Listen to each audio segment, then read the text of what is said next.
pledge allegiance to the flag of the United States of America and to the republic for which it stands, one nation, under God, indivisible, with liberty, justice for all.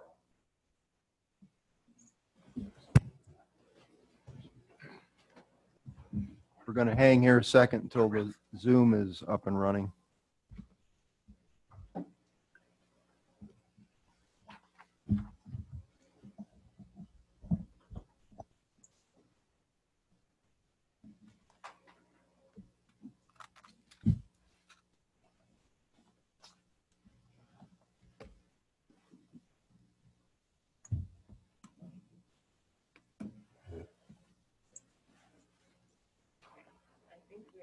Good to go?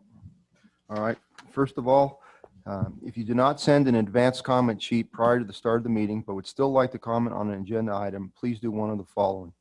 If you're on Zoom via your computer, you can send a chat to the host with your name, phone number, and the agenda item you wish to comment on.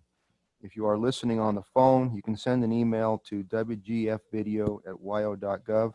Make sure to include your name, phone number you're calling from, and the agenda item you wish to comment on. We encourage you to participate. All right, the chair would entertain a motion to approve the minutes from the July meeting. Motion we approve the minutes. Mr. President, I make a motion to approve the minutes for July. I'll second. It's been moved by Commissioner Ryle, seconded by Commissioner Byrd to approve the minutes. In discussion? All those in favor? Aye. Opposed? Aye. Motion carries. Okay, first up, Mr. Bibby. Morning. Good morning, Mr. President, members of the commission. Wait to get the maps up here, but have two administrative facility items on the agenda this morning, two warden stations. First one is the Old Elk Mountain Warden Station. In March of 2019, the commission approved the purchase of a new warden station in Elk Mountain. Since that time, we've been attempting to sell the existing warden station there and have received a full price offer at appraised value for $115,000 with a closing scheduled on or before October 1st of 2020. This is a cash offer contingent upon the department paying the closing costs, which because it is a cash offer, they are estimated at only $768. And this is all contingent upon commission approval. So the department is recommending that we move forward with the sale of that home. Any questions? You ready for a motion, Mr. Yes, President? I am. I'd move commission sell the house for the $115,000 offer, paying the $768 closing costs. Second that. All right, it's been moved by Commissioner Brokaw, seconded by Commissioner Ladwig. Any discussion? All those in favor? Aye. All those opposed? All right. Thank you, Mr. President. The second administrative facility is the purchase of a new warden station in Gillette. The department's wildlife division was given budget approval for fiscal year 2021 to move forward with the purchase of a new warden station there and as a replacement for the North Gillette game warden station. As a result, the department has located and negotiated a contract for a new property that more adequately meets the department's needs, located at 3103 Knollwood Drive.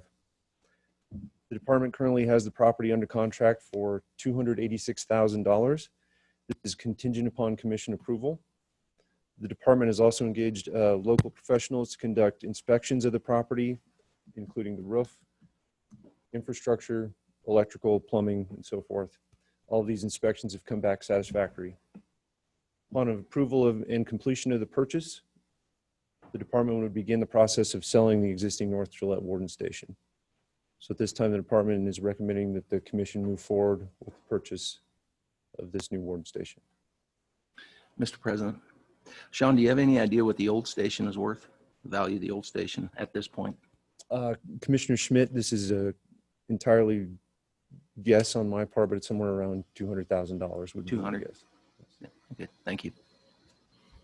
How, one other question. How old is that, the one we're going to sell? Commissioner Schmidt, it was built in 1959. 59. Thank you. Commissioner Ladwig? And refresh my mind, if you would, what is the reason for selling the old one or getting? Mr. President, Commissioner Ladwig, the old Warden Station or the existing North Gillette Warden Station has some structural issues that we have concerns about with regard to the foundation. And then some other concerns with size and just functionality of the home with regard to a Warden Station functioning ultimately the way the department would like to. Is the foundation work going to have to be fixed before it's sold? Mr. President, Commissioner Ladwig, that's a possibility. We've done an internal inspection of the home. We're going to have somebody potentially come and take a look at what it would cost to do that and see where we're at before we make a decision. Thank you. I might add, I've been to that Warden Station, and I'll tell you what, this is a good improvement for the department in general. So, and the warden.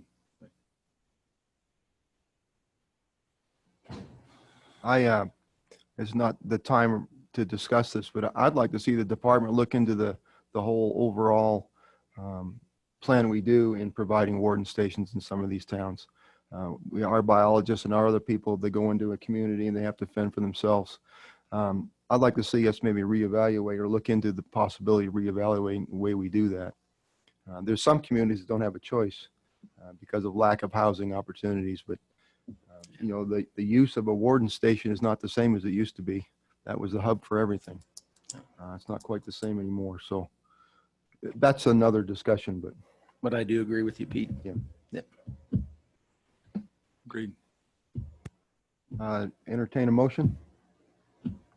So moved. Seconded.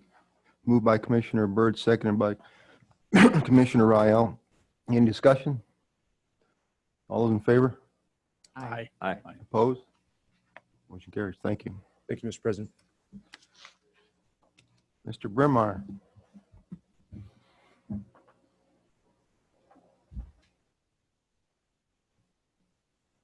I guess, Megan, if there's anybody that ever wants to comment on some of these things that I don't, give me the high sign, please. Mr. President, members of the commission, hopefully we get this presentation loaded. So our next agenda item, we wanted to give you an overview of the mule deer projects that we have across the state. If you recall, in April, the commission asked what projects, mule deer projects, the Game and Fish had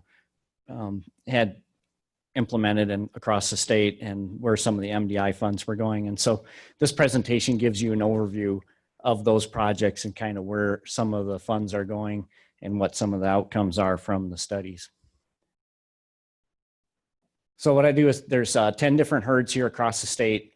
And what we'll do is it's same format all the way through, but it gives you an idea where the herd unit is, what some of the objectives are, harvest, and then what a little bit of information on each of the studies as well. So first one is the Upper Powder River, south of Buffalo.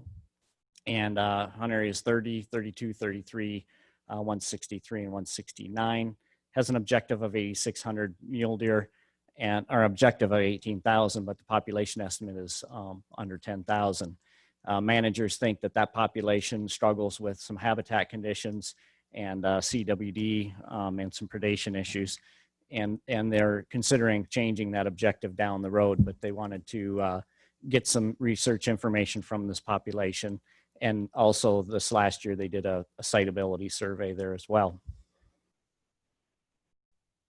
So the study in this area was initiated in 2018 with primary objectives of looking at habitat selection, movement patterns, and looking at the pre-winter nutritional status with Dr. Monteith, and then some of the CWD dynamics.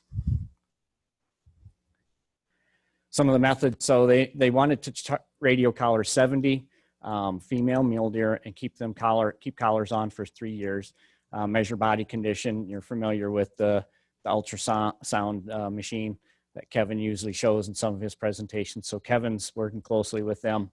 They'll measure body condition for all deer, and then there'll be 4 captures that will measure that body fat, and then recover necropsy mortalities. some of the preliminary data. So this is basically halfway into this study. You'll see some of the data points on this map, and they have a lot of different strategies in this population. So there's resident deer, there's elevation and elevational migrants that from seasonally will move up to higher elevations in this herd unit. On this map, you'll see a few colored blocks, and that includes, some of the invasive species, grass treatments, aspen treatments, and some prescribed fire as well.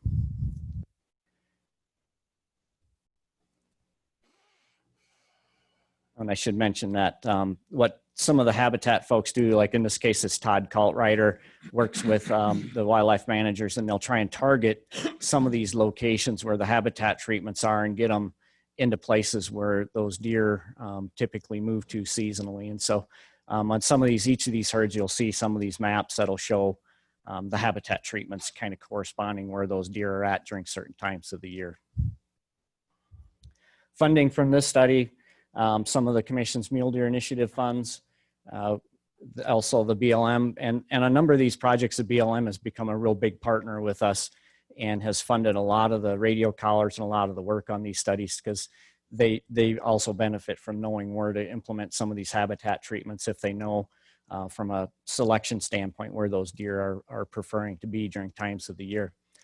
We've had some money from a sportsman's group and some other additional MDI funds, Bow Hunters of Wyoming, the Governor's Big Game License Coalition, and USGS has also contributed to this study.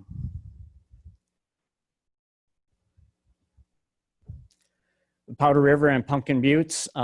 So this is two herd units that straddle I-90, and then I-25 runs to the north on the west side of that population. And so the Powder River herd unit has hunt areas 17, 18, and 23. The estimate is 36,000 mule deer, and the population objective is 45. They harvest around 3,000 mule deer in that herd unit. So it's a pretty highly managed area. It's real popular, and the habitats are pretty good there. So they have a pretty good fawn ratios, and the population does fairly well. Pumpkin Buttes, south of the interstate I-90, hunt areas 19, 29, and 31. They have an objective of 13,000, and they harvest about 700 mule deer there each year. So this study was initiated just last November. Primary objectives include that identify seasonal movements, habitat selection, and then identify some of those areas where those deer are crossing Interstate 90 and I-25. And they plan to maintain 85 collars for 3 years. A few images of some of the activities, some of the mortalities as well. Preliminary movement data. So I-90 runs through where all these dots kind of cross both sides of the interstate. And then we've got some deer around DeSmet Reservoir, and then a little bit south on I-25. We've had 17, so pretty high number of mortalities in this area from winter kill, fence mortalities, predation, and we had 4 different vehicle collisions from deer that were radio collared. Did not have any CWD positive deer at this point, and they've replaced a lot of those collars. Once they die, they put them back out on the landscape.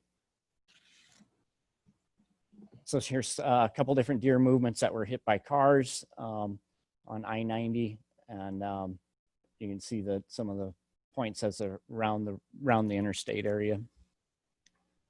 And it's since we made this presentation, we had another deer hit, so there's 4 total deer that were hit by cars on in vehicle collisions in this area. Funding for this area, so we ended up getting some funding from the Department of Interior through the secretarial order that came out last year, and also the Commission's Mule Deer Initiative funds, 70,000 from there.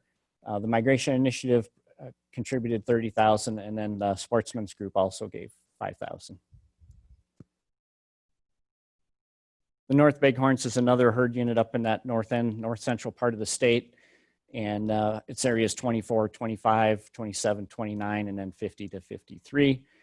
We have 13,000 mule deer as a population estimate and a 20,000 objective. and they harvest around 1,100 deer each year out of that area. This study also was initiated last fall, and the primary objectives, again, most of these are going to be looking at seasonal ranges and trying to identify how those deer move on the landscape. Do they have seasonal movements that are down in elevation, or do they stay more resident in a generalized geographic area? And then they wanted to look at conservation opportunities in this population. So this is a pretty big study. The north end of the Bighorns covers a broad geographic area, and so they want to deploy 120 radio collars on migratory female mule deer. So what we did, because the Bighorns, of course, has such a high elevational gradient, they wanted to capture some in March on winter ranges, and then in August they went out and captured another bunch of deer kind of scattered on the summer ranges, so they get a mix of deer that were off winter range and summer range. And then again, another 35 collars between December and March. And that way they get a mix of those animals between their summer and winter ranges. Some of the preliminary movement data. So pretty broad geographic area. So you got Sheridan over here, and you got the reservoir on the west side of the Bighorns here, Bighorn Canyon, Gray Bowl. And you see some of those deer movements that they've had just since the study started this last year. Oh, and there's a few mortalities. So some of the mortalities, malnutrition, old age. So an older age deer class had a mountain lion mortality in kind of the north central, just west of Sheridan. And then another malnutrition and possibly older age animal that died on the very foothills west of Sheridan. Funding for this one, secretarial order monies, again, Department of Interior, the WWNRT contributed, Knobloch family, the Nature Conservancy, Governor's Big Game License Coalition, and Muley Fanatics. And this is another study that local managers are collaborating with the University of Wyoming. In this case, it's Dr. Kaufman. Kevin Monteith's a big part of a number of these studies as well. Owl Creek, Meeteetse herd unit. And this is just south of Cody towards Meeteetse, of course, and have an objective of 5,000 deer, and they estimate they're at about 4,100. Harvesting 253 mule deer each year. It's a pretty conservative management strategy for this herd. They try to maintain good deer numbers, but the kind of challenged with lower fawn ratios in this area, and so managers maintain a pretty conservative season structure there.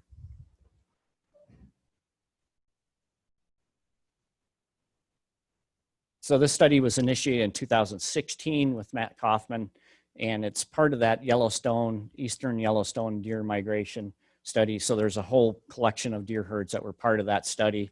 They've done a number of habitat treatments. They've worked on conifer, sagebrush areas that were burned. They've worked on mechanically treating aspen communities in this area. And they've also added a component of beaver into this study, where they've relocated beaver into 3 different locations on this herd unit. Some of the data, and again, you can see the polygons here, aspen treatments and cheatgrass was also treated in some of these areas. But again, it's targeting those areas where these deer are ending up. Some of them may not show radio collar deer, but there's still seasonal movements of deer go into these areas. Some of the funding on this project from MDI funds, the Commission's MDI program contributed $120,000. The Governor's Big Game License, BLM office, again, a pretty big partner here at $114,000. And we've got the trust fund, M&O monies from the Game and Fish, RMEF, WWNRT, Sage Grouse Local Working Group actually contributed to some of the habitat treatments. And then they had a private donor that also contributed. Moving to the southwest part of the state. So this is the South Rock Springs mule deer herd. And this was a study that's been going on for some time. And this was with the University of Wyoming and Dr. Monteith. And it's those hunt areas 100, 101, and 102 south of the interstate. This population's pretty challenging for us. The habitat conditions are pretty poor down there. It's extremely dry environment. They have really low fawn ratios. And there's probably, based on Kevin's study, a lot of competition with elk. And so the deer just seem to be struggling in that area. So the objective's way over what they think they can achieve based on the habitat conditions there with how dry it is and the high numbers of elk that are there. Some of the work though that's been going on. So this study's been going on since 2015. It just ended in 2019, but they wanted to document elk and deer movements, evaluate population performance of those mule deer herd, and then monitor predation and habitat selection. So they had 50 doe mule deer and 35 elk collared for 3 years. And then they collared 25 buck deer. And they measured body condition, captured and marked neonates, and both species to assess survival, mortality, and recruitment rates. They also tried to look at habitat conditions and habitat selection of these animals.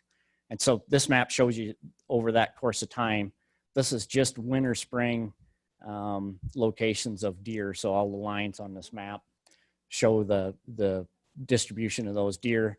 And then the habitat treatments were kind of centered through a lot of this. The lines actually cover up a lot of the work that's been done, including cheatgrass treatment, prescribed fires, and some other mechanical treatments of some of the vegetation.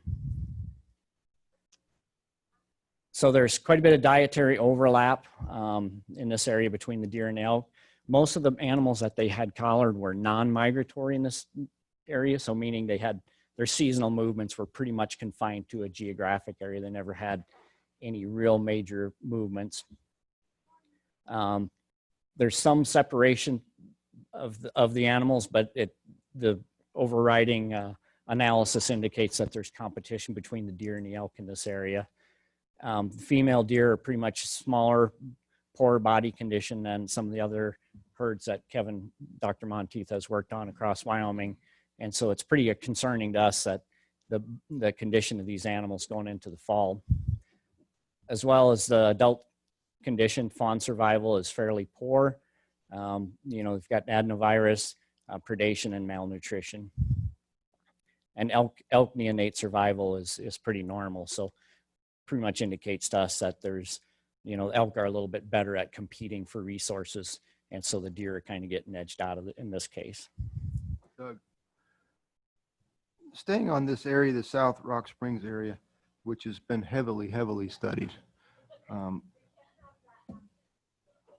what is I guess what I'm trying to ask is, we're talking about the carrying capacity of these areas and habitat. I mean, what has significantly changed over the years in the habitat in that area that has dropped these mule deer so significantly? I find that hard to believe that it's changed that much.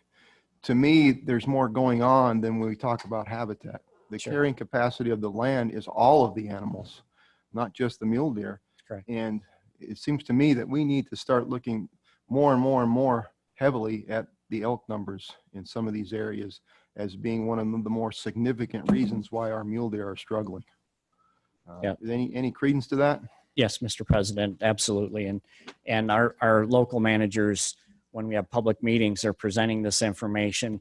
But at this point, our public wants to have their cake and eat it too. And so they love the elk, they love the deer, but they don't want to give up really anything. And so our managers typically approach them about adding some more elk licenses, for example. And these areas 30 through 32, if you look at it in the draw odds, it's phenomenal what the demand for those licenses.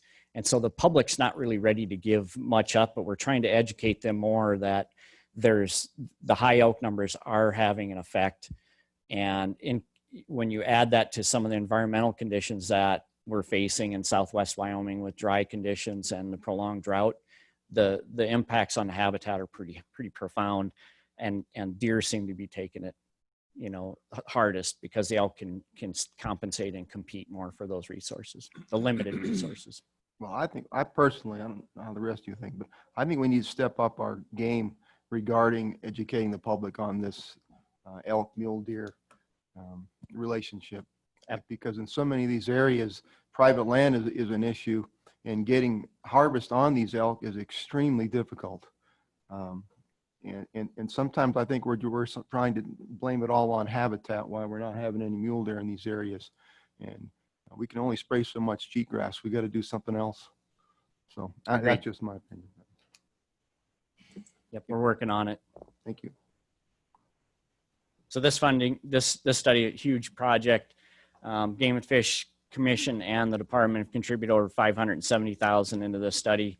Muley Fanatics has contributed over $387,000. And then the Southwest chapter of Muley Fanatics has also contributed some funds to this, as other chapters have. Bow Hunters of Wyoming, the Governor's Big Game License Coalition, WWNRT, and again, the BLM has also contributed and been a big partner in this study. Sheep Mountain, a little closer to the southeast part of the state. So this population from Laramie south to the state line over to Cheyenne, you can see the hunt areas there, has an objective of 10,000 deer and estimates around 6,600. This study was initiated in 2017. It only went for 2 years. And so the managers are going back into that area and trying to get another round of collaring, get another year of study out of that population. The primary objectives delineate habitat use, identify some of the habitats for movements, and then look at overall survival. They want to maintain 75 collared deer, and they did conduct some additional captures in 2020. And they also want to look at roadway crossings of these deer movements. Some of the data from this population, preliminary data, or the early phase of this study, you can see the blue lines are the location data.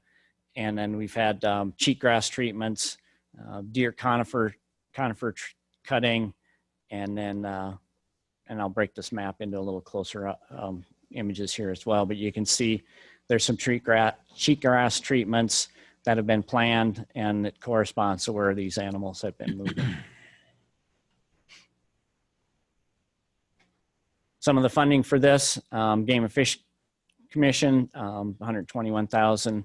The Muley Fanatics Foundation, Bow Hunters of Wyoming. In 2020, we initiated another phase of this study, and the Game and Fish Commission gave additional funds through our strategic planning and the Wyoming Migration Initiative and the Muley Fanatic Foundation as well. A little bit west of there at the Platte Valley, this is another huge area that we've been studying for quite some time. Has areas 78 through 81 and 83. 12,000 deer is the population estimate with an objective of 16,000. Study was basically 3 parts to this study.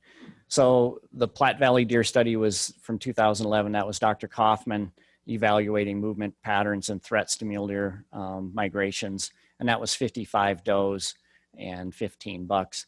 And then the second part of that was Hall Sawyer, who you guys are familiar with. He's presented several times at the commission, looking at the winter habitat use and wind development and that Chokecherra Sierra Madre portion of this herd unit. Trying to develop a baseline data set to facilitate planning for that wind energy project that was there. The data points you can see on the map here go way down into Colorado. But we're focused, our efforts are focused, of course, in Wyoming. The third part of this study now, we just revisited this and went back into the area to try and get some additional collars out, again, to reinforce kind of some of that data on habitat selection for these animals. This time, we're looking to maintain 45 deer with store on board GPS collars. Some of the work that's been done, Commissioner Schmid. Doug, just and I might be wrong, but this herd unit, a couple of years ago, this was kind of like a mule deer factory down there, wasn't it? I mean, they had a lot of deer in that area to the point where that we were issuing quite a few doe tags, the way I remember it. Yes, and Mr. President and Commissioner Schmid, so the region has changed some of the season structure there and try to maintain the quality deer, and things are looking up they feel pretty positive of the way things are going right now. They've got some good fawn ratios, and they've done a number of projects that you'll see on these next couple slides to kind of help maintain the quality that they have there. And again, there's a lot of public interest in this area, as you know. Yep. Okay, thanks. So this slide shows you a little bit about some of the enhancements. They've done 10,000 acres of shrub and aspen enhancements. The colors probably don't show up very well here. The graph's pretty small, but habitat treatments include, invasive weeds, aspen and shrub enhancements. And they've done some, they've also done quite a bit of fence conversion. So the red lines on the map are the fence changes that have occurred in that area.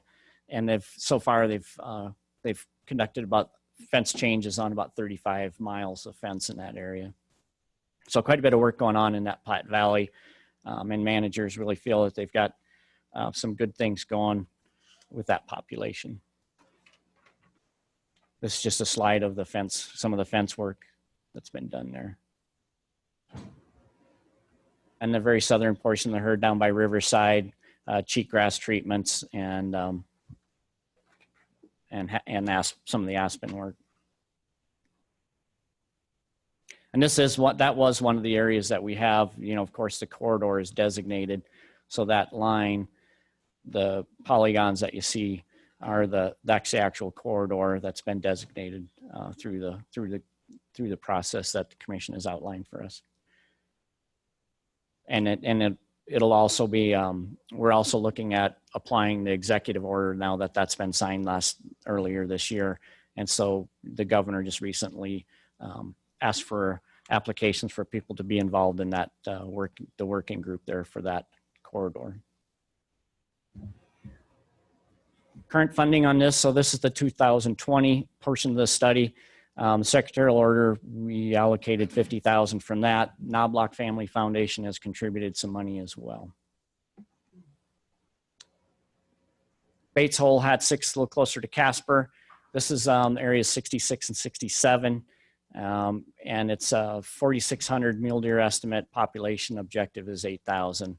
And they harvest about 196 deer in 2019. Initiated in 2017, habitat selection, again, big part of that, assess survival and cause of mortality, and then trying to understand a little bit more about CWD with that population. They captured 55 mule adult females, and they were collared for 1.5 years, and then we had some problems with the radio collars. And so they went back into this study in 2020. They're planning to work on adding a predator component this year to kind of finish looking at those habitat issues and disease issues within that population.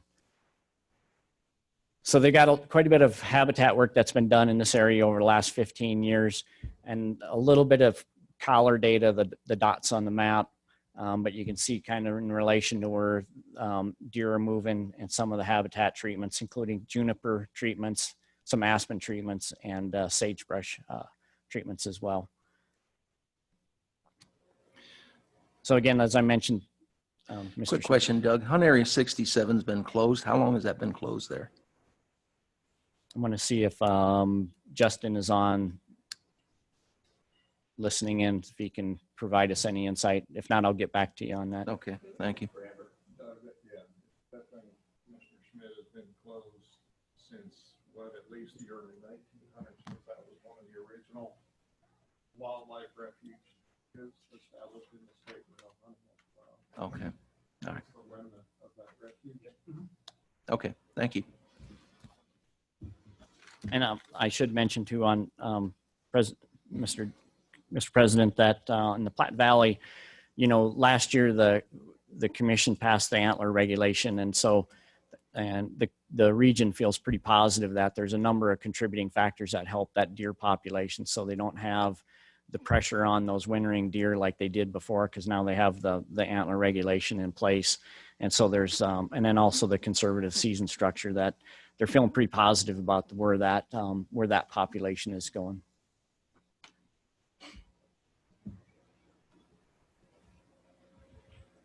So in the Bates Hole Hat 6 mule deer herd, the collaborators include the Mule Deer Initiative funding from the commission, They had Central Wyoming Muley Fanatics, and they have a total of $200,000 in hand. And again, this winter, they're going to be adding that predator component to that, and they'll be looking for additional MDI funds to help look at that, how CWD plays a role in mule deer management there. Moving to the western part of the state, the Wyoming range mule deer, and you're going to hear a little bit more from Dr. Kevin Monteith, hopefully later this afternoon. He was on the road early this morning trying to get here, but with conditions, he didn't know for sure where he'd be at, but we're hoping that he gets here soon. This is a large area of western Wyoming. It's kind of the crown jewel for a lot of folks. A lot of people are very interested in what happens in the Wyoming range, and correspondingly, we've done an incredible amount of work there.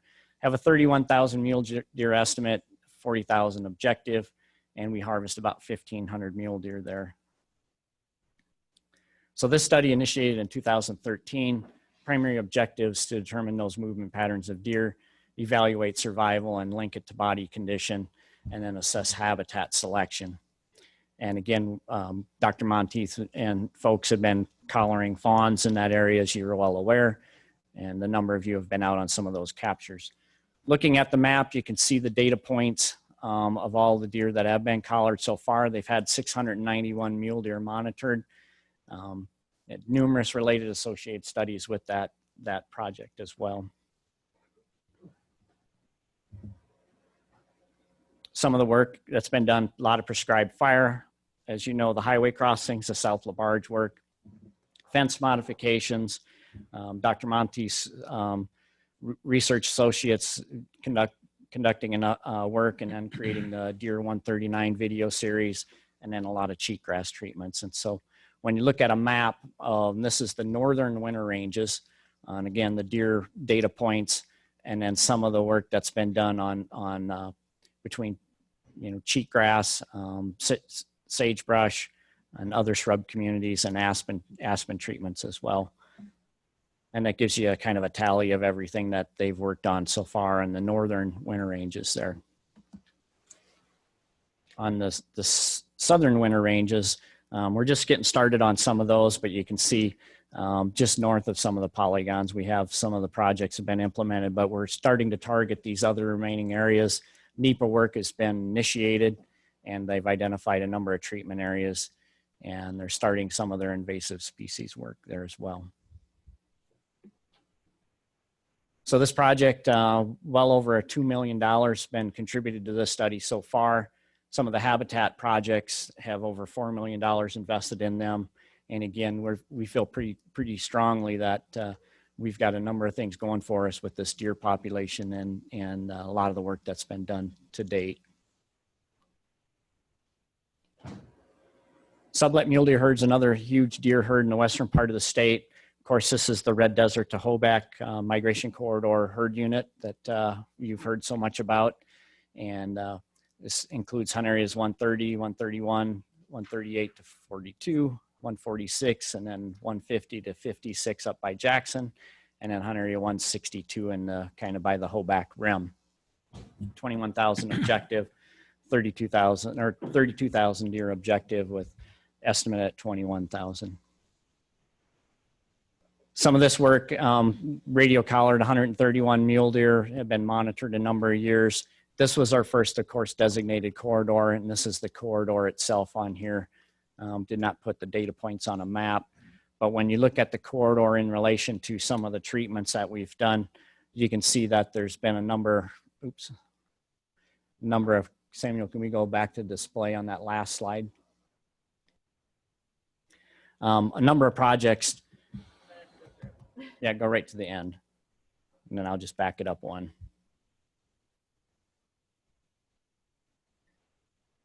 Number of habitat projects for cheatgrass and aspen treatments.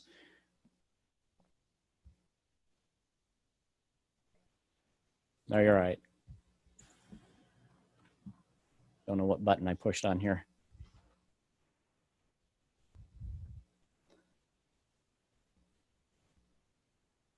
But a lot of work has well been done on there, and Dr. Kaufman and others with the University of Wyoming and our field folks are also collared in another group of deer in the southeast corner of that herd unit to try and get at right there. That's good. Thank you.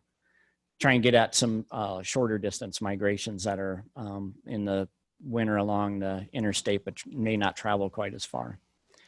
And again, you can see the cheatgrass treatments, some of the habitat work that's been done in corresponding with that corridor. And about $400,000 of mule deer initiative funds. So commission dollars have been spent, really contributed to a lot of these projects. And some fence conversions as well on this area. And that concludes that portion of mule deer initiative projects, if you have any questions. Yeah. Mr. President, Doug, a couple of questions for you. On the Wyoming range herd, I think that objective was changed from 50,000 to 40,000. What was that, 4 or 5 years ago? I believe so. And what was the reason for that? So managers felt that, the population was basically not going to achieve that high a level. And so they moved it to something that they felt was a little bit closer to where they could maybe manage to. And why were they thinking that? I mean, what were the reasons for that? I think there's a number of things. When you look at the methodology that they used to estimate numbers at the time that there was a 50,000 population estimate, they felt that it may have not been as precise as what was on the landscape. And I'm gonna look back at Daryl behind me because I know he's here. Do you have any other insight on that? Well, of course. Well. Commissioner Schmidt, President. Doug's right. And I'm trying to collect my thoughts a little bit here, but when we went through the mule deer initiative in the Wyoming range in the mid 2000s, we were using population estimating techniques that were probably overestimating that population fairly significantly. And when we adjusted to using current spreadsheet models that we're using now, it was pretty obvious that we were overestimating that population. So that was probably the primary reason that objective was decreased to what it is today. But in addition to that, and correct me if I'm wrong, Doug, but after the mule deer wars in the early 90s, that objective was increased to 50,000, probably for reasons other than biological reasons.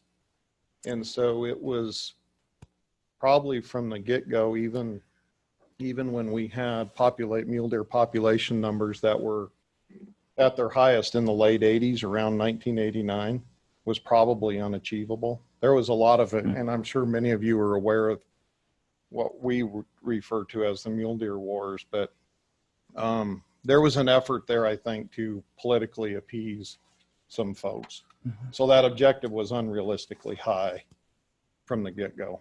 Okay. I don't know if that helps. But so those numbers that I've seen before back in the 70s and 80s of 60,000 mule deer in the Wyoming range, were those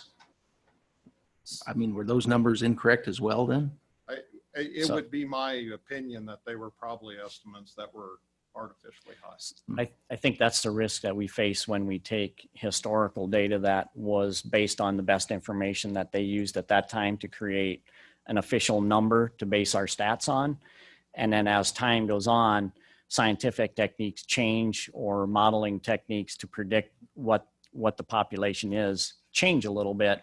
And we feel that the precision is a little bit better now. If you remember 2 years ago, Freilich and the rest of the biologists and managers, wardens and biologists conducted the siteability survey, and they came up with a pretty good estimate over there. Mm-hmm. Cost us a ton of money, but we came up with something that was a little more realistic than having something that was inflated by statistical methodology that may not really stand the rigor that it should today. Yeah, and I think you're referring to when they were flying, I think they actually counted like 29,000 mule deer on the ground. Yes. That they visibly saw. So, okay. Yeah.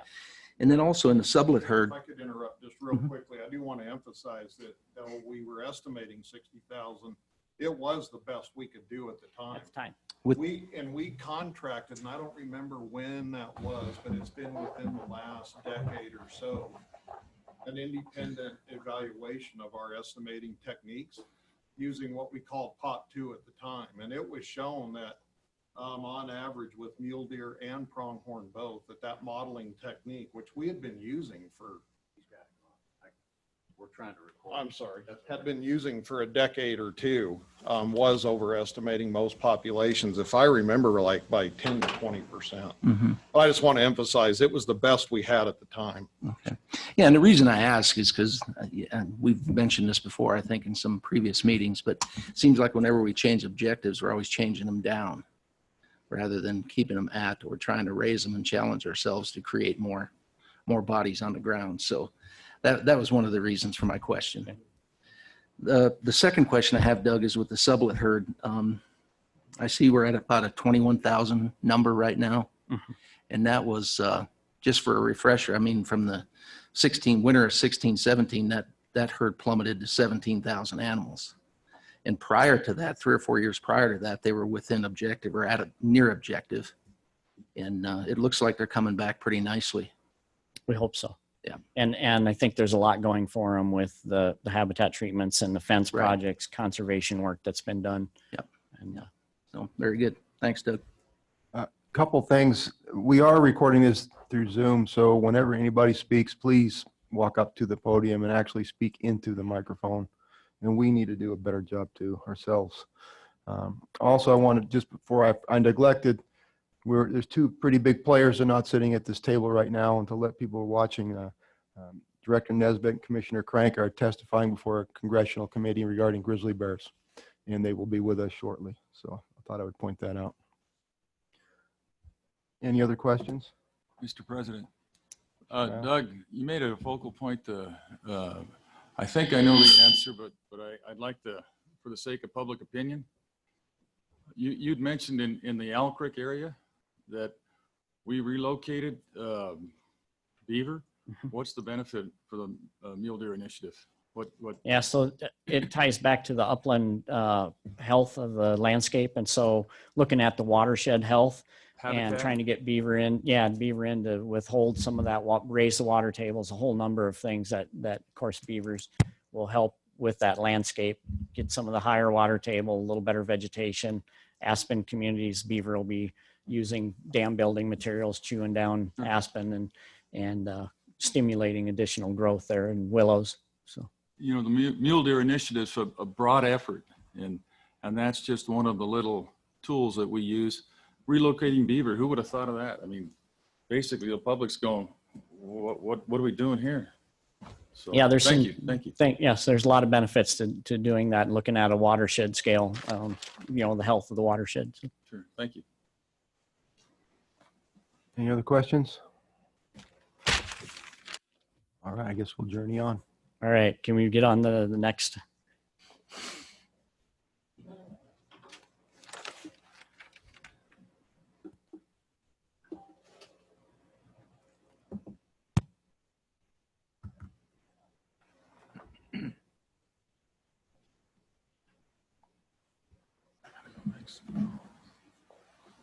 So the next agenda item, we were going to be looking at big game herd unit management objectives, and we'll kind of give you an overview of some of the agency's management for the different big game populations.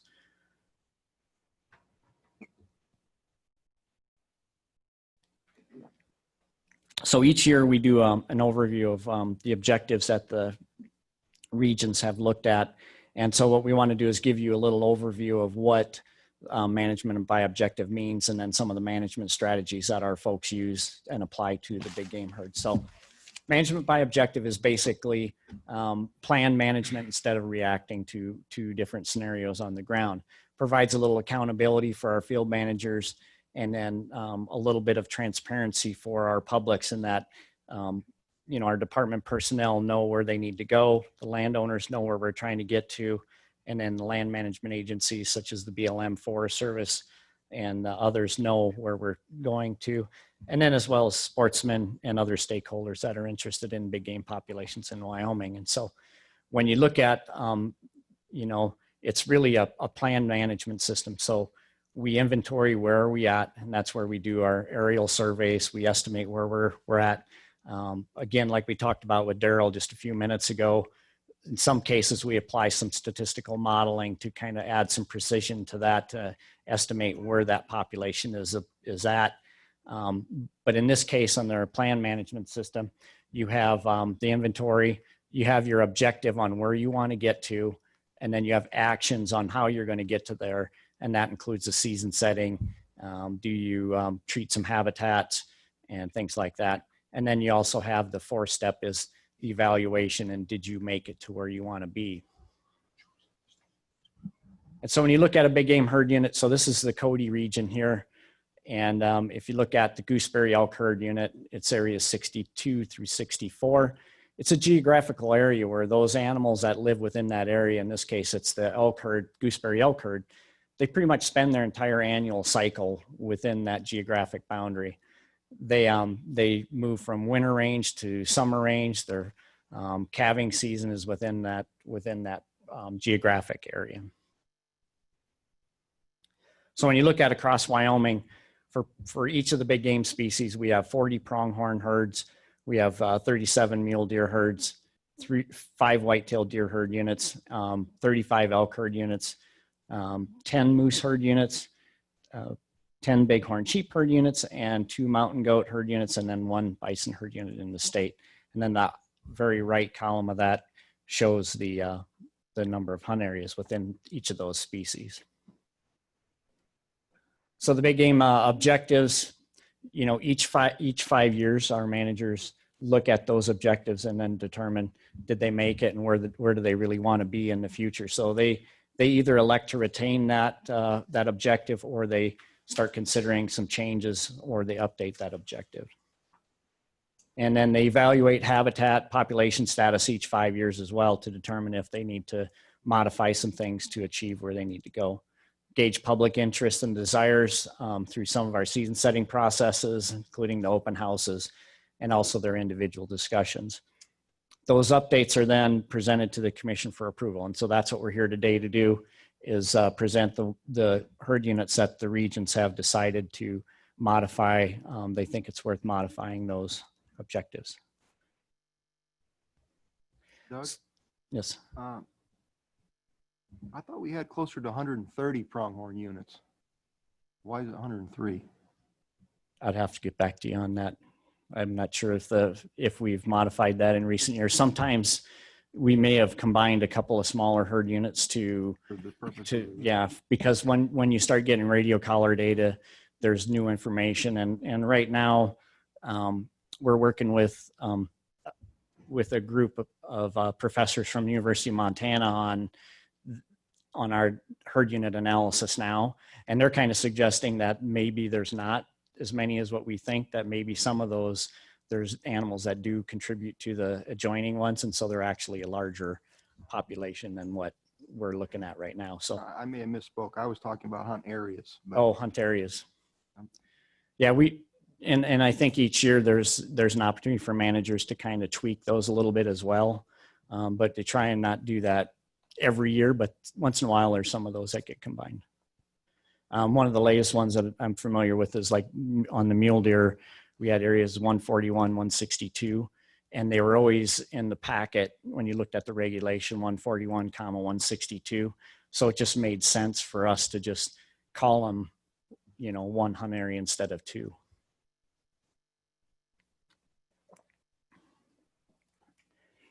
So looking at the current management objectives that we classify all of our big game herds into include a postseason population objective, a midwinter trend count, there's a landowner and hunter satisfaction, and then the moose populations, we use a limited opportunity because we generally hunt with some of those areas with less than 10 licenses.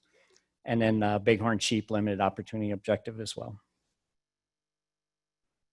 And then within those objectives, the managers have a strategy to try and achieve that objective. And so recreational strategy is one of those, one of the strategies, and that's the hunting seasons are designed to provide an adequate number of breeding animals in the population, but to maximize that opportunity for our publics to participate in the hunt.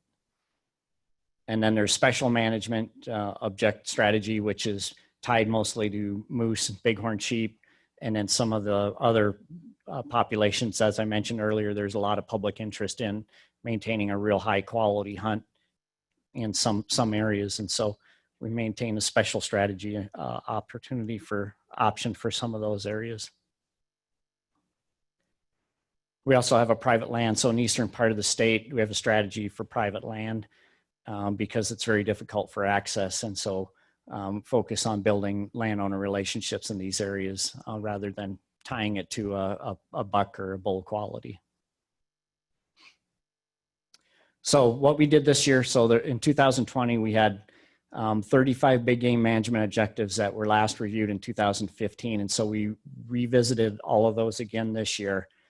33 of those management objectives were reviewed internally and retained. And so we chose to bring 3 to you today to update for your approval.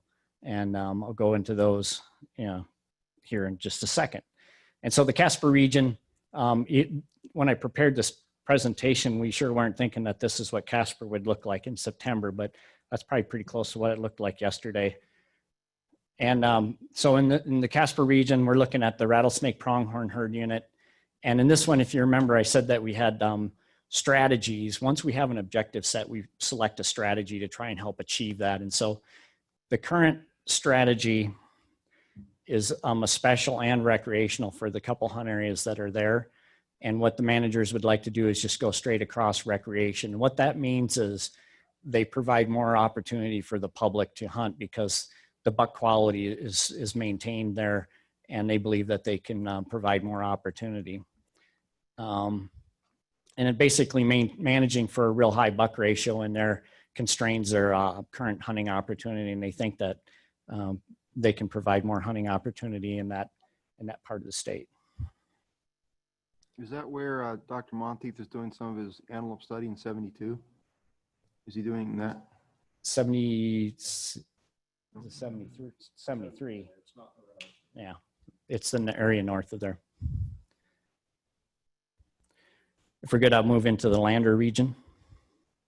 So in the Lander region, the Ferris Seminole Bighorn Sheep Herd Unit is the other one that one of the other ones the regions would like to change their objective. And so currently they have a population objective now of 300, and they want to make it a midwinter trend count of 300 sheep. And it's a small herd size, and the recent transplants that have gone into that population making it a difficult to a complicated population estimate. And the midwinter trend count based on surveying specific areas of that area in the wintertime where those sheep congregate gives a little better, they feel a little better trend that they can base some objective on for the management of that population.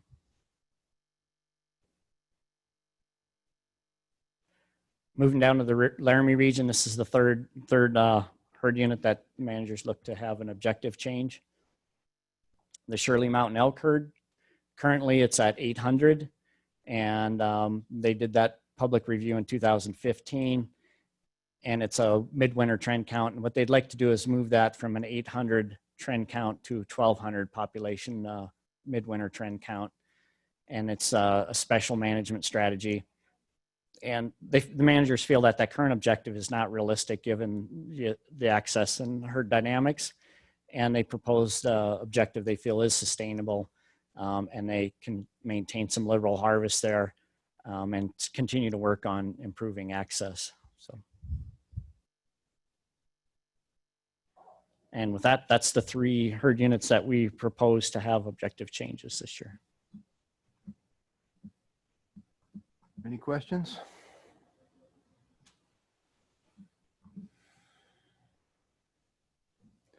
Everybody's got their head down. Mr. President, I move we accept the proposed 3 herd objective changes. I'll second. Okay, it's been moved by Commissioner Brokaw, seconded by Commissioner Byrd, to accept the Game and Fish's recommendations of these 3 different objectives. Any discussion? I have a question. In Area 16 for the elk, I mean, are we Are we chasing our tail here because we can't bring them down? So we're raising the population objective. It's pretty much the same as we're having trouble in the rest of the state. In area 16. Yeah. I mean, we have some areas up by us in the Buffalo area. I mean, we just can't get to it, that objective. So are we raising it because we can't get to it because of access and all these other things, or is this really a managerial decision? Maybe that's a rhetorical question, but Mr. President and members of the commission, I believe our managers believe that this is a better place to be. They feel that it's not kicking the can down the road, and they assure me that we're working towards that, achieving that objective, and they'll continue to work with the access issues. But I don't know if anyone else has anything to say. I don't know if Ember's online right now.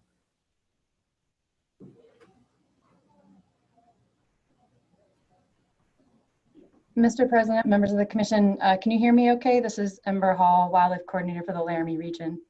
yes, we can. Great, thanks. So yeah, the Shirley Mountain elk objective, it's been a little bit tricky. There's a couple of things going on there, and I certainly appreciate your question. We have every intention of continuing to maintain liberal seasons and continuing to work on access as much as we can. The challenge in this herd unit, as you may well know, is that it's predominantly either private land or landlocked public land. So our access there is just, it's very challenging.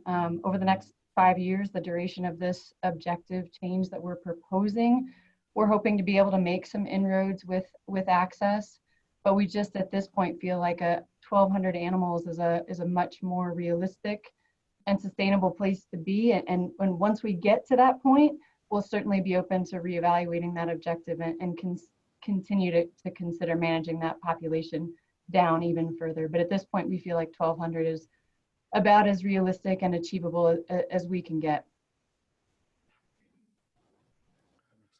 Thank you.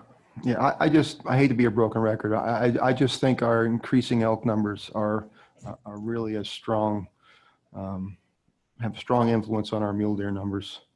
And I think we just have to be really, really careful and continue to be creative. I'd like to see an overlay of the state of Wyoming in our elk numbers versus our mule deer numbers. What's gone up and what's gone down. I think that'd be an interesting slide to see. Any more discussion on the motion? All those in favor? Aye. Opposed? All right, thank you. Thank you. And you're still up. A presenter here.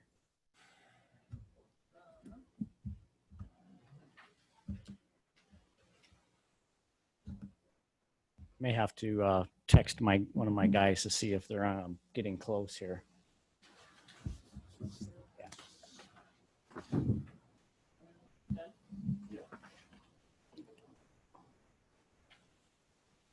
Can you go to the next agenda item, Doug, since you're still up? Or do you want to wait a little bit, or you want to take a break? What's the next one? Is that in front of me? Next one's the moose.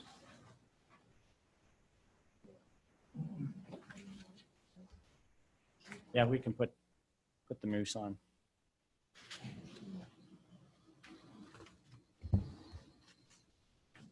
That's up to you.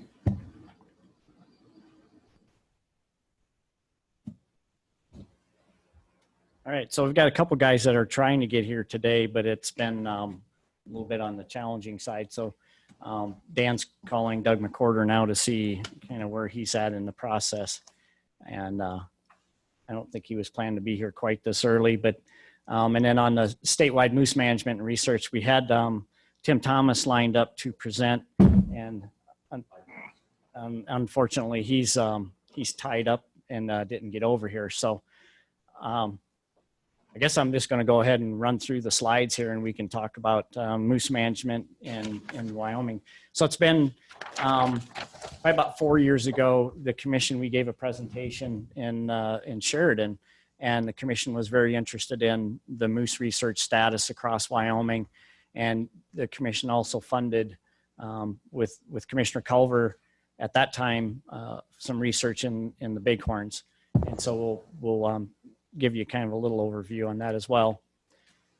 And if Maybe if you would text Tim Thomas and see if he can log in, Do you want to take a break? that'd be good. Let's take a 10-minute break.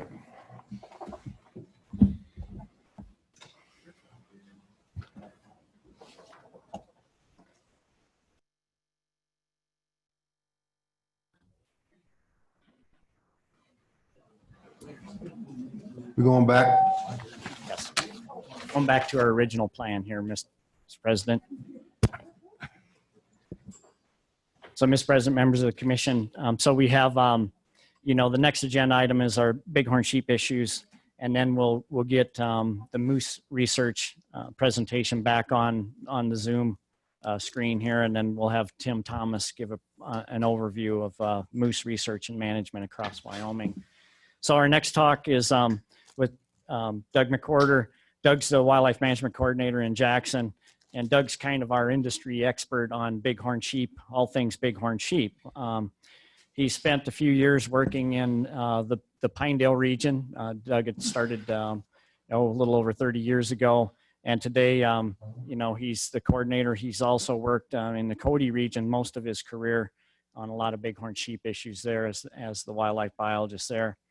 And today, Doug's going to give you an overview of bighorn sheep issues and the management across the state. So with that, I'd turn it over to Doug. Thank you, Doug. I guess if the first slide can be put up. That pointer, I guess. President Doobie, commissioners, thank you for the invitation to speak to you today about bighorn sheep issues. I just thought we'd start a little bit with some history here, some brief history of sheep in Wyoming. Through these. So this is a map from 1865 from a man named Ernest Thompson Seton, who made this estimate in the early 1920s. This was for 1865. It's kind of a lot of guesswork back then, but this is mostly correct. A little overly generous in a few places, but as you'll see, most of the major mountain ranges were bighorn sheep habitat and occupied by bighorn sheep, but also almost the entirety of the North Platte and Sweetwater River drainages were included as sheep habitat as well at the time. The next relatively good estimate was from Honus and Frost in 1942. Just by the way, Honus and Frost was the first Pittman-Robertson project ever funded in Wyoming, a project looking at bighorn sheep research in the Gros-Ventre in the late 30s. This estimate was from them in 1942, which you'll see there's been a contraction to basically the northwest corner of the state, with the exception of a small herd on the west slope of the Bighorns, which is centered around Paint Rock Canyon. Estimates around this time were about 2,500 sheep for the state of Wyoming. Then in 1960, another kind of west-wide effort was done by Helmut Buchner in one of the first wildlife monographs. This was from 1960. You'll see it's about the same as 1940. The Absarokas, a little bit in Yellowstone National Park, the north end of the Wind Rivers, the Gros-Ventre, the north end of the Wyoming Range, the Tetons, and again, that little group of sheep in Paint Rock Canyon were still around by 1960. Estimates still about 2,500 sheep. Then you go to present day. These are some maps we put together for the Waffle Wild Sheep Working Group of occupied habitats west-wide. These maps are, of course, a lot more detailed. They're based on hundreds of hours of flying, lots of ground observations, a lot of radio collar data, and you'll see that we've seen somewhat of an expansion from the 40s and the 60s, in that now we have sheep in a few places in the west slope of the Bighorns and the southern winds, further down in the Wyoming Range, the Ferris-Seminoe Range, and as well as the Laramie Range. And it's a little bit off the screen, but there are sheep that are shown down here in the Snowy Range and the Sierra Madres as well. Current estimates around 5,500 to 6,000 bighorn sheep in the state of Wyoming currently. So we've made some headway, but definitely not where we were at as far as pre-settlement times. These are the areas that we currently hunt in Wyoming for bighorn sheep. These were from the 2019 regs. As you noticed from the maps before, there are a few areas where we have sheep that we do not currently have hunting seasons. but these reflect all the areas where we currently hunt them. I thought I might give you a little bit of a perspective on trends through time about bighorn sheep harvest as an indicator of population sizes. If you look, this is a graph from the 1940s to the present time. This is statewide sheep hunter numbers or licenses. You'll see up until the 50s, there were less than 100 licenses, 100 hunters out there pursuing bighorn sheep. And then in the 50s, in 57 specifically, is when we started doing some aerial surveys and actually recognized there were more sheep out there on the landscape and some more hunting opportunity. And that's why you see that tremendous increase in hunter numbers following 1957. Kind of plateaued there in the late 60s through the early 90s. And then a precipitous decline from there down to kind of a plateau until 2011, and then another kind of stair-step decline to where we're at right now is the lowest number of sheep hunters in the state since 1959.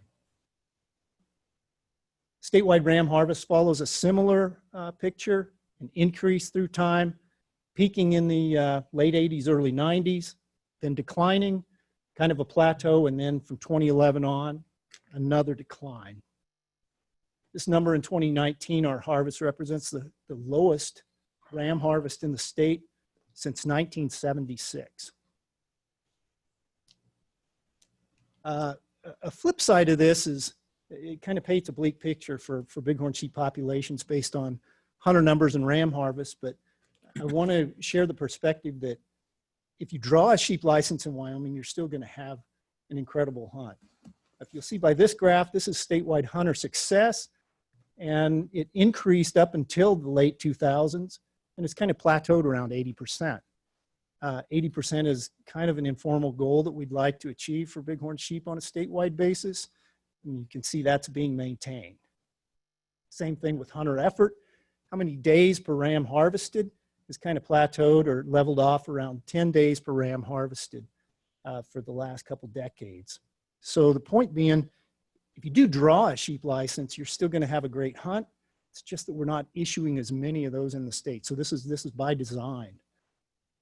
And this is a really busy table, but the point of it is just to look at here again, this success by hunt area, quite high, and the average age of the rams coming out of those areas is still quite exceptional. So again, for those hunters that are lucky enough to draw a tag, we're still making sure that they have an incredible opportunity to hunt bighorn sheep. It's just that not as many people are able to have that opportunity now as in the recent past. So why is that? Basically 3 reasons or 3 herds: Whiskey Mountain, Jackson, and the Absarokas. Just going to share with you briefly a picture of what happened in those areas. This is the harvest of sheep in Whiskey Mountain. You can see it kind of peaked up until the late 80s, and then in 1991 precipitously dropped off and then kind of stair-stepped down to the point where it is today. What happened there is an all-age die-off in 1991, of which I'm sure a lot of you are very aware that we have not recovered from. This is another piece of information that we use, and that's pickup heads that are registered each year. If you look at the totality of pickup heads submitted from the Whiskey Mountain herd unit, see, this is 1991. This is the all-age die-off that was experienced. So one big year, massive die-offs. And since then, the pickup head numbers have returned to a relatively normal, if you will, level. But what we've seen there is a failure to thrive, if you will. We just don't see lamb survival, lamb recruitment happening there. And so you just see that population kind of stair-step lower and lower to the point where it is today. So this is what happened in 1991. You get into 2001, and that's where you see the Jackson sheep herd take a precipitous decline. This is sheep harvest in Jackson. You can see it was almost peaking there in 20 to 25 rams taken, and then it just dropped to an all-age die-off in 2001, and it's been clawing its way back since then. The sheep, or the pickup head picture in area 7, which is the Jackson sheep herd, again, this one big all-age die-off that you can see following the 2001 die-off is responsible for that big decline there. So far 2 herds, Whiskey Mountain, Jackson, a lot of sheep hunting opportunity lost in those 2 herds. And then almost eerily, another 10 years later, so you have 91, 2001, and 2011 is when the Absarokas took a hit. You could see them increasing to where we were harvesting almost 180 rams out of areas 1 through 5 and 22. And then starting in 2011 is when this decline was initiated. In the spring of 2011, there wasn't anything abnormal about the 2010-2011 winter until March of 2011, and we saw substantial snowstorms, spring snowstorms that just did not abate. Those snow depths continued on into May and even into June in some places in the Absarokas, and we saw a significant die-off that was precipitated by those weather events in the southern Absarokas specifically. And if you look at the pickup heads from there, here's 2011. You see over 80 pickup heads there, over 100 the next year, almost 80 the next year. So there were 200, 250 dead ram pickup heads in those 3 years following that 2011 weather event that presumably triggered a disease event of some kind. What's interesting about this graph too to note is even in the golden days of sheep hunting in the Absarokas in the late 90s and early 2000s, there were 40 to 60 ram heads being picked up annually. So a lot of turnover in those populations. And of course, these animals are dying from a number of different causes. There's hunter loss, there's wounding, there's predation, there is disease, there's winter loss. So it's all different causes. But point being, even when this herd is cranking, there's a significant number of rams just dying on the landscape, and ewes and lambs as well. But those 3 herds contributed largely to the declines we've seen and paint the picture that I just described to you, to where we're looking at the lowest number of rams harvested since 76 and the lowest number of sheep hunters since 59. So when the Wyoming Game and Fish Department's Bighorn Sheep Working Group was created in 1997, one of the first things we did was create what we called a herd unit review back then. And this was done in early 1998. And that was an attempt to just gather information from sheep managers, area by area, and learn about what's going on in each of those individual herd units, what some of the issues, problems, and challenges were. So this is something that we've, at the encouragement of our partners at the Wyoming Wild Sheep Foundation, been encouraged to readdress or revisit. And that's looking at things statewide on a herd unit by herd unit basis. So recently we've gone back out to our sheep managers and quizzed them about what are the issues in your districts, what do you need to more effectively manage bighorn sheep, what are some of the challenges that you face in trying to manage sheep in your district. And this was done primarily, again, at the request of our partners in the Wyoming Wild Sheep Foundation to help guide them in their fundraising efforts and looking in the near term, what is the department going to be addressing, what challenges, what needs will we have so they can more appropriately plan their fundraising efforts to help us out. So you can see some of these items up here: habitat enhancement, whether it's prescribed fire or cheatgrass control. Population estimation techniques were a big one, specifically for some of these smaller, harder to survey herds. And I might just add in here that bighorn sheep just inherently are hard to survey. They are difficult to survey because of where they live. Some of the conditions they live under make it challenging to get a look at them, especially from helicopters in the wintertime. Disease is always an issue with bighorn sheep. They are especially sensitive to respiratory pathogens. So disease is a constant theme in trying to understand bighorn sheep herds. Just survey flight time is always a challenge as well, and I'll give you a specific example of that in just a second. Sheep movements, whether that's identifying habitat improvement opportunities or trying to gauge what pathogen or disease risk might exist between different groups of bighorn sheep, or in some cases, disease transmission risk between domestic livestock and bighorn sheep, and better understanding micronutrients, forage preferences, and even evaluating suitable translocation sites, are we looking at opportunities for expanding sheep populations in the state? So these are all items that were brought up by our managers. If you put those in a table, this is kind of what it looks like.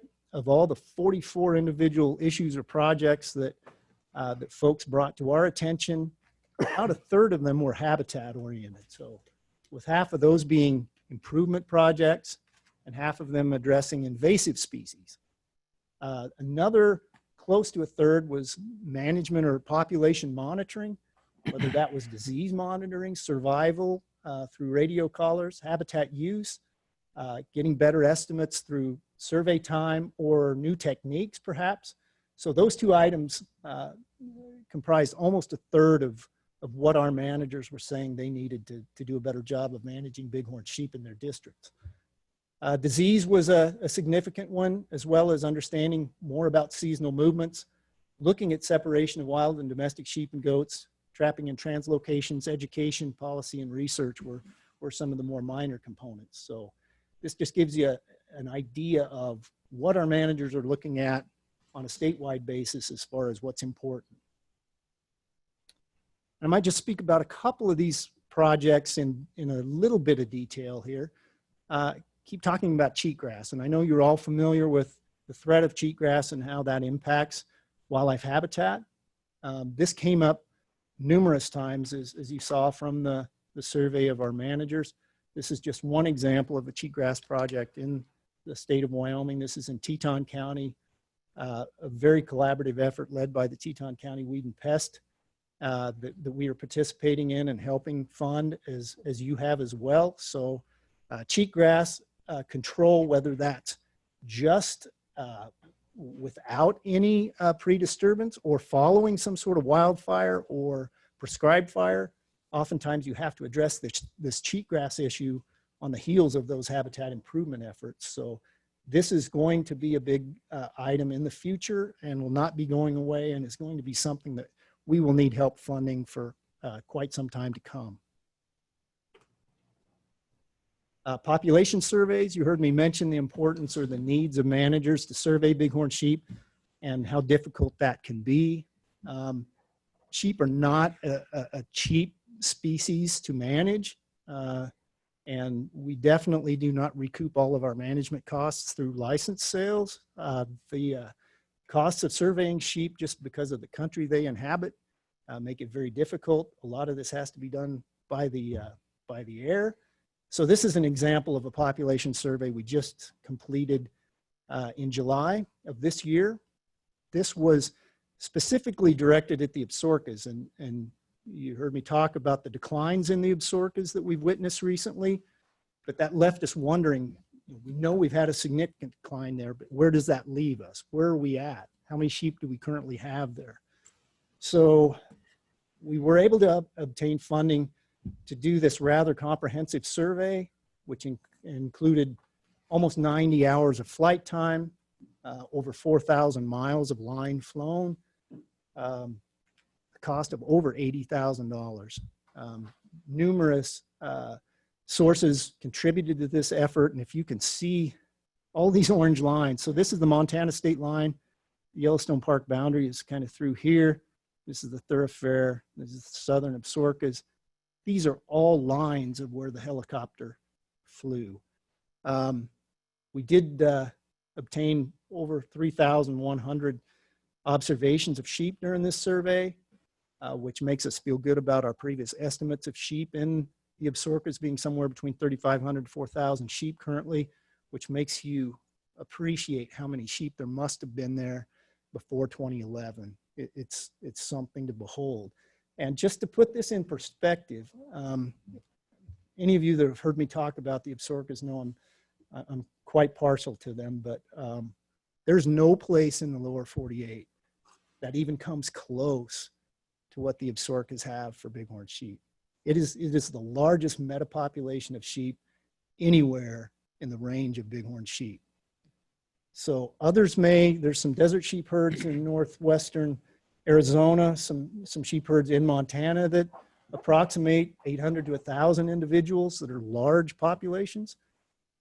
but nothing comes close to the 3,000 to 4,000 sheep or more that inhabit the Absarokas. So it is just an incredible place and absolutely the crown jewel of bighorn sheep populations in the West. Transplants, we've done a lot of transplants through time, and if you'll recall back to that distribution map, the ranges that we lost sheep between the late 1860s and the 1940s, those have largely been restored due to translocations. Most of those came from Whiskey Mountain, and they worked with variable levels of success. But not until we tried this recent idea of taking sheep from similarly adapted areas from places like Oregon and Montana, the riverine systems of the Columbia River and the Missouri River breaks, took those sheep into Devil's Canyon, a relatively dry, low elevation kind of habitat, non-migratory. Those sheep thrived. And by design, Devil's Canyon thrived and actually served as a source of translocations from there back into the Ferris and Seminole, which also received some sheep from Oregon as well. And those are two of our most popular sheep hunting destinations in the state right now, are those two areas. So translocating sheep is always an expensive and sensitive undertaking. There's a lot of processes that have to be examined before we do a translocation, but those are opportunities that we're always looking at and interested in. Population estimation techniques. This was another biggie. So we're looking at various ways of estimating population sizes, and like you heard me say, in smaller populations specifically. Our partners in Grand Teton National Park have done some tremendous work looking at using trail cameras to estimate population sizes. As you can imagine, monitoring sheep in Grand Teton can be difficult. They live at these high elevations year round, a lot of inaccessible places, so using trail cameras can be a very cost-effective and accurate technique as far as estimating how many sheep there are. We have looked at techniques like using drones for conducting sheep surveys, and I purposely put this slide in the upper right to show you how that was fraught with difficulties, as it's quite difficult to see the 10 rams in that photograph. We had that same difficulty trying to use drones to spot sheep. So that's one technique that, at least currently how it's done, probably doesn't hold a lot of promise. Similarly, for looking at using infrared surveys for bighorn sheep, that's shown some success in some places, but when we've tried that in the Cuba Canyon or Elk Mountain area on the South Dakota line, we have not had much success there. But suffice it to say, we're still interested in looking at other techniques we can use. We're also examining fecal DNA, using fecal collections and running DNA analysis on those. In Grand Teton National Park, they're following up with another project to look at using that technique to estimate population sizes of that sheep herd that might hold promise in other locations. Statewide disease surveillance, we're coming off the heels of a decades-long effort to look at what is going on with disease in populations of wild sheep across the state. In 2019, we captured the last group of sheep that we had not put our hands on during this effort in the Encampment River Canyon and Douglas Creek. So over that 10-year period, we captured almost 1,000 bighorn sheep, put 450 radio collars out, learned a tremendous amount about disease prevalence, as well as survival, movements, and we're still mining this data for various things. So I can't get into the details, but there's a huge amount of information tied up in this project, which came from a number of sources of funding. And one of the more important projects we've had going on recently is that with Dr. Kevin Monteith, looking at the intersection between body condition, nutrition, disease, and lamb survival. We've looked at this in the Cody, Jackson, and Whiskey Mountain herds, and are also just recently received a green light to move ahead with some expanded efforts in the Upper Green River that we think is one of the more important projects to come along, that we will be needing some assistance to fund as well. We've got first year funding up and ready to go. This is looking at a component of the Whiskey Mountain herd unit that is inhabits the upper Green River. They are part of the Whiskey Mountain herd unit, but they are doing dramatically better than the sheep at Whiskey Mountain itself. So that contrast and comparison of what's going on with those two different sheep within the same herd unit could be very, very interesting and informative. So another project ongoing and one that's expanding that we're interested to see Kevin get to work on more and his students. I might speak just briefly about a very important aspect of bighorn sheep management in Wyoming, and that is the Wyoming statewide bighorn sheep domestic sheep interaction working group.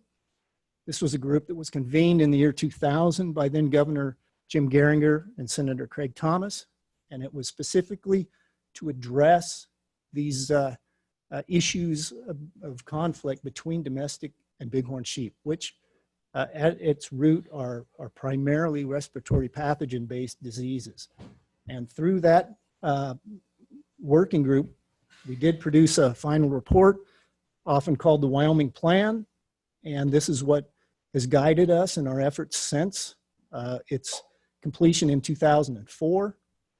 The goal of this group and of this plan itself is to maintain healthy bighorn sheep populations while sustaining an economically viable domestic sheep industry in Wyoming.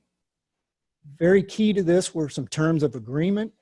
There's numerous terms of agreements that I won't get into the specifics, but they are definitely marching orders on how we are to address some of these issues that come up.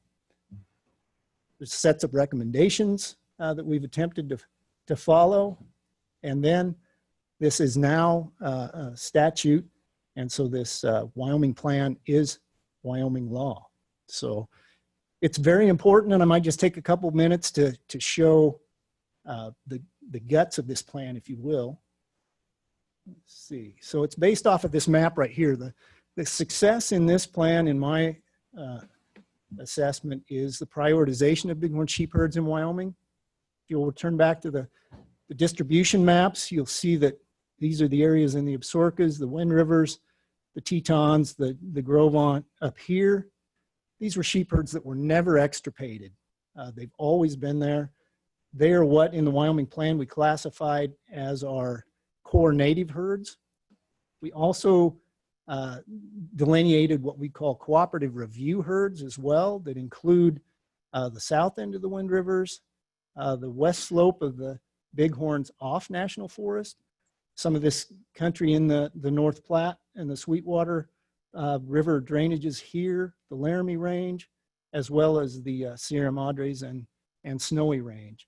There are two areas, and I'll get into these specific definitions briefly in a second. There are two areas that we identified as non-emphasis areas.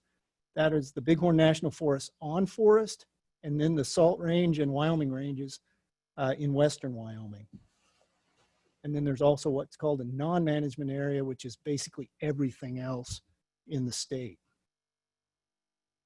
These are just some of the key parts of these definitions. And of course, of these core native herds, domestic sheep may occur there, but all efforts will be made to prevent contact between bighorn sheep and domestic sheep, again, as agreed to by the statewide bighorn sheep domestic sheep interaction working group. So that is kind of the highest priority for addressing these commingling concerns. Cooperative review areas are areas where there's suitable bighorn sheep range there, and any proposed changes in either bighorn sheep management or domestic sheep management will be cooperatively evaluated, discussed, and debated. Non-emphasis areas is that there will be no emphasis to prioritize bighorn sheep unless agreed to by the statewide interaction working group, and that bighorn sheep populations will not be protected at the expense of domestic sheep grazing. And then in the non-management areas, they're outside of those identified management areas, and sheep are permitted to occur there, but they're not actively encouraged. So we have these different areas of prioritization of how we respond to these issues of potential conflict between domestic and wild sheep. And it has served us well for quite some time. To give you an idea, through the direction and guidance of the Wyoming Plan, all of those core native herds, there are no longer any domestic sheep grazing allotments on public lands in those core native herds. And that was done in cooperation with domestic sheep and wild sheep enthusiasts and industry representatives. So we've made a tremendous amount of progress. I think some of the issues that remain are perhaps even more challenging, but we do have this plan to help guide us even through those more challenging issues. And then I might just take a second to give a nod to our partner in all aspects of bighorn sheep management, and that is the Wyoming Wild Sheep Foundation.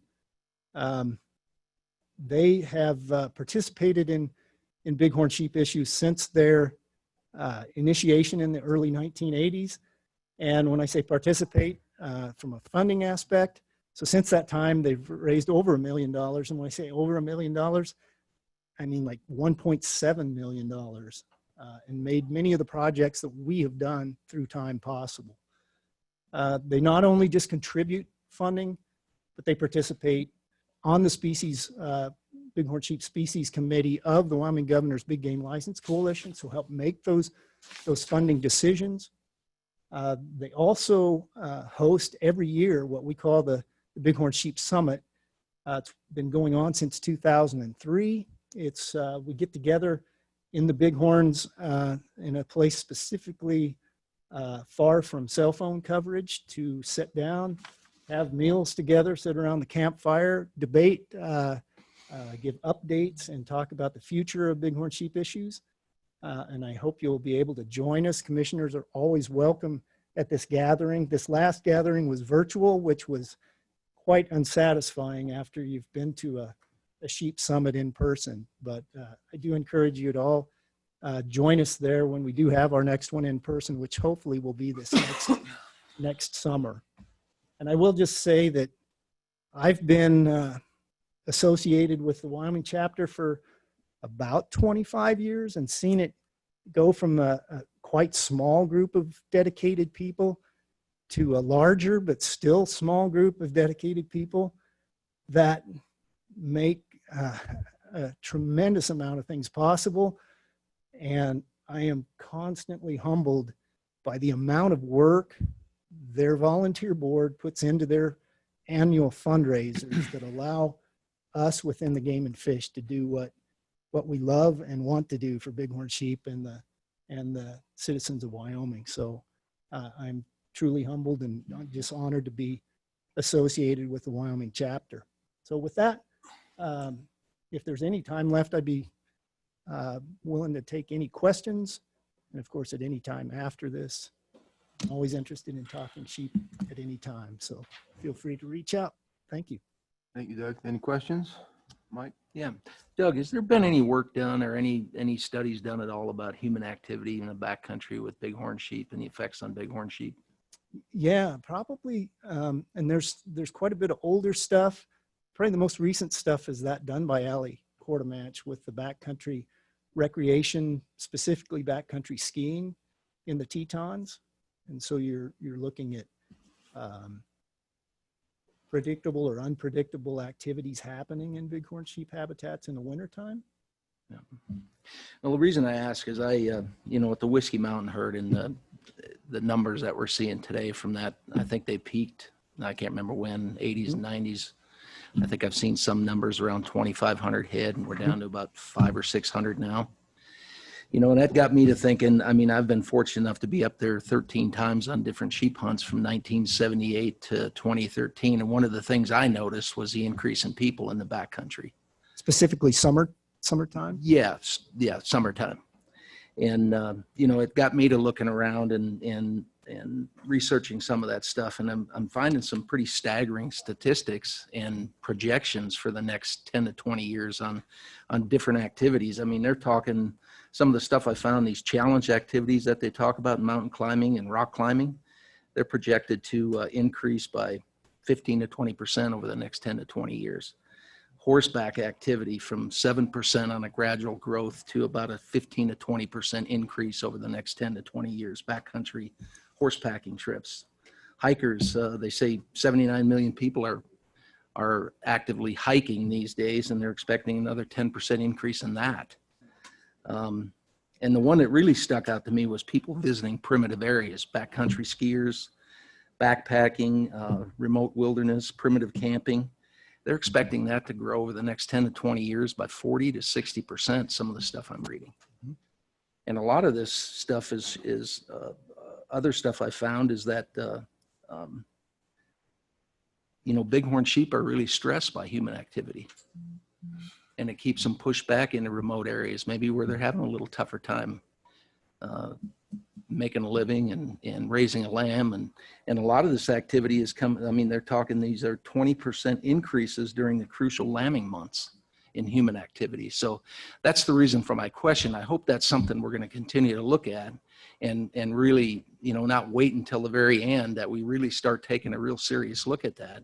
I don't know what we can do about it. I know it's a touchy subject because the Wyoming Tourism Board spends a lot of money promoting that stuff and getting people in the backcountry and enjoying the backcountry. But Sure. I just think it's going to be a huge impact on these sheep. And I think it's going to be a real struggle for the department to try to maintain healthy sheep populations with this kind of activity that we're going to be looking at over the next decade or two. And your question is well-founded. And as I get older, I get more and more interested in history. And so I love reading what my predecessors thought and did. And you go back and look at Wind River reports in the 1960s, and that issue came up then as far as potential disturbance. And it's always tough when you're thinking about bighorn sheep because we've all seen bighorn sheep standing by the highway and places where you can drive right up to them. And how do you equate that with them being bothered by anything? Mm-hmm. And it all has to do with what's predictable and what's unpredictable. And so they can acclimate to some degree to some level of disturbance. But when you're talking about lambing areas, this is not too far different than issues that folks are dealing with elk right now. And repeated disturbance of elk calving areas has caused near collapses of elk populations just due to repeated disturbance of those cow-calf groups that just can't get that relief from people. So it's a very tricky balance to strike, but no, good point to bring up that we don't lose track of that and consider it through time rather than wait until the last minute. Right. It's just one of those user groups right now that's pretty much unregulated. They just go when they go and as many as they can. And I just hope we don't lose sight of that because I think it just makes some sense to me. Bighorn sheep they kind of remind me of mule deer. They're a real sturdy animal, but yet pretty sensitive to a lot of stuff. So, and they're a cherished critter, I'll tell you. They're pretty special. So, all right. Any other questions or? Okay, thank you, Doug. Thank you. Back to Moose.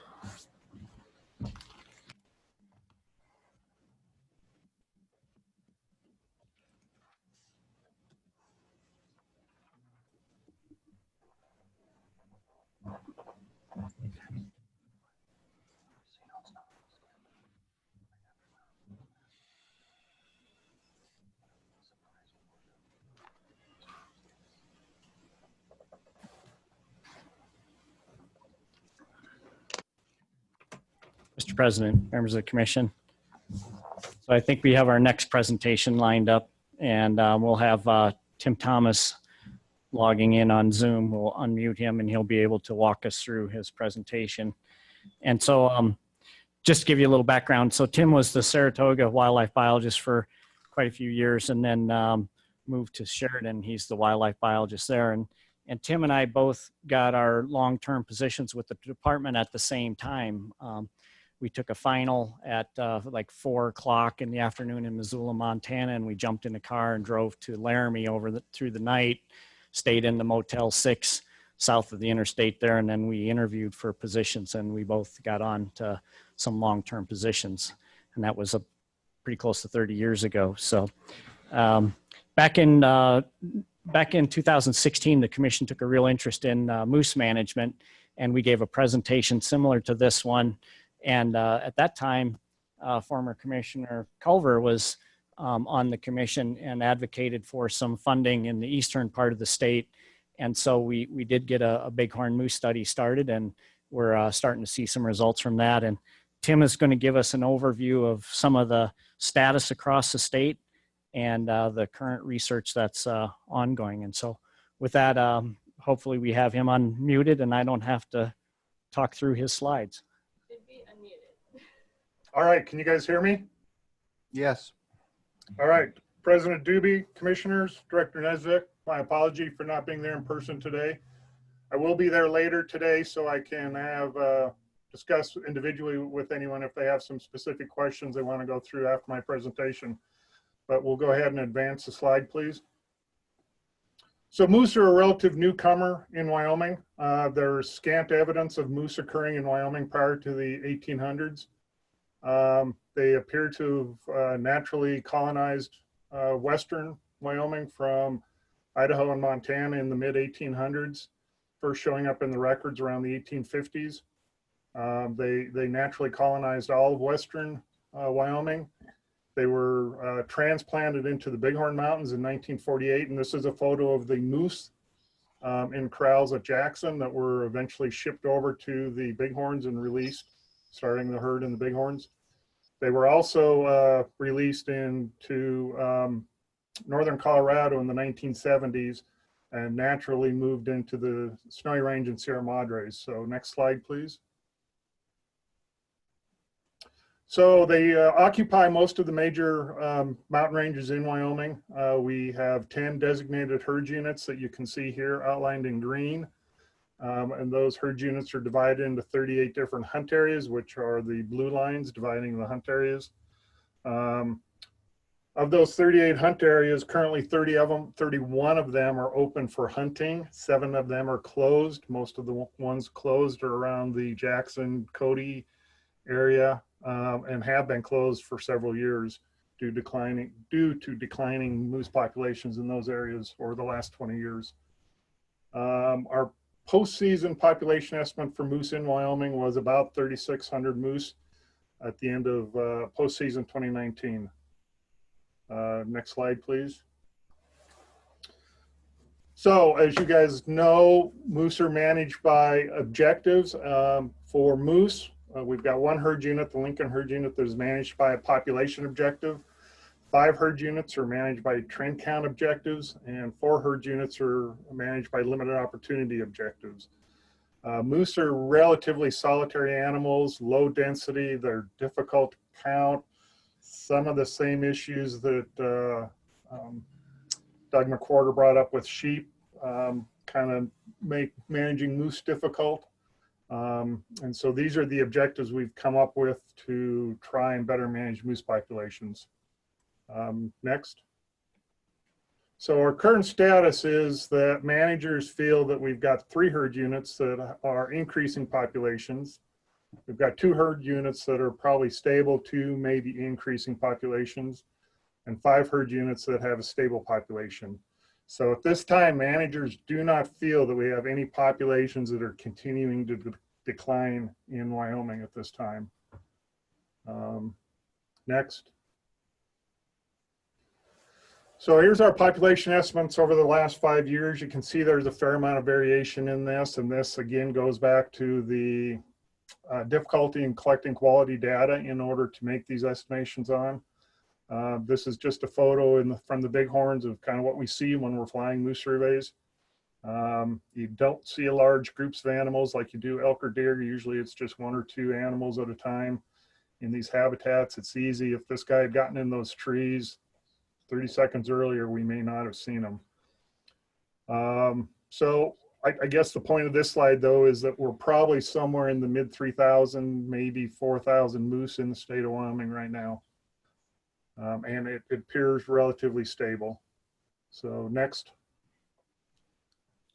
Licenses in Wyoming, we have decreased licenses. And we've kind of stabilized over the last 3 years at around 310, 315 licenses. Average over the last 5 years has been 350 licenses. We did increase licenses a little bit for 2020, primarily in the type 1 licenses. Most of the type 1 licenses are for antlered moose. There are a few any moose licenses, but very few cows are ever harvested on those any moose licenses. You can see we did bump up cow tags type 4, the cow calf licenses by 5 for 2020.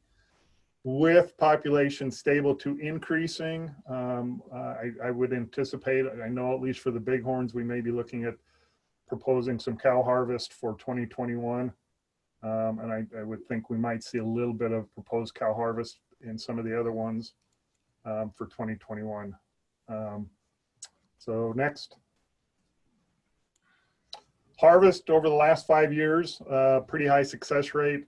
So out of those 350 licenses on average, we're shooting about 317 moose. So around, I think it's around 85%. You can see the vast majority of that is antlered harvest or bull harvest. We have been averaging about 30 cows and 5 calves during that time period. Those cows and calves, most of that cow harvest is occurring in the snowy range, where that population seems to still be doing pretty well. We do have a little bit in western Wyoming, and that's, I think, directed more at some damage situations to allow some landowners to address moose coming in to stored hay crops and whatnot in sublet herd. Next slide. So harvest as a percent of estimated population, you can see that we're harvesting a relatively low percentage of our estimated population, running around 9%. So we're probably not having huge impact with our harvest on these populations. I think we'd have to get up more to that 20 to 25%, where we're probably controlling populations with our harvest. Next slide. So some of the management concerns that have been expressed by managers from around the state are some of the similar ones to what Doug mentioned with sheep. So population data, moose are again solitary animals. They're relatively low density. They occur in a variety of habitats, from tall willows to conifers, that make them pretty difficult to get good quality data or population data information on. Even our harvest stuff, when you're only shooting 5 animals and you're only getting 3 or 4 animals checked in teeth and antler size and things like that, that's a pretty limited data set on which to be making management decisions. So that leads into the next one, is trying to figure out efficient and affordable survey techniques. Again, like Doug mentioned, moose do not pay for themselves. We spend a lot of time trying to count moose, and it definitely doesn't pay. Our license sales don't pay for the costs that we take. So this is a problem across jurisdictions, at least in the Rocky Mountain West in the United States. Nobody really has a good technique that they're relying on for collecting moose population data. Some of our research kind of goes to the next 3, the fluctuating adult survival rates, the fluctuating pregnancy rates, and the low calf recruitment. Some of our research we've done over the last 10 years, you know, we can have changes in female survival rates going from, you know, mid 80s, which is good, into the 60s, and then back up into the mid 80s or 90% survival, without any really easily explainable reason. And so some of those dips are concerning, but we haven't really figured out why we're seeing some of those dips occasionally. And obviously female survival is important for perpetuating the species. So we definitely want to be up in that mid 80s or above. Same thing with fluctuating pregnancy rates. That's probably likely driven by habitat conditions. Low calf recruitment can have various reasons for that, depending on which part of the state you're in. Obviously, in the western part of the state, predation plays a role in that, where we have 4 major predators. You get in the snowy range or bighorns, I don't think we're really seeing low calf recruitment issues. We don't have the suite of predators that they have in western Wyoming. Disease and parasites, there's not much for diseases that are affecting moose necessarily in the state of Wyoming. We do have a couple parasites that are of concern. We've got the Eleophora or arterial worm, and we've seen that across the state. We Pardon me? No, you're good. We're still not sure whether moose are dying with arterial worm or because of arterial worm, or exactly what the effect of it is on moose. Winter ticks is an issue also. We do see that in western Wyoming a little bit. It's likely not driving populations like it is in New England. You may have heard some of the stuff coming out of Maine and New Hampshire, where they're losing up to half of their calves every year due to winter ticks, which is really taking a toll on their moose populations back there. We don't see it at that level in Wyoming at this point, but warming temperatures, shorter winters may allow those parasites to do better and may have a bigger effect in the future. Some of the habitat concerns expressed: long-term drought. Moose obviously like wetter, more mesic environments, and those long-term droughts have long-term effects on those environments, with willow die-offs, switch in cover types, reduced water on the landscape, which kind of goes into the next one of habitat conversion seen. And in the photo there, you can see conifers encroaching into willow bottoms and drying those sites out a little bit and converting those to more of a conifer site than a wet riparian corridor. Warming temperatures, I've looked at temperatures in the Burgess Junction area, and we definitely see an increasing trend over the last 50 years for both January, February average mean temperature, and then the July, August average mean temperatures. Those are both have an upward trend, and I think we're seeing that across Wyoming. Projections for Wyoming as it gets warmer, it's going to change our precipitation regime. We're going to see less snow, more precipitation in the form of rain, less snowpack results in less runoff through the season. Drier summers. I know at least up here in the Sheridan area, it was a pretty dry, hot summer. So those are some concerns that we're seeing with managers have brought up, and some of our research will come back to address some of these issues that we're talking about. So we'll go right into some of the research that's going on then. Next slide. So research in Wyoming kind of started in the 1960s with Dr. Doug Houston doing his PhD work in the Jackson area. Then there wasn't much done until the 1980s when Dr. Joel Berger did some independent work with Jackson moose herd.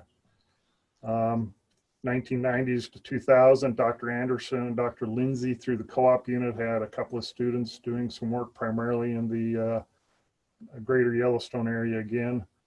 In the 2010s, Dr. Kaufman and Dr. Monty through the co-op unit and the Hobbs School have continued some of that research, including down in the Snowy Range and in the Bighorn Mountains now. We've also, Doug and I were two of the initial members of what we're calling the Western States Moose Working Group. I think about 2012, 2013. We got together with Idaho, Montana, Colorado, Wyoming, Washington, and just got managers and researchers together to try and start collaborating a little bit on research and see if we were kind of going in the same direction and not duplicating some of the research so we can get better information. So that group meets every couple of years just to kind of coordinate what's going on with moose in the Western states. We were hoping to have a meeting this year. Obviously that didn't occur, so hopefully maybe next year we can coordinate that meeting and have it up at our whiskey camp at Du Bois. So next slide. So here's the research that's been done to date. Like I said, it started in the 1960s with Dr. Houston's PhD. Chuck Anderson did a sitability model in Western Wyoming in '94 for his master's. We did some moose willow interactions in Western Wyoming for Julian Cole Scott for his master's. Phil Bagus in 2008 did some winter habitat winter diet, seasonal distribution in the Snowy Range. Scott Becker, same year, habitat selection. Condition and survival of Shiras moose in Northwest Wyoming. 2011 is when Vanessa did her work on habitat condition and nutritional quality, seasonal forage and diets, and that was the Jackson moose herd.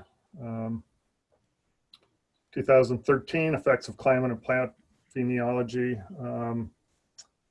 and that was in Kevin Monteith and Matt Kaufman did that paper, and they kind of looked like at stuff across Idaho, Colorado, Utah, and Wyoming on that. 2016, effects of predation and resource limitations on demography and behavior in the moose in the greater Yellowstone, and that was Brendan Oates, and that was primarily in the sublet herd unit there north of Pinedale.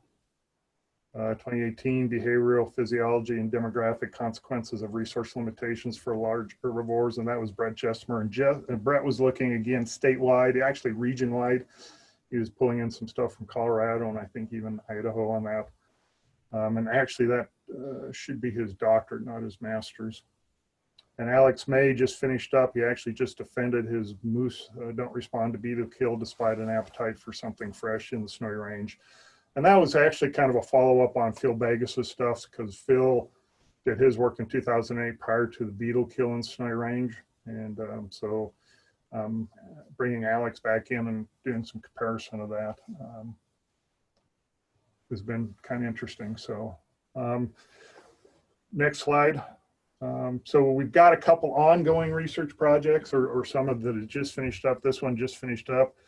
Behavioral mitigation of thermal environment by heat sensitive species. Next. And then the TC Moose Ecology Project is just getting ramped up. Next. Evaluating moose demography and habitat use in the Bighorn Mountains. That one, we're getting towards the end of that one. Next. Development of a non-invasive genetic sampling protocol for estimating abundance of moose in the Bighorns. That one's just getting started. And one more.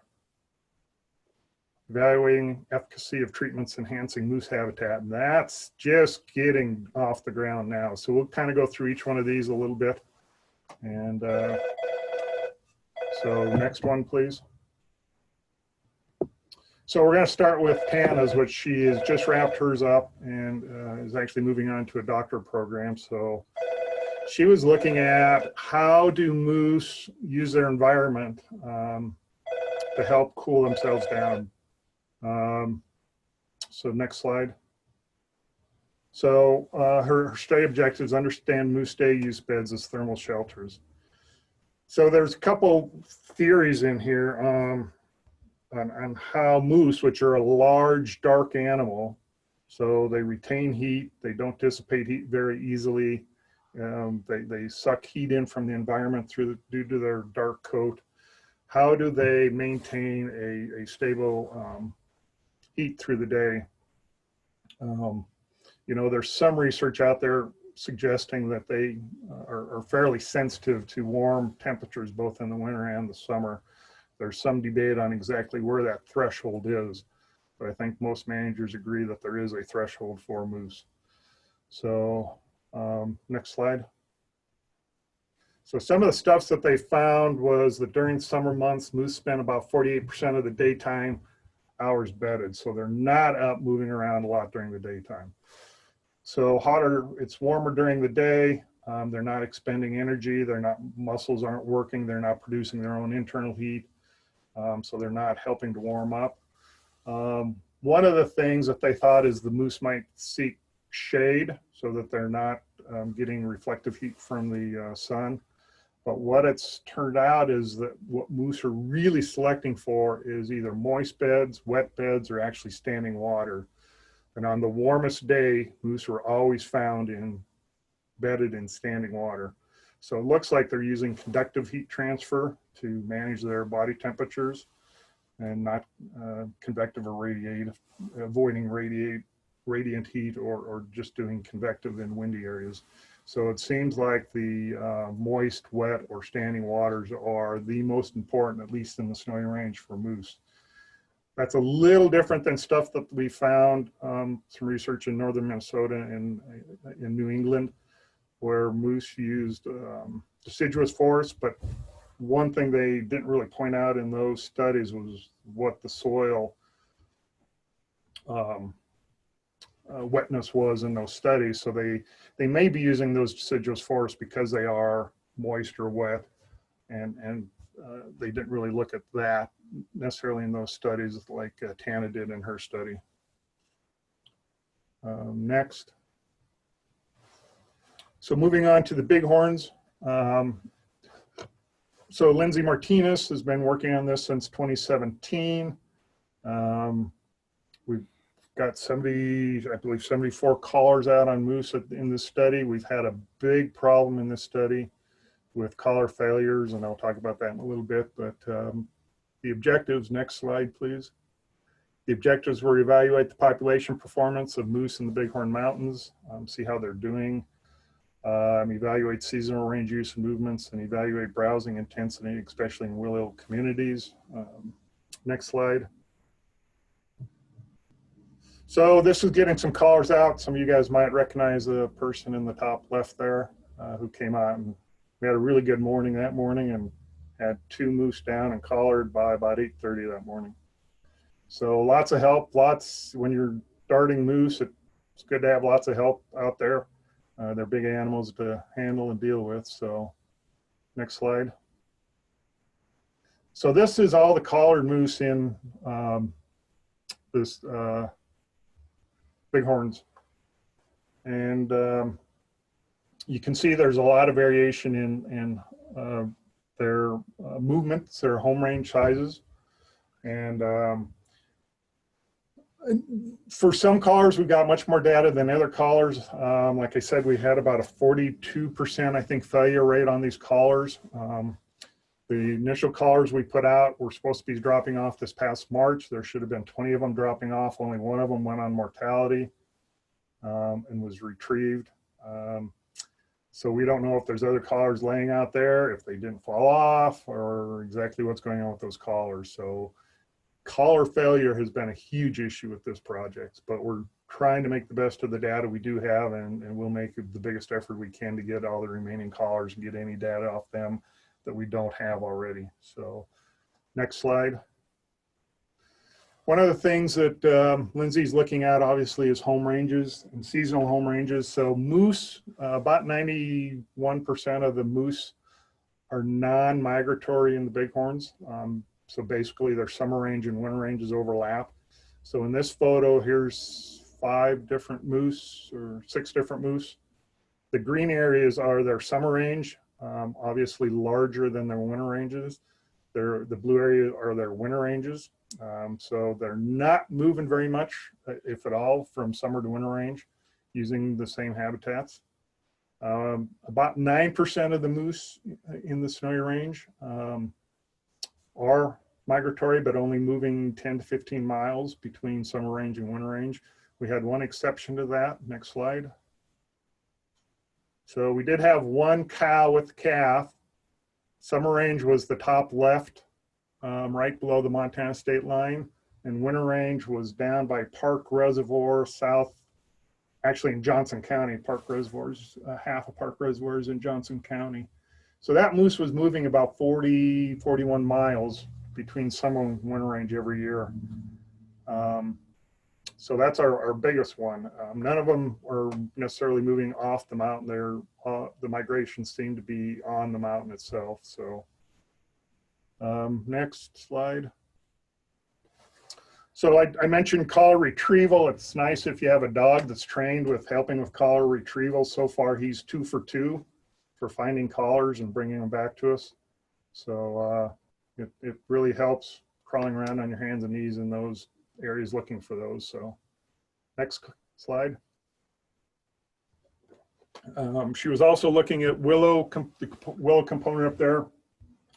So in 2018 and 2019, she did what's called the Kegley Live Dead Index on willows, and that's just a measure of live stem versus dead stems in willow bushes, looking at the potential for the willow to perpetuate itself. It's a technique that was developed in Montana, western Montana. So if it's a positive number, if it's above 0, is a good thing. If it's below 0, that's suggesting willow communities, you're losing willow communities. So this is divided up by hunt area. So area 1 and 34 are on the east side of the Bighorns. Area 42 is the west side of the Bighorns. As you can see, all these are positive, but just barely positive. So it's suggesting that the current browsing pressure out there is not really affecting willow, but it's close. Area 34, which has fairly limited, very linear willow communities, had the lowest, right near 0 or to slightly above. Area 1, a little better, and 34 or 42 kind of in the middle there. She did not, unfortunately, she was not able to get out and collect data this year due to restrictions placed on research by the university. So next slide.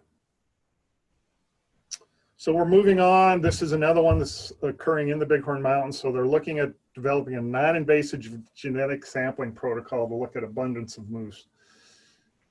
So what does that mean? Next slide. So they're going to develop and execute a viable sampling regime for collecting moose fecal pellets that are representative of the Bighorn moose herd unit population, and use that to estimate abundance of moose in the Bighorn herd unit during the winters of 2020 and 2021. So it'll actually be 2 separate population estimates using genetic mark recapture techniques. So next slide. So they got with Lindsay, looked at the collar data, looked at high density, low density, medium density movement patterns of the moose based off Lindsay's collar data. And then they put transects out on the Bighorns to go out during the winter and collect moose pellet samples. Next count or picture. So this is out in the field collecting moose samples. So what they're going to do is they're going to get DNA off these samples, and that'll be the initial mark, if you will, of these moose. And then we can go back in, collect another sample, and compare what we collected in the first sample to the number of unmarked animals in the second sample, and you can derive a population abundance estimate based on that.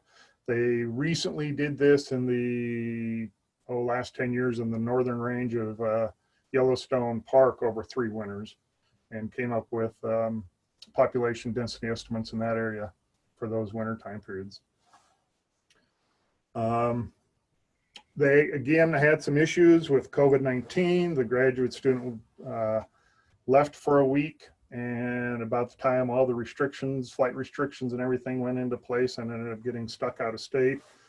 So his technician and Lindsay's technician finished up the best they could, and we had some field people assist. So next slide. So they collected samples from January through April of 2020. They were hoping to get 30 transects completed. They got 25 done. They're hoping to get about 250 pellet groups sampled. They got 105. So again, some challenges due to the COVID restrictions this year, but at least they got a good start on it. Hopefully, they're going to be testing on what level of sampling is going to be necessary for managers to do, to see if this might be a technique that our personnel can try in the future for doing periodic abundance estimates. And probably something we don't want to do every year, but every 3 to 5 years possibly, just give us a benchmark of where that population may be. So hopefully we might be able to get a technique out of this that could be usable on the ground. Next. Oh, and one other thing on that one. They are looking at some of the CARES Act money to maybe extend this. This was only supposed to go 2020 and 2021, but they are going to see, since this was negatively affected by COVID-19, if they can use some of the CARES Act money to extend this one more year into 2022. Next one. So the Meeteetse Ecology Project, this is a new one started. I think some of you guys on the commission are familiar with this. And Dr. Monteith is supervising this with graduate student Rebecca Levine doing the work. I've not met Rebecca, but I understand she's on the ground and going at it. So next slide. So they're looking at compared daybed selection between male and female moose. So kind of following up some of that stuff that the TANA did in the Snowy Range. Understand how thermal refuge, nutrition, and stress relate to calf survival. And this has been a, looking at environmental conditions and calf survival has been something Dr. Monteith has looked at with numerous species. So he's bringing some of that to moose with this study, and evaluate vulnerability of males to harvest based on rut-related movements. And obviously, especially in the Meeteetse area, vulnerability of males to harvest has been a concern with some of the landowners in that area. So next. So this is the study area that they're looking at. So basically that Absaroka front there, west of Meeteetse is the study area that they're going to be focusing this study on. And that's in Moose Area 9 of the Absaroka herds unit. So next slide. So this is getting some of the collars out. This one is the study that does have the camera collars out. Unfortunately, we were unable to get any of that videos or photos from those cameras to present in this presentation. I believe one of the collars, do they have to send them back, Doug, to the factory to get that data off?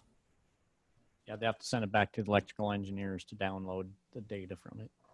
Yeah, and they haven't got that back yet, unfortunately. So, or we could have included some of that on this presentation. So next slide. And the last one we're going to talk about today is evaluating the efficacy of treatments for enhancing moose habitat. Obviously, habitat, as Doug mentioned with sheep and also with moose, habitat is a concern. Without habitat, you don't have wildlife. And so Dr. Monteith is going to be looking at this in Western Wyoming. Next slide. So they're going to implement and monitor habitat treatments, including cutting willows, prescribed burning, and beaver restoration. They're going to monitor forage of growth and nutritional content of forage within the treatment areas and monitor moose behavior in response to these treatments.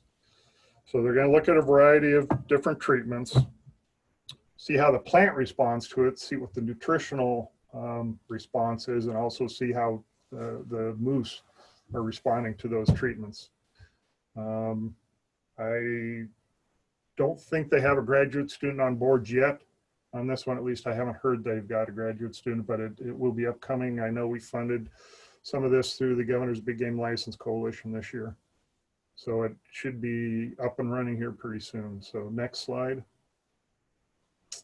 So at that point, I'd entertain any questions. And again, I will be there later this afternoon and can answer questions in person at a break or this evening if anyone wants to discuss any of these moose topics. But I can entertain any questions now if we have time, Doug.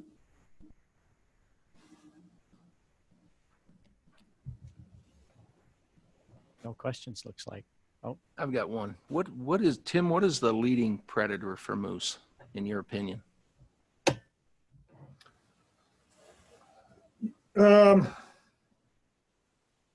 Is that Commissioner Smith? Yes. You know, in the bighorns, we probably don't have much for adult mortality or predation. Black bears might be an issue on calves that first week or two. I'm not sure mountain lions are doing much for predation on moose in the bighorns. Now, in western part of the state, Doug or somebody else may be better to answer that. So in the western part of the state, you know, we had recolonizing carnivores, as you're well aware of, and during Scott Becker's study, we had there was mountain lions radio collared, and they actually had a couple mountain lions that specialized in some of the younger moose, and we lost a fair number of moose in a 2-year period to a couple different mountain lions that were actually collared. Wolves, of course, were a key key player there.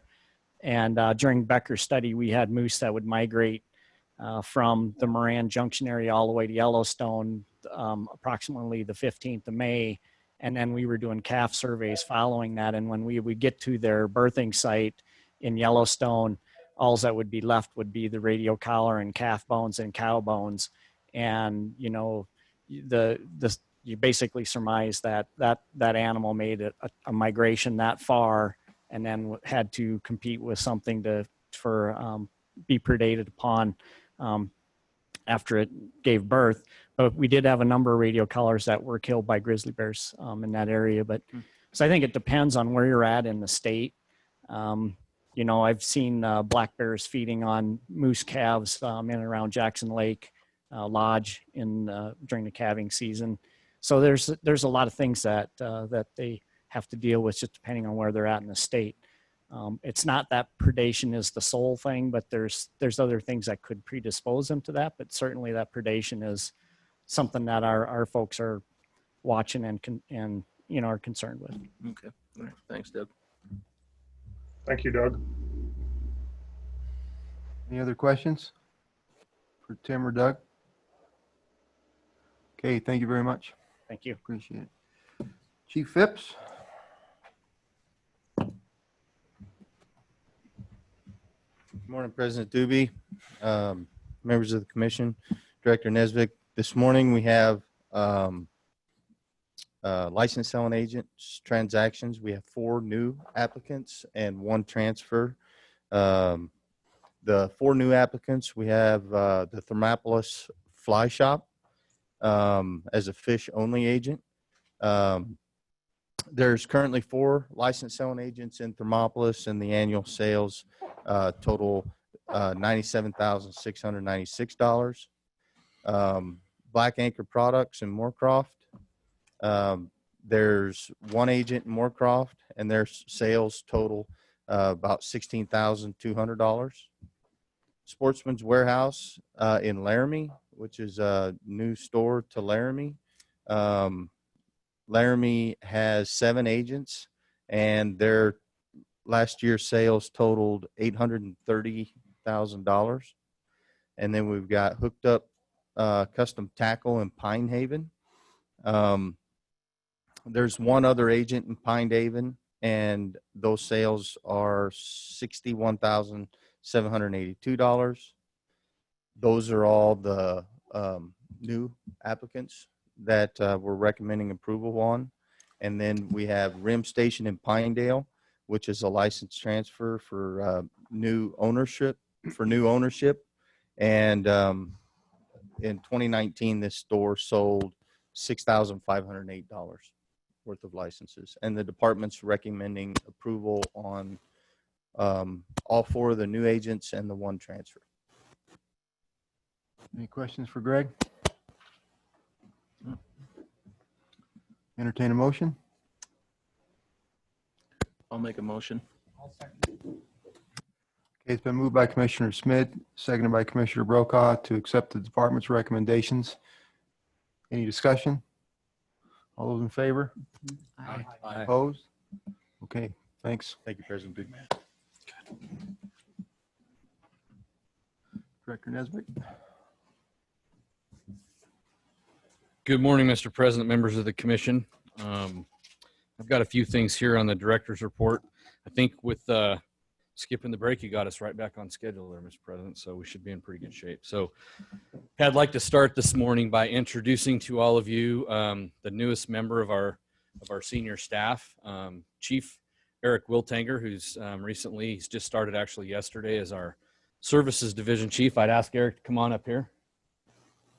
So Eric comes to us. He was just recently the Deputy Director at the Division of Criminal Investigation for our state here. He's worked in state government for about the last, help me Eric, about 8 years. Prior to that, he retired from the United States Air Force, where he was a security forces airman with the senior leader when he retired from the Air Force, has a lot of experience. We decided yesterday would be an appropriate time to kind of break him in easy. So the first meeting we required him to attend was learning how our licensing system works and how we would deal with and assess a change if we were to change our license allocation to 9010. So he understands it well. He's ready to brief the commission today on 9010. And but anyway, we welcome Eric to the team. You'll all get an opportunity tonight and at other meetings to get to know Eric a little bit better. We're glad to have him. You bet.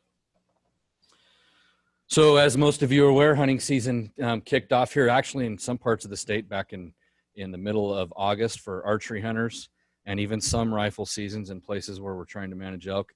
So far, so good. This weather that we've had the last few days is certainly welcomed by our hunters.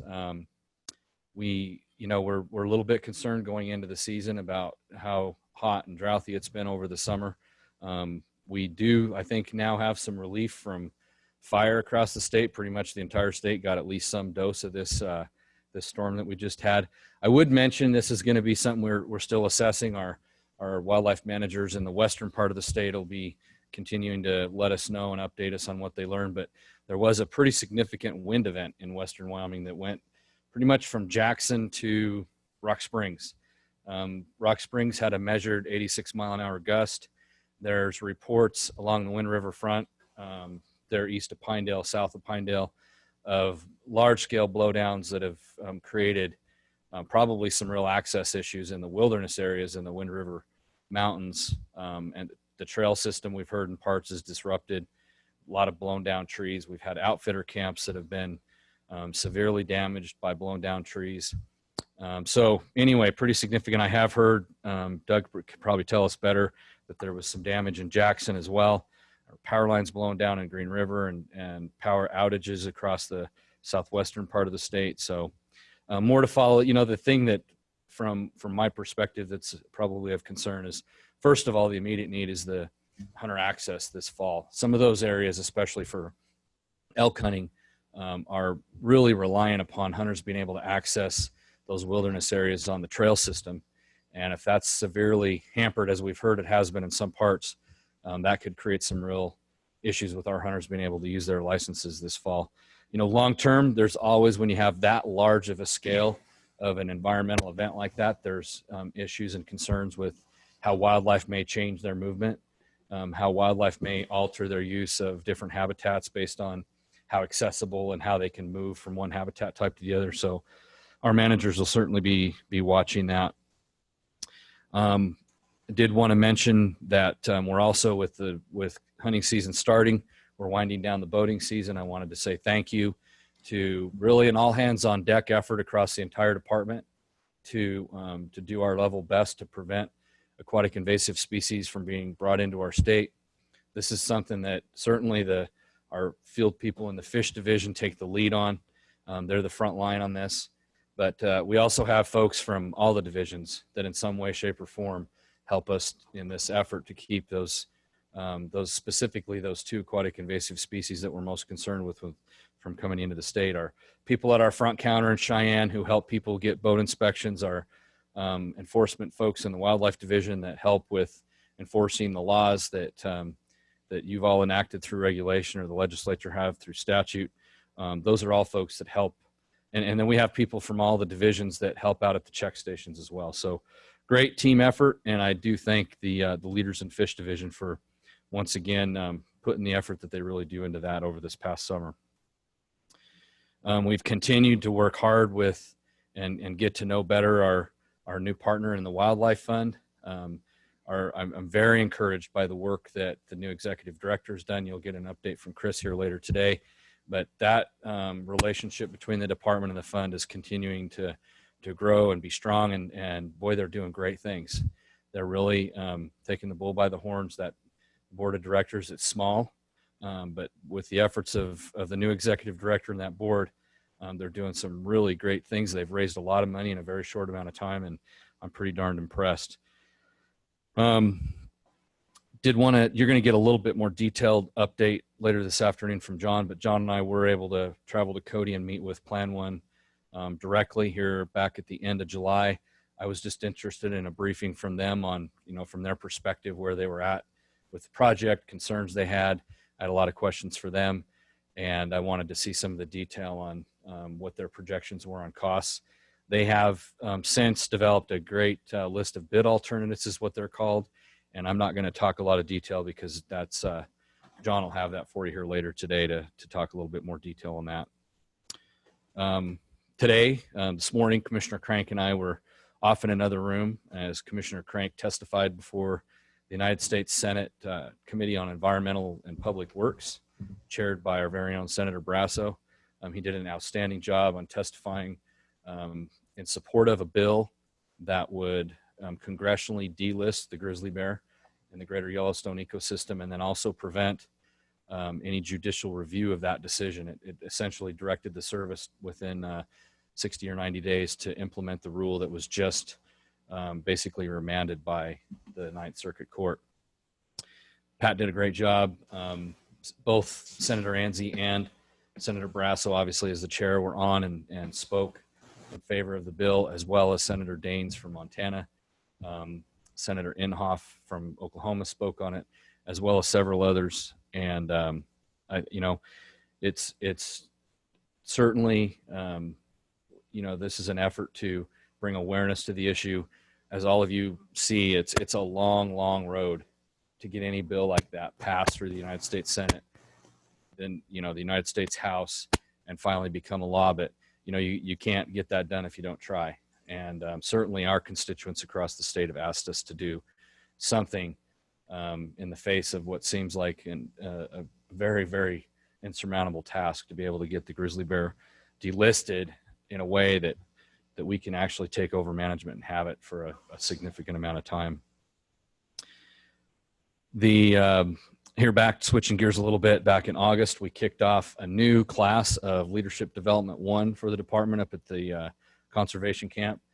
A very inspiring and bright-eyed new cohort of department leaders and people that are engaged in this program. We've switched gears. I think the commission's been briefed on our new contractor that we're using for that program, Elevate Wyoming, and they're just doing an outstanding job. I was very impressed with their efforts as well as the engagement from that new class of leadership development. We wish them the best. They'll be graduating in the April-May timeframe of 2021.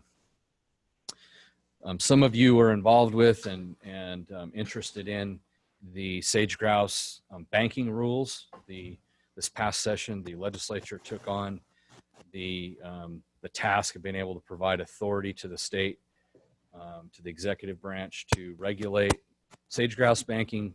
That bill passed, and then what ensued after that is the process of going through rulemaking, and all that is near completion and being finalized now, and there should be a set of rules in place here in the near term.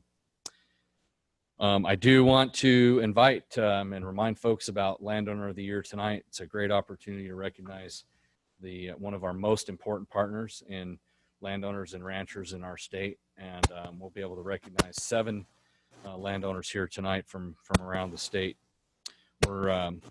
We've been asked by a few people, and if we're still going to do that, and I think the weather looks good. I see a high of 53 that's going to happen right about the time we start it. We're going to have a tent, and so we should be able to have the weather that'll make it possible to recognize those folks here tonight.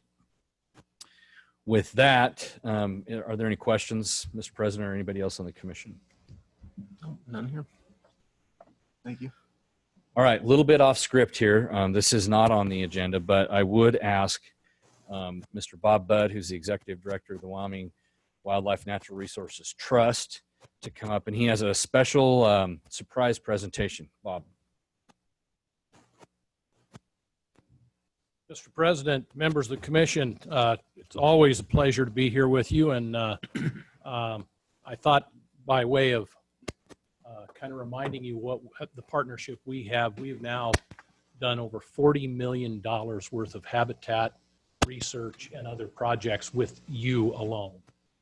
That's leveraged out at about 5 to 1, which puts about $250 million on the ground in projects that we've done with the Game and Fish Department as the sponsor.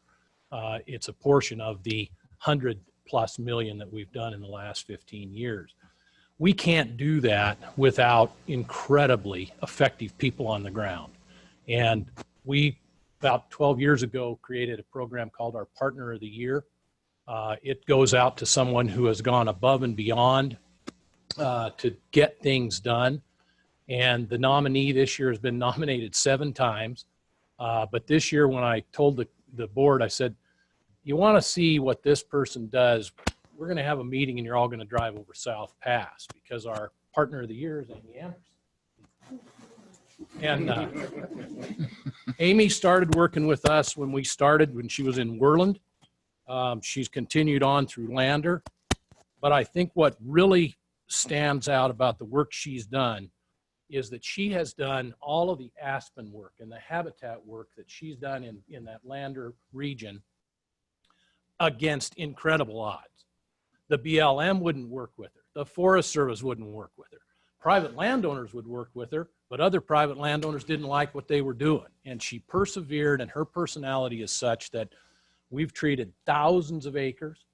The improvement is obvious if you drive over South Pass when you look at how vibrant it is and how the response has been. But she does other things as well. And she always does it pleasantly, patiently.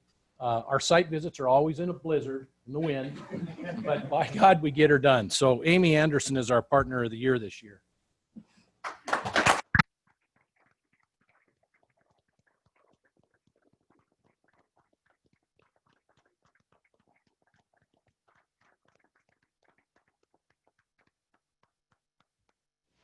Thank you, Mr. President. Thanks, Bob. Okay,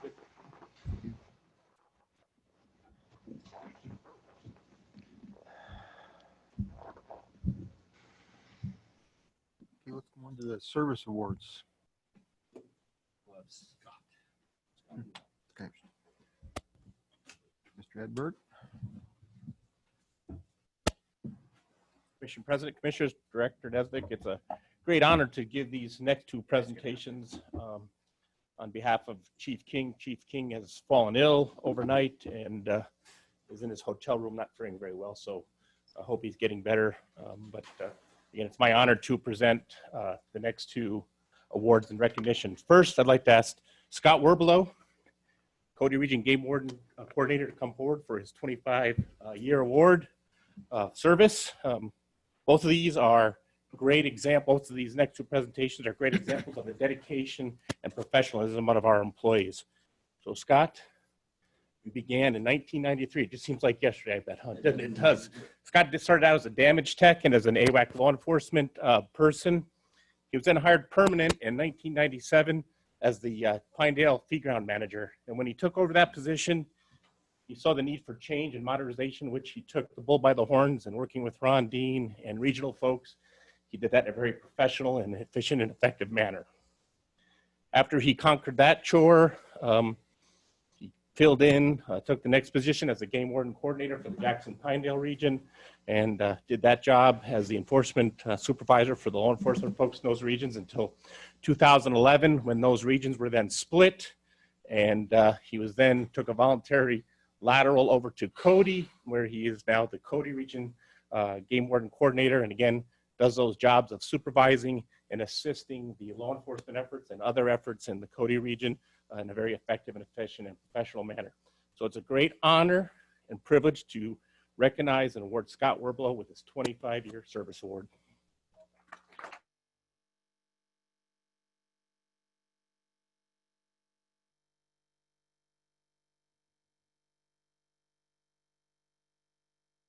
Get a quick photo.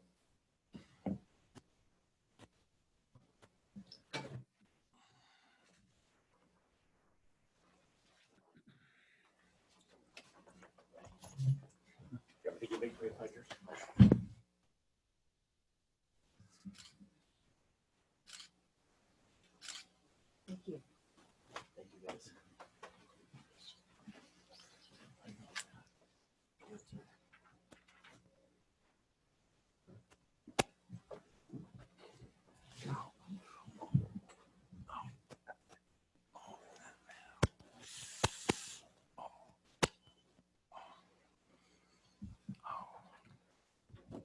Commissioner President Dubey, Commissioners, Director Nesbitt, The next presentation, again, is a great honor for me to present on behalf of Chief King.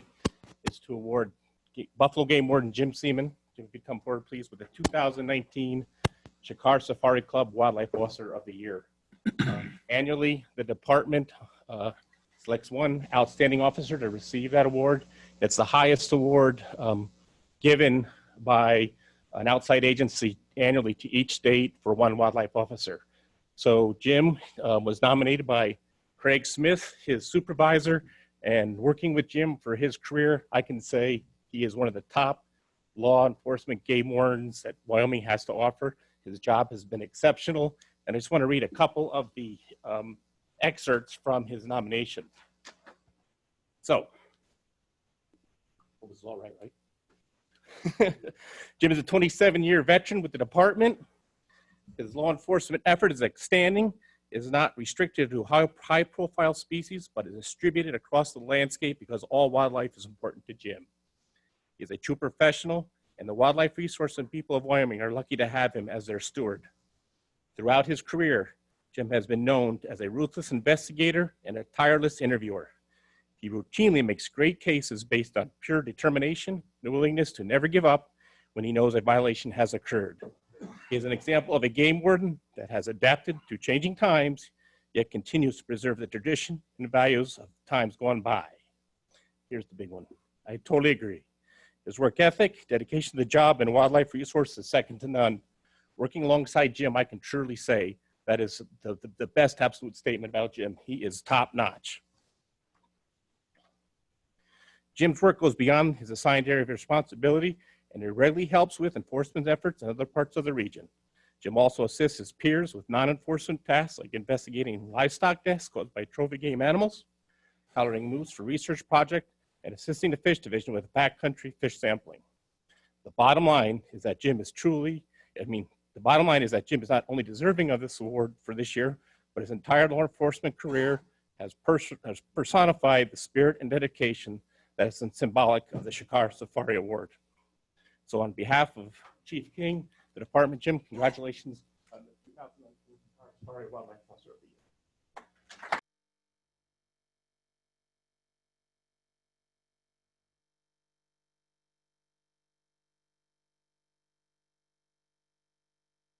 This gets a pewter plate, a framed certificate plaque, a pin, and then a donation made in his honor if he's tragically killed in the line of duty of $20,000. So again, top honor for Wildlife Officer of the Year. Come over and have a picture. Stop, you dropped Amy. One.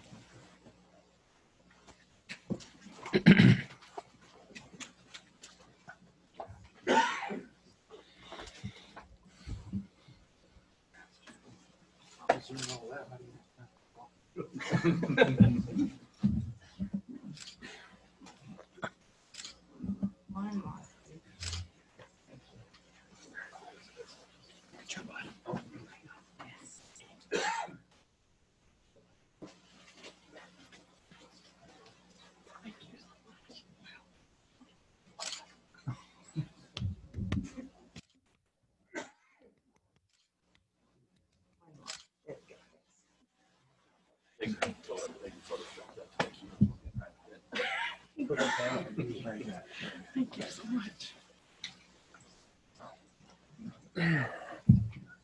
Okay, I think we'll take a 10-minute break.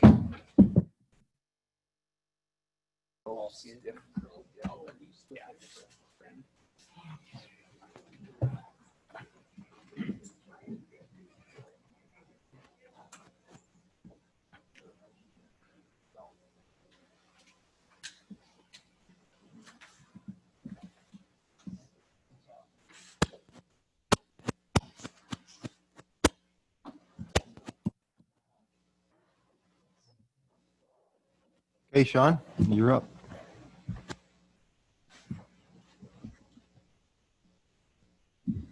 Good morning again, Mr. President, members of the commission, Director Nesvik.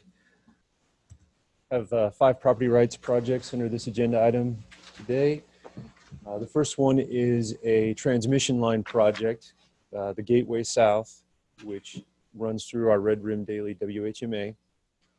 This parallels the Gateway West line that was previously previously approved by the commission approximately 2 years ago. The power company, Rocky Mountain Power, they're proposing to construct and operate a new 500 kilovolt line. Runs from northeast Carbon County, and it's planned to the Clover substation near the town of Mona in Utah. The project is approximately 420 miles in length, and it will involve the commission-owned property you see here at the Red Rim Daily, and then also at our Fort Steele public access area. At this moment in time, Gateway or Rocky Mountain Power is requesting an option from the department, basically granting us, or the commission, or the commission granting them an option would entail giving them the ability to enter into these easements at any given time over the course of a year. At that point, there would be an option for an automatic renewal on the part of Rocky Mountain Power with an additional payment. That option payment that they're proposing at this point is 5% of the overall easement value, which is $14,816. The total easement value is $296,000, $318, excuse me. The original appraised value of the property, based on what Rocky Mountain Power acquired through appraisal, was $600 per acre. Their initial offer to the department was $1,000 per acre, and we've negotiated that up to $2,750 per acre based on the cumulative impact of a previous line in the area. Based on the fact that we've been able to negotiate that value to a higher amount, and the fact that this project has been approved through multiple layers of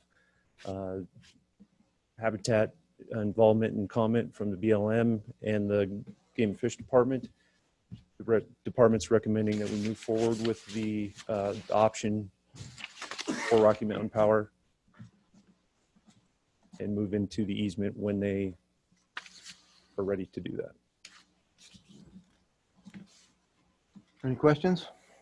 Mr. President? Mr. Crank? Sean, why are they doing an option? Why don't they just do the easement now?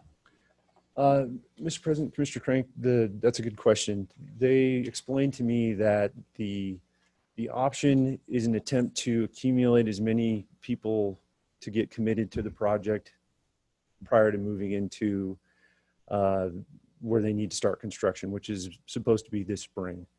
That way they can say that, yes, we've got enough accumulated interest that we can enter into these easements and move forward with the project.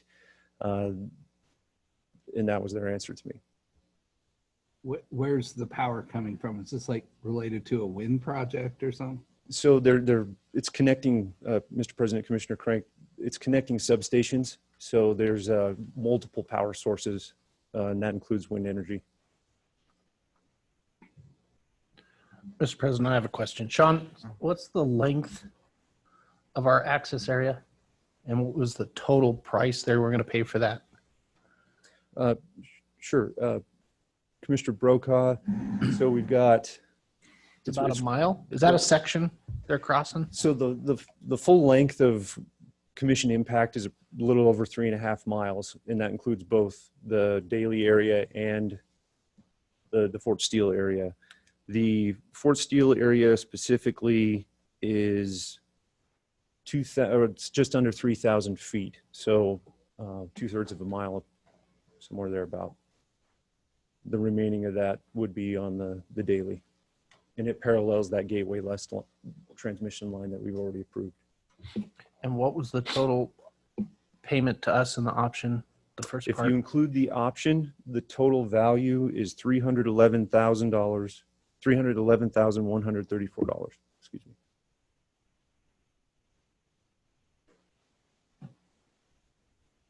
They're close. I only know from another private landowner they're crossing, and he's requested $100,000 a mile, and it seems like they're going to pay that. So,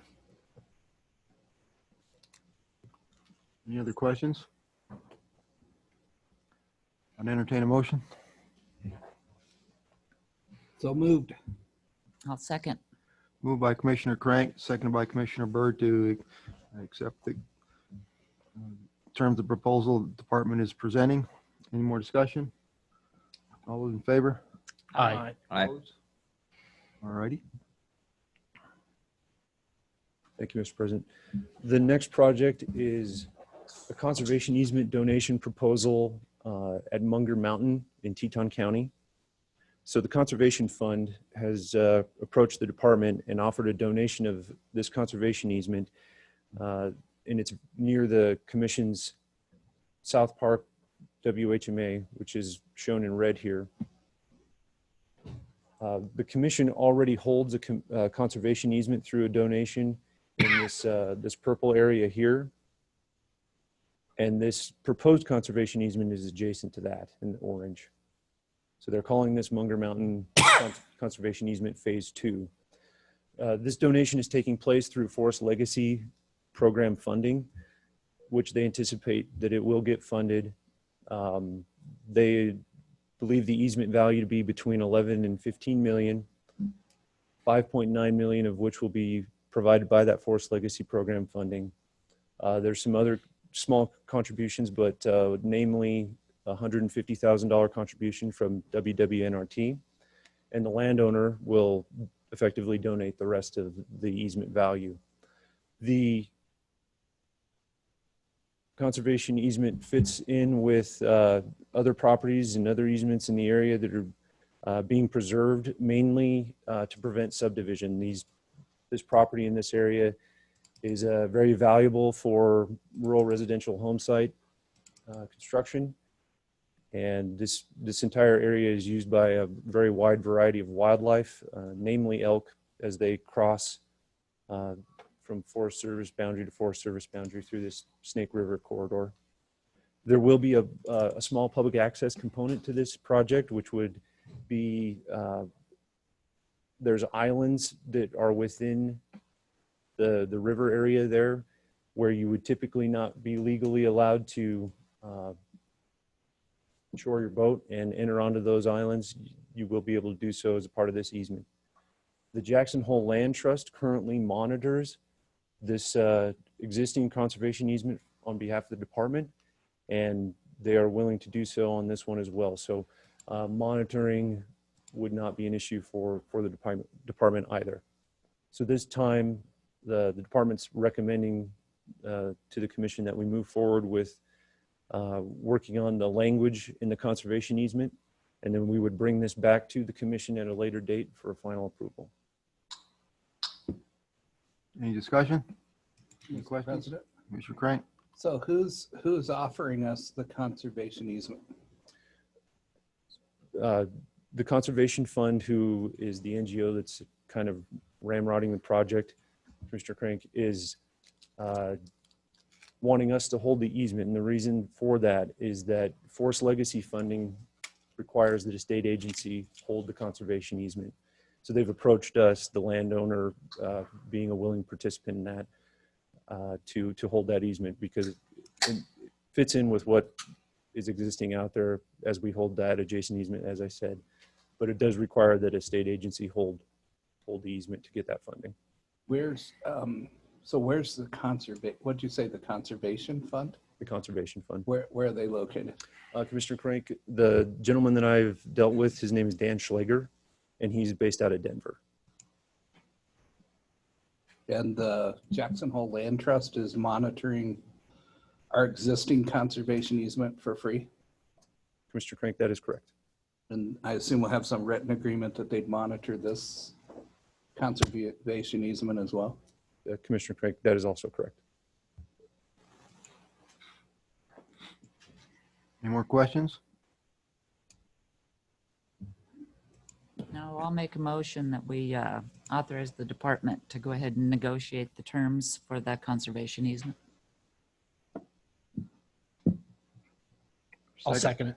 All right, it's moved by Commissioner Byrd, seconded by Commissioner Brokaw to allow the commission or the department to advance negotiations. Any other questions? All those in favor? Aye. Opposed? Thank you, Mr. President. The next item is the Pilot Hill project. As the commission is probably aware, the governor sent out a release just last week that they've finally signed the paperwork and have closed on this property. So the Office of State Lands now holds this entire area as you see here. This consists of about just over 4,000 acres. The area outlined in green would be the proposed WHMA that the department would manage in the event that you approve the lease. That consists of just over 3,000 acres, which is 3,000, or I'm sorry, just east of the city of Laramie here. The department so far negotiated an annual lease payment of $4,800 to take on this property for management. This is very similar to units that we have in the area, which includes Laramie Peak and the Red Rim Grizzly. So that's where we base this number off of. There is a 2.35% annual increase in that negotiated rate over the 25-year term. And that is coincides with the lease rate that the Pilot Hill Group and the county have negotiated with the Office of State Lands.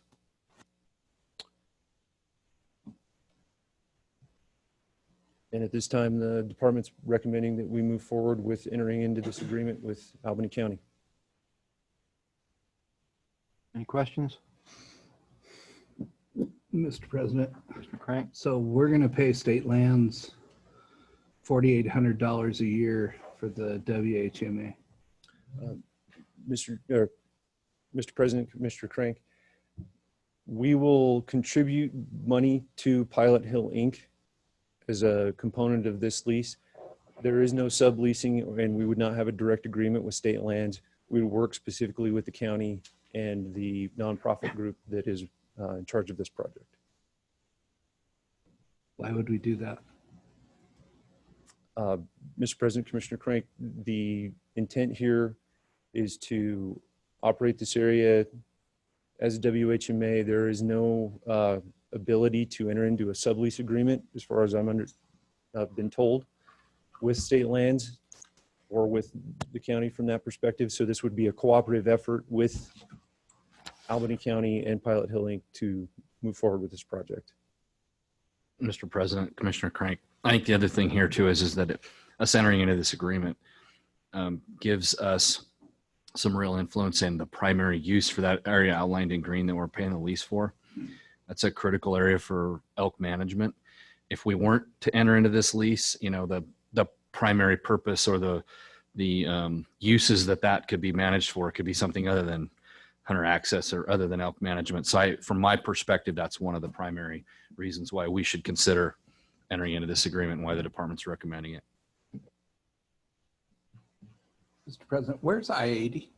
Is it on the southern boundary of the green? Mr. President, Commissioner Crank, that's correct. You can see Interstate 80 right along the curve of the southern end of that boundary, like you said. There would, Mr. President, Commissioner Crank, there would be opportunity for elk hunting on this property as well, along with pronghorn. So there will be some public access opportunity for hunting and just overall recreation, including horseback riding and hiking. In Mr. President, in just the green or in the yellow as well? Mr. President, Commissioner Crank, just in the green area. The area in the yellow will be reserved for higher intensity trails and hiking and biking and things like that.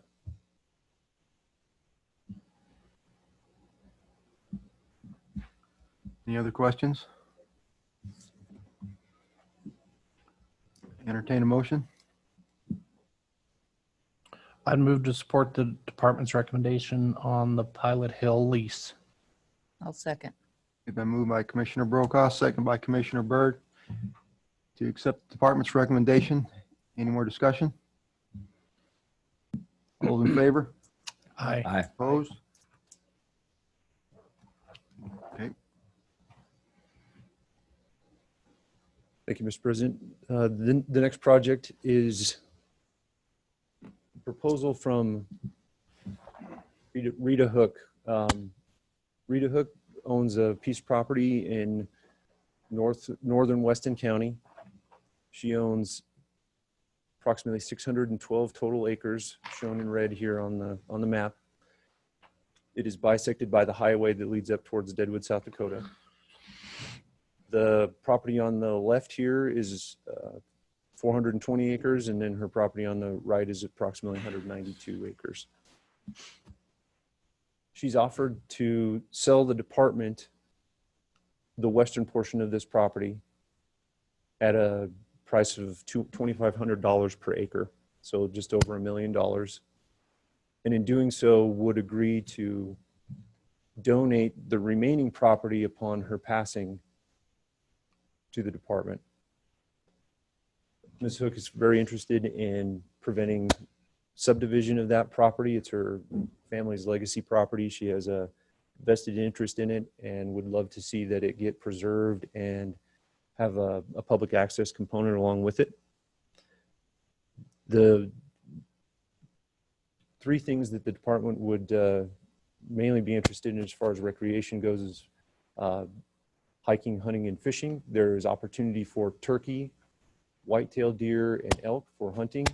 And then there is a Cold Springs Creek that traverses the property as well. And there's a small opportunity there for trout fishing. Some photos attached here for you as well. This is at the base of a road that leads towards the forest.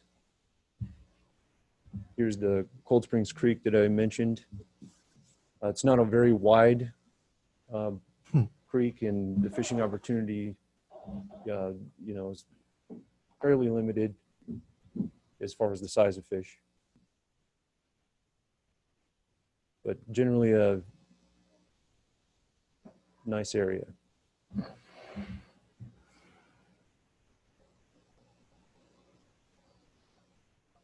So with this, the department's recommendation, and this is through communication with Ms. Hook and her attorney, that there's multiple options on the table as far as providing some type of access opportunity to the public here.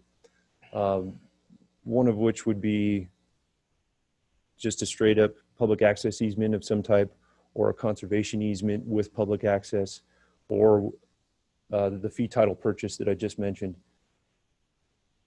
Because the property is limited in size with minimal public land attached to it, and the fishing opportunity, as I said, is there, but isn't typically very large.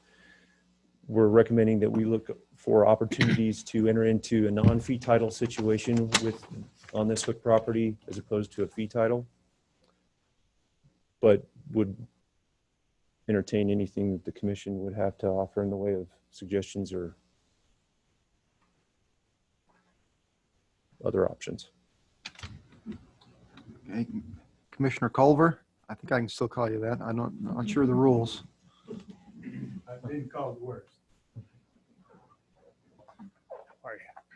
Haven't had a chance to say hi to everybody. It's really nice to be back here and see so many friendly faces. I haven't been to a commission meeting since I left, but I did come today to speak to you, to urge you to consider purchase of this piece of property. I think the commission has a rare and unique opportunity here today.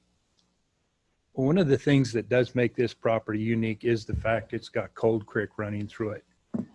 And streams in this region, in the Black Hills, bona fide trout streams are extremely rare. In fact, I was thinking on the way over here, in Crook, Weston, and Niobrara County, I've lived in all three of those counties, all of Commissioner Ladwick's district. I've lived and worked in all of those counties, and the actual streams where you can fish for trout, I can count on one hand in those three counties. I'm not as familiar with Campbell County, but I'm pretty sure I still don't have to get the other hand out of my pocket. I think I can still count less than five. But so this is a small stream. and it's only a mile and a half of it. But it's darned important to the people of Northeast Wyoming because of our limited opportunity. You know, if this was in Sheridan or Cody or Pinedale, yeah, it wouldn't be as significant as it is in that portion of the state. This is can you leave that map up, please? This is a area that's very, very productive. It sits at an elevation of about 6,200 feet, and yet it's in a precipitation zone of over 26 inches. I don't think there's anywhere in the state you'll find an area with that kind of precip zone in the long growing season. That parlays to good habitat for turkey, white-tailed deer, mule deer, and elk. There's some resident elk in this area. In addition, and this is in Elk Hunt Area 117, that's an area where historically the Game and Fish has tried very hard to increase the amount of harvest. The elk are well over objective. And you can see there's a large contingent of Forest Service land about a mile and a half north of this. And those elk from the north and the west also migrate down through this region to their winter area in the Jasper area between Newcastle and Custer. So a lot of elk migrate through this area late in the season. And purchasing this property is going to enhance the availability of harvest for our sportsmen in that part of the state. So, as I said, it is a very scenic area. In fact, the well-known artist, John Crane, I think most of you know of him. He's done 3 paintings of this exact piece of property. It's that scenic. And it might seem like quite a bit of money for a small parcel, but I can tell you for sure that it's far less than what she'd be able to get from another individual. I've never met Mrs. Hook. I've talked to her on the phone several times. I think she's quite elderly. She doesn't have heirs to pass this to, and she wants the general public to be able to enjoy this piece of property and not see it cut up. And you know, I'll leave you with this thought. So most of you, I think, will remember Steve Sharon. Steve was the head of the fish culture section for the Game and Fish. I think he did 35 years with the agency, very successful. And one time he and I were traveling together, and we were going to a fish hatchery, and I said, Steve, how did a kid from Lusk, Wyoming grow up to be a fish biologist? And he said, well, when I was little, my folks used to take me camping and fishing up at Cold Creek. And he said, it spurred my interest. And I'd like to see the commission give some more kids that opportunity. This is a neat piece of property, and we're going to have one shot at it. And I'd really urge the commission to consider purchasing this property. And if there's any questions, I'd sure try to answer them. Any questions for Keith? I do, Mr. President. But Commissioner Culver, Commissioner Brocott, it's a pleasure to meet you. I've heard a lot about your service. Thank you. So the property, adjacent property north is other private landowners? It is. Okay. Are they receptive to hunting? Do they allow hunting? There is some limited access here. They harvest a few elk, primarily elk, and some deer probably, and turkey out of this region, but I think it's very limited access, to be honest. So it would be a bonus for sportsmen for sure. It would. And then my other question is, what's the current management on this property? Does she graze it? Does she hay it? She leases it for grazing, and I'm going to be very blunt. I went up there, my wife and I took a drive up there over the weekend to look at the property, and it's overgrazed. There's certainly room for improvement in the grazing, and I think the stream is showing some of the ill effects of overgrazing on the uplands. But given the opportunity with proper grazing, because of the high precipitation, the long growing season, you know, this country is going to bloom in about a year, and one good flush and the silt will be out of that stream. It'll be returned. You know, you look closely at that stream, and yeah, it's not very wide in most places.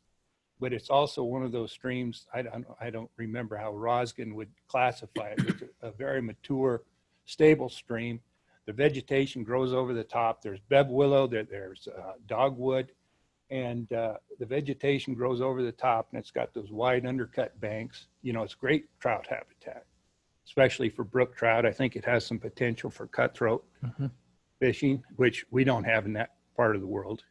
But So that's an option for the department, that we could lease out some grazing and do a grazing plan. And I would strongly encourage that the property continue to be grazed properly. Yeah. You know, my observations, Ralph, in this country, Commissioner Brokaw, in this country, is if you don't graze it, it grows so fast, it'll get coarse and it limits the wildlife value. Yep, So you I bet. think proper grazing is very critical to wildlife habitat in this area.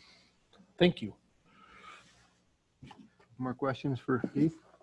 On the, Mr. President, on the map, it shows that the east side is really the only one that touches against the Forest Service and state land. So if there was a fee acquisition and that east side was held by her, is it still accessible to use it? Or do we know the answer to that? They're talking about a split usage, a split ownership time. Mr. President, Commissioner Ladwig, I think I can answer that question. One of the things that we were thinking about if we move towards a purchase situation would be to obtain access through the initial purchase agreement through that property, but provide some type of either life estate or something like that for it once we figure out that documentation. But that would be our goal if we were to move forward with a purchase on the 420 acres, is to obtain access as well through the other property. Thank you. Immediate access. Immediate access, Yes. correct. Mr. President, has anybody done an appraisal on it? I mean, does it actually appraise for the 2,500 an acre? Mr. President, Commissioner Byrd, we have not obtained an appraisal from a department standpoint. They may have privately, but have not shared that with us. And Commissioner Byrd, I have talked myself, I've talked to a couple of realtors, and very confident that it'll appraise for 2,500 or more. It'll be in excess of $2,500 per acre. Okay, thank you. And I'll leave you with one thought. This part of the state, this northeast corner, is, as I said, very productive. You know, that little Black Hills herd unit for deer historically produces more than 20% of the deer harvest in the entire state. The Newcastle Biology District also has the highest producing, and I assume this is still correct. It was when I left, but it has the highest producing antelope herd unit. And, you know, those are what pay our bread and butter. And then I think back on my 6 years on the commission and you know, what did we reinvest in this portion of the state? And we did a warden station in Newcastle. But other than that, we haven't done any major habitat projects. We haven't acquired any property. I think this might be a good chance, a good opportunity for the commission to help the folks that corner of the state. Thank you. Thank you. Any discussion Discussion? or questions? Any more questions? I guess I got to say I'm troubled by the price per acre. $2,500. I mean, I understand this is a beautiful place. It's in the Black Hills. It's mountain land, but $2,500 an acre for rangeland, not irrigated meadows, you know, it seems kind of exorbitant to me. So, Mr. President, Commissioner Crank, one of the brokers I talked to felt 1,500 was the kind of the number they threw out, but we would certainly go out and obtain an appraisal from an independent person to confirm that number or see where would come in at. I don't know that it would change the asking price for Ms. Hook, so I think it would be prudent to do so if the commission wanted to move forward with a purchase. Or we could do so as far as just due diligence and bring this back to the commission at a later date with our information and make a decision then. And the proposal is we purchase the 420 and she will, upon her death, donate the 192 on the other side of the road? Mr. President, Commissioner Crank, that's correct. That brings that price down a little bit. So that brings that price down a little over 1,700 an acre. Any more questions? I guess I would entertain a motion. I would make a motion, Mr. President. I would make a motion that we investigate and work on purchasing this property and make it work. Because I agree with Mr. Culver. It's something that in our district that's going to be quite beneficial, I think, for those folks in that area, for the folks of Wyoming, and for the wildlife in that area. Does your motion include possibly attaining an easement across the other property as well? Yes. Investigate what it would take to buy it and get an easement during the time that Mrs. Hook is alive. Mr. President, if I could add one other thing, the department's recommendation to pursue a non-fee title interest in the property was specifically to reduce the cost investment into trying to, obtain public access while providing Ms. Hook with some type of, monetary benefit from it. If the commission would like to move forward with the purchase of this property, I would suggest that we take some time and try to find some partners to help fund this project along with the due diligence that you're requesting. I don't think his motion would deter from that. Although, do we need to have a second? I'll second that motion. All right, so it's been moved by Commissioner Ladwood, second by Commissioner Brokaw. Discussion on the motion. Mr. President, Commissioner Crank. so if I were asked to vote today, I don't have enough detail and information whether this would be a prudent investment of department dollar or commission dollars. So I guess I would hope in Richard's motion that you would explore all alternatives. I mean, perhaps conservation easement, perhaps a fee purchase.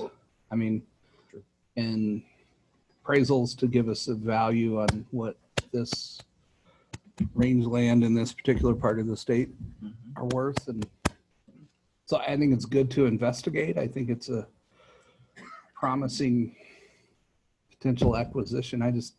I couldn't vote today. I mean, if I had to vote, I'd vote no because I don't know enough.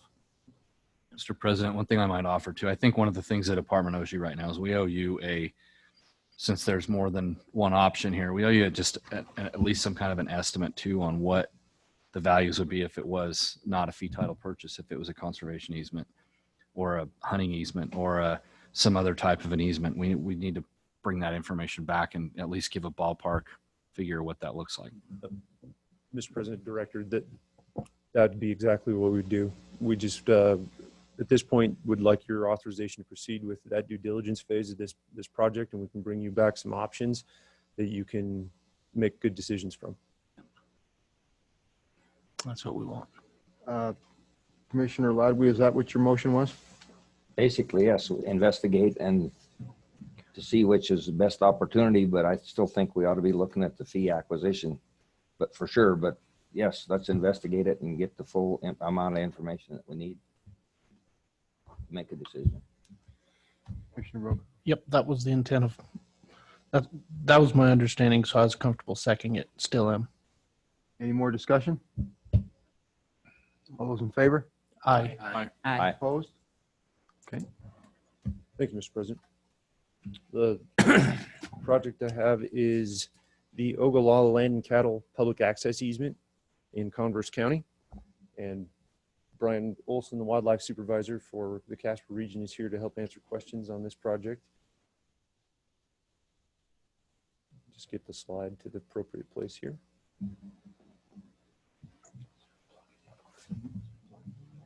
Ogallala. Okay.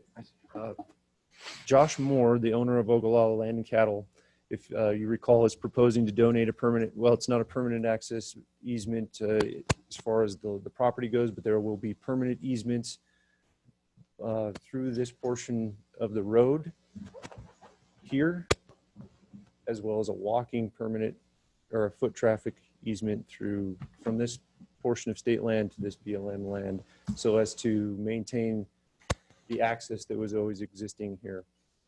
If the commission recalls, when we brought this to the previous meeting, and I believe it was March, the proposal on the table was for the Moores to basically end the road here so that they could reroute that around their property, as the truck traffic there from oil and gas development was fairly heavy.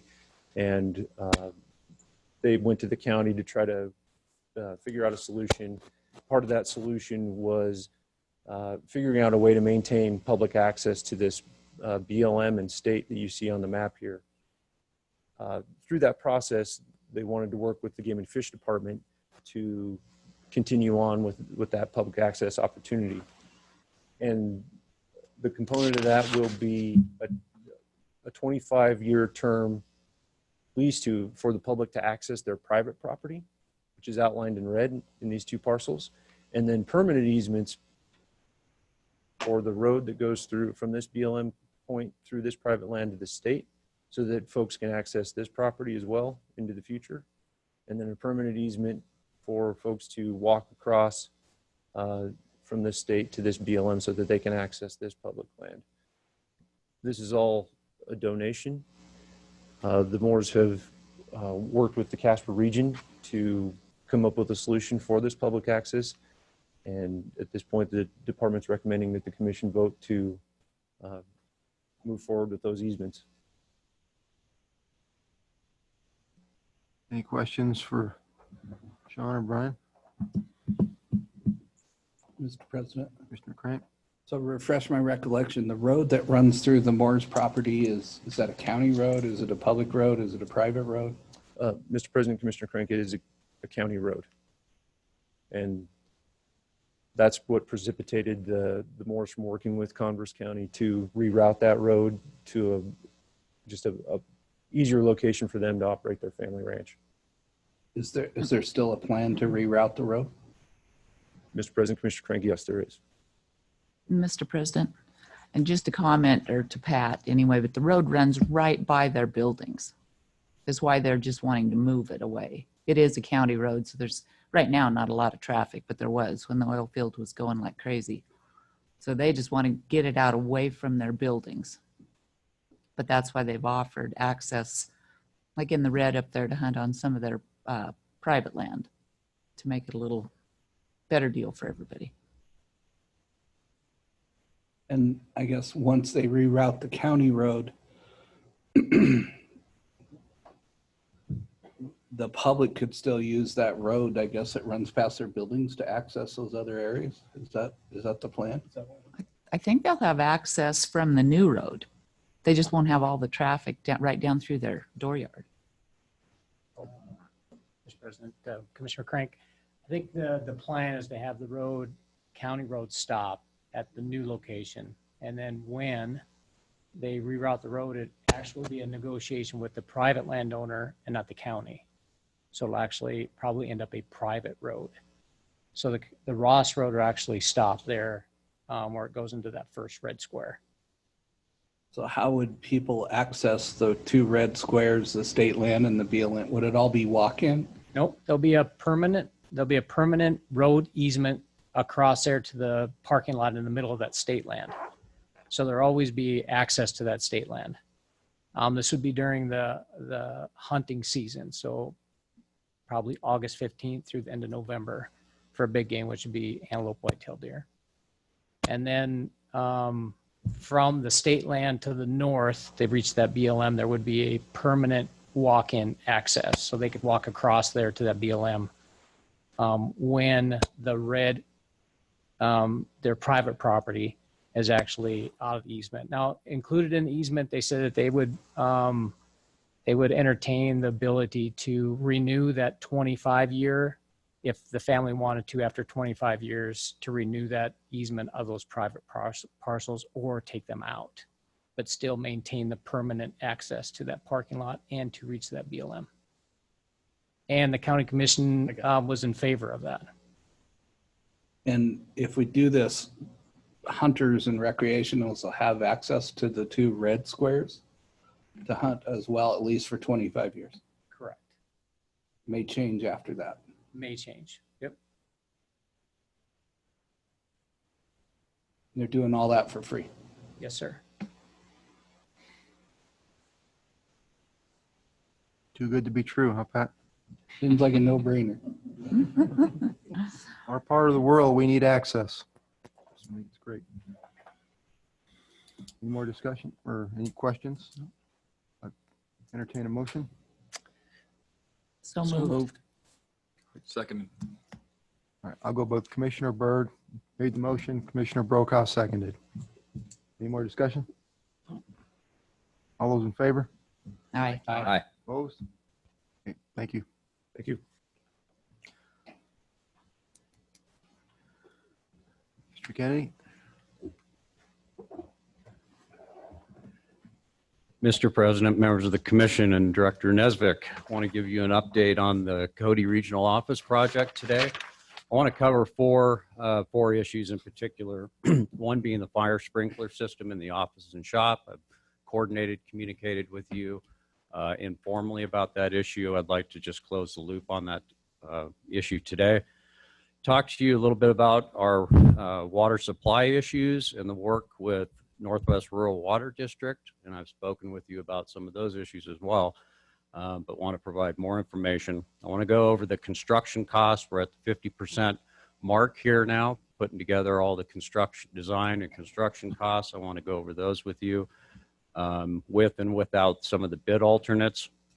And on those bid alternates, as I had indicated at the last commission meeting, what we've done is we've pulled out some of those, not necessarily extras, but things that we could get by with either a scaled down version of it or not going as far with a particular project, like on paving for parking lots and things like that. And kind of some big ticket items. I'll go over all of these with you here in just a minute. But what we've done is pull those out so that the commission has some input early on in the project before we go out to bid on some of those options, if you will. So, and I think when we go through those, they'll make a little bit more sense. And then last, I'll conclude with the schedule. And I'll have handouts for both the construction costs with bid alternates and the schedule. So the first issue is the fire sprinkler system. So I heard back from all commissioners. We had good informal communications and dialogue on this issue. The issue is whether or not to install a fire sprinkler system in the office and the shop. And it's a big ticket item. It's almost $500,000. So it's something we wanted to get your input on. Based on our communications with you, I think there was consensus. I need to hear from the commission today. So I'm hoping you could talk this through and perhaps vote and give us some direction on this. But I think there was consensus that because the state fire marshal, given certain considerations, is not requiring this as part of any code requirements. The fact that it is very costly at almost $500,000. The fact that the office will be non-combustible building type and have walls that are non-combustible and special walls for fire protection as part of the construction and materials for the office. Given the fact that the building will have a full fire alarm system, and also given the response time based on our communications with Park County Fire, that would be 5 minutes or less. Given all of these considerations and the fact that we've never had a building burn in the history of the Game and Fish Commission, and we're not seeing buildings like this with these new materials having any fire problems around the state, it seemed to me as though the commission there was consensus that we would not move forward with a fire suppression system, but I would like to have that discussion or have the commission discuss that today. Discussion on that matter? I think you're right on. I think he is. Is there a consensus on that? I don't think there's any question, Mr. President, that saving $500,000 and in regards to the fire department within 5 minutes, you said non-combustible material, so we're talking steel or concrete, so I don't think there's going to be an issue. I would hope that we would save that money, so. Do you actually need a vote on that or just a consensus? Let's vote. All right. Entertain a motion. I'd move we go with the fire safe design and not expend $500,000 on the originally proposed fire suppression system. I second. And moved by Commissioner Crank, seconded by Commissioner Ryall. Any more discussion? No. All in favor? Aye. Opposed? Appreciate that. Thank you for that direction. And thanks for all your work on this offline the last couple of weeks. I know I've been sending a lot of information by email to you on this project, but it's a big and a real important project, and we really appreciate your help. And I might mention that we have some members of our regional team, as you see, that have been working on this project, both the services division and all the divisions, primarily through the regional team we have been working really, really hard on this project. The director has mentioned that we had an opportunity to meet with the president of Plan 1 Architects not too long ago. A very productive meeting based on that discussion and a lot of the answers to the director's questions and to my questions. It was obvious that our team is taking the director's direction seriously, and that we want this building, we want to be as cost effective and efficient and responsible with the use of sportsman's dollars. And it was obvious to us that our team is working very hard to do that. So we appreciate that. So the next issue is I just want to update you on the water supply issues. And I'll tell you that this has been pretty complicated and difficult. And we have concerns about the fire or the water service delivery to the property right now, primarily because of Northwest Rural and their desire to not deviate from their normal infrastructure that they provide for their users of water in the area. We're working with them right now based on my discussions with Northwest Rural yesterday. We know what our peak hour demand for the building is 55 gallons per minute. Northwest Rural's engineer believes that they can provide the infrastructure necessary to provide that supply of water to the building. Our engineer, Plan 1 Architects engineer, does not necessarily agree with that. So we're going to get those two engineers together, if they aren't already doing that today. And I'm going to meet with both of them, and we're going to go through this so that we can resolve this water issue. But right now, at least based on my discussion and discussion from our employees, Northwest Rural doesn't have the urgency we have with respect to this issue. And this is a very, very important issue, as you know, for water supply to our property. So I was encouraged to hear from the district yesterday that they think that they can meet this goal that we need. So I think we just need to get the engineers together and talk this through, and we'll do that. I'll let you know by email or phone in the next couple of days if we've made progress on that issue and have it resolved. But I just want you to know it has been complicated, a little bit contentious, and challenging. So Will a cistern still be constructed as part of the plans? no, not proposing that at this time. So this work with Northwest Rural stands to provide a lot of benefits to the commission, cost savings in particular. And I have a list of all the measures, all the factors that come into play with this issue. If they can meet our demand for water, what it saves us as far as cisterns and other delivery mechanisms and infrastructure for water, saves us a lot of money. And when could the city provide water? How long was that, 2 to 3 years? Yeah, that's crystal balling, but they said it could be 2023. Don't really have an option. So, and the commission, as you know, as we discussed with regard to work with the city, I mean, it's not something you ruled out. We're not interested, or you have expressed that you're not interested in annexation or work with the city at this time, but you did leave the door open that in 2 to 3 years, once they're up there, if there's some benefits to us and the commission for the building and to the public, we certainly could enter into an agreement with them at that time. Mr. President. Mr. Crank. So John, so my understanding Northwest Rural provides a certain set of piping and valves and stuff when they hook someone into their system. Yes. The issue is they want to use that standard set of piping and valves, and our engineer believes we may need bigger piping or valves to satisfy our water flow. Is that the issue? It is the issue. That, I believe it's a 2-inch valve or 2-inch line as opposed, 2-inch valve as opposed to a 1-inch valve. And that's all they're willing to do is a 1-inch valve. They do not hook up the 2-inch valves, period. They do not.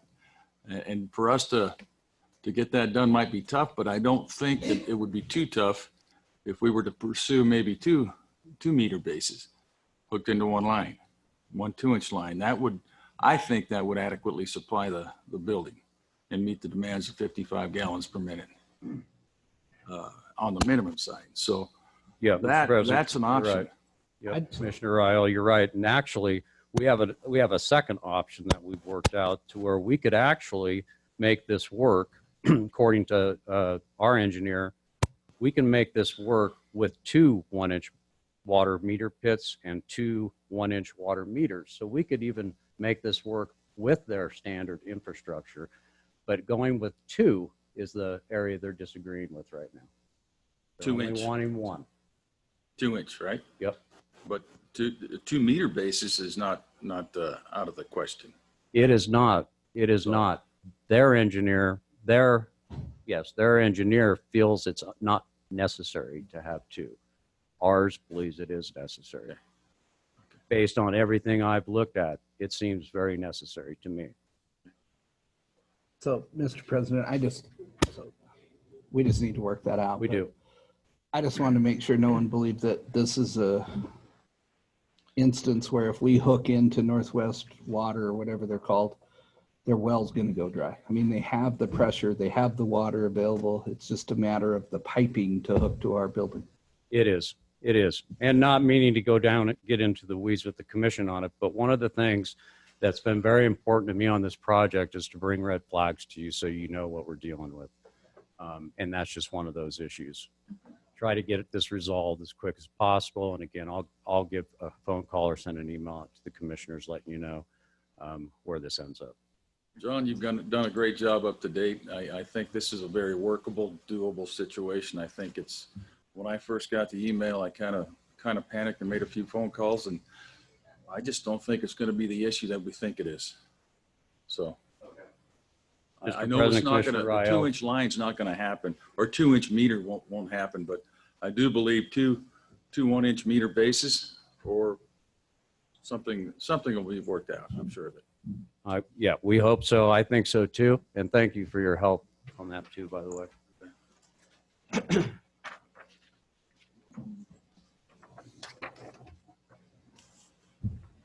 Okay, Mr. President, members of the commission, and Director Nesbitt, as you can see, we have a project summary. You saw this at the last commission meeting, but it has been updated to include all those bid alternatives that are down in the second, down towards the bottom of this handout. As you can see, we are at the base total construction cost, base bid, we're at $9.3 million. The director has given us a goal, and you have supported that goal to keep this project under 10 million. We're going to do that. We have, with all the bid alternates, as you can see, we're at 10.2 million dollars.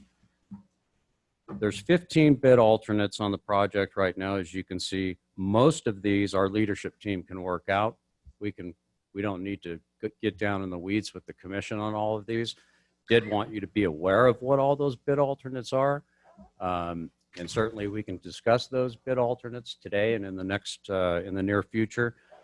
But that wasn't the intent today. I didn't think you'd want to get too involved in some of these bid alternates. There are 2, however, that I do want to point out, and they're large. The first one was at number 9, the fire sprinkler branch piping at the office. That's unnecessary, and we'll be taking that off now based on the direction that you just provided to us. And there's an emergency generator there that's been quite a discussion with the team working on this. That's $250,000. That is a backup generator, strictly backup, and costly, as you can see. But they did a really good job of going out and evaluating and analyzing all the different generators that are out there for a building of our size, of this size. And that's the generator they believe would be necessary to provide backup.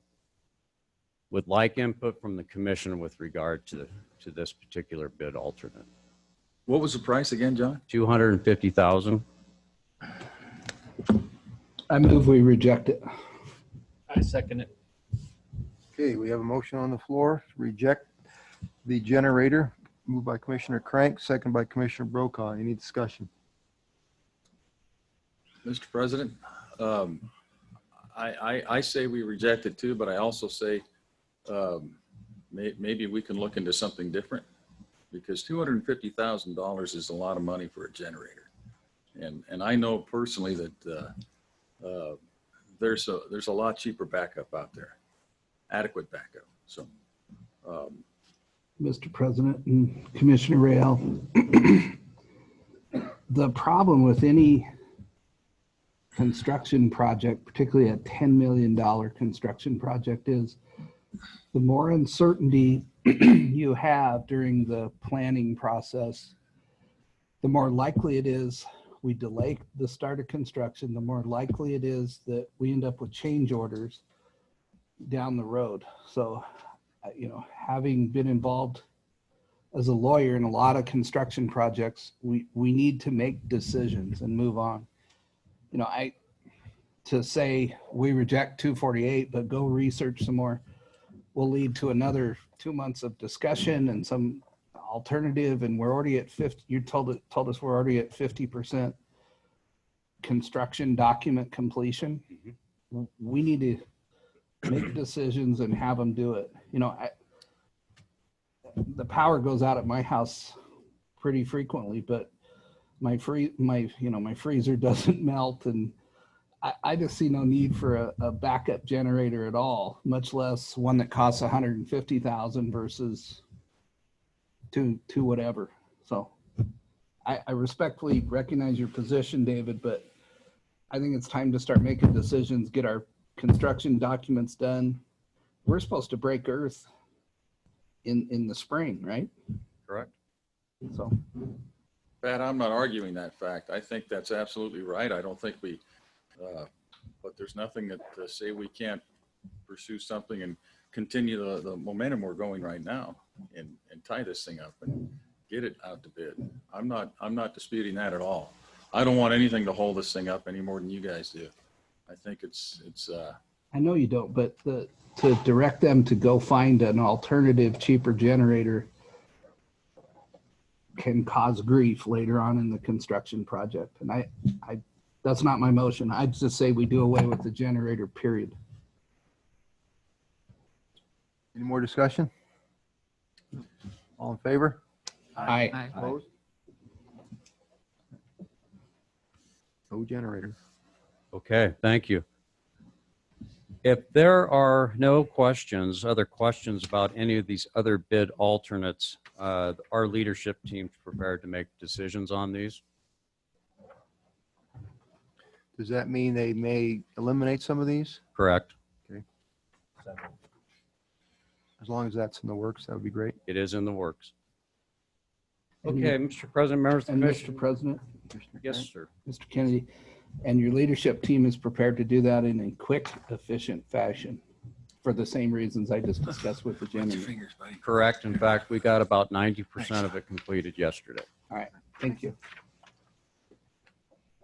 Okay, handing out the schedule, just so you have it. This hasn't changed a whole heck of a lot since the last time you saw it. As you'll see, we're still on schedule to go out to bid next month. Receiving bids in November before Thanksgiving. Plan One Architects is confident we can maintain that schedule. We will have all of our work done at the leadership team level to provide back to Plan One so that we can meet these deadlines. I just wanted to leave the schedule with you. I know you've seen it before, but just to keep that so you know what we're shooting for and where we're at with the project. So be thinking about what type of involvement you would like to have with regard to the bid process. And normally that's something that the department moves forward and manages and takes care of and reports back to you. I think you might want, based on our discussion of past contracts, you may want a little bit more involvement in this one. So be thinking about how that looks. And we can talk about that offline and make sure we come back to you. It may require us coming together with an emergency commission meeting telephonically to deal with it if necessary in order to keep us on schedule. Mr. President. Mr. Craig. So we have state construction management involved. We have what you refer to as the leadership team. We hired a very competent architectural firm. We have I forget what you called them, but essentially a construction manager that we've hired. Commissioning agent. So, just for my thought, it goes out to bid and bids are opened and that team decides whether to accept a bid or not. If it's, if it were 20 million bucks, obviously I would hope you would come back to us and say, we need to start again. But if it's within the parameters we set, I think I don't need to be involved in that. I don't think I'd add much. I don't think we need to be involved, but I don't think it would hurt to keep us surprised. We will do that. Definitely. Okay. Thank you, Mr. President, members of the commission. Again, thank you for all the your involvement and the help on this project, and we'll keep you posted and we'll keep moving. Thank you. Thanks, John. Okay, I think we will break for lunch, and since we all need to go off site, I think we'll make that a full hour, so it'll be 1:10. Reconvene. Thank you. Commission. Have at her. All right. Thank you. And so our next presentation, I really don't need to give you much of an introduction. You know Dr. Monteith very well. We were a little stressed yesterday because he had to teach class all day yesterday. And then, of course, road conditions right at 5 o'clock last night were no unnecessary travel. But we got him here anyway. And so we're looking forward to him giving us an update on Wyoming range deer. Thanks, Doug. Mr. President, Director Nesvik, members of the commission, thanks so much for allowing me to be here today.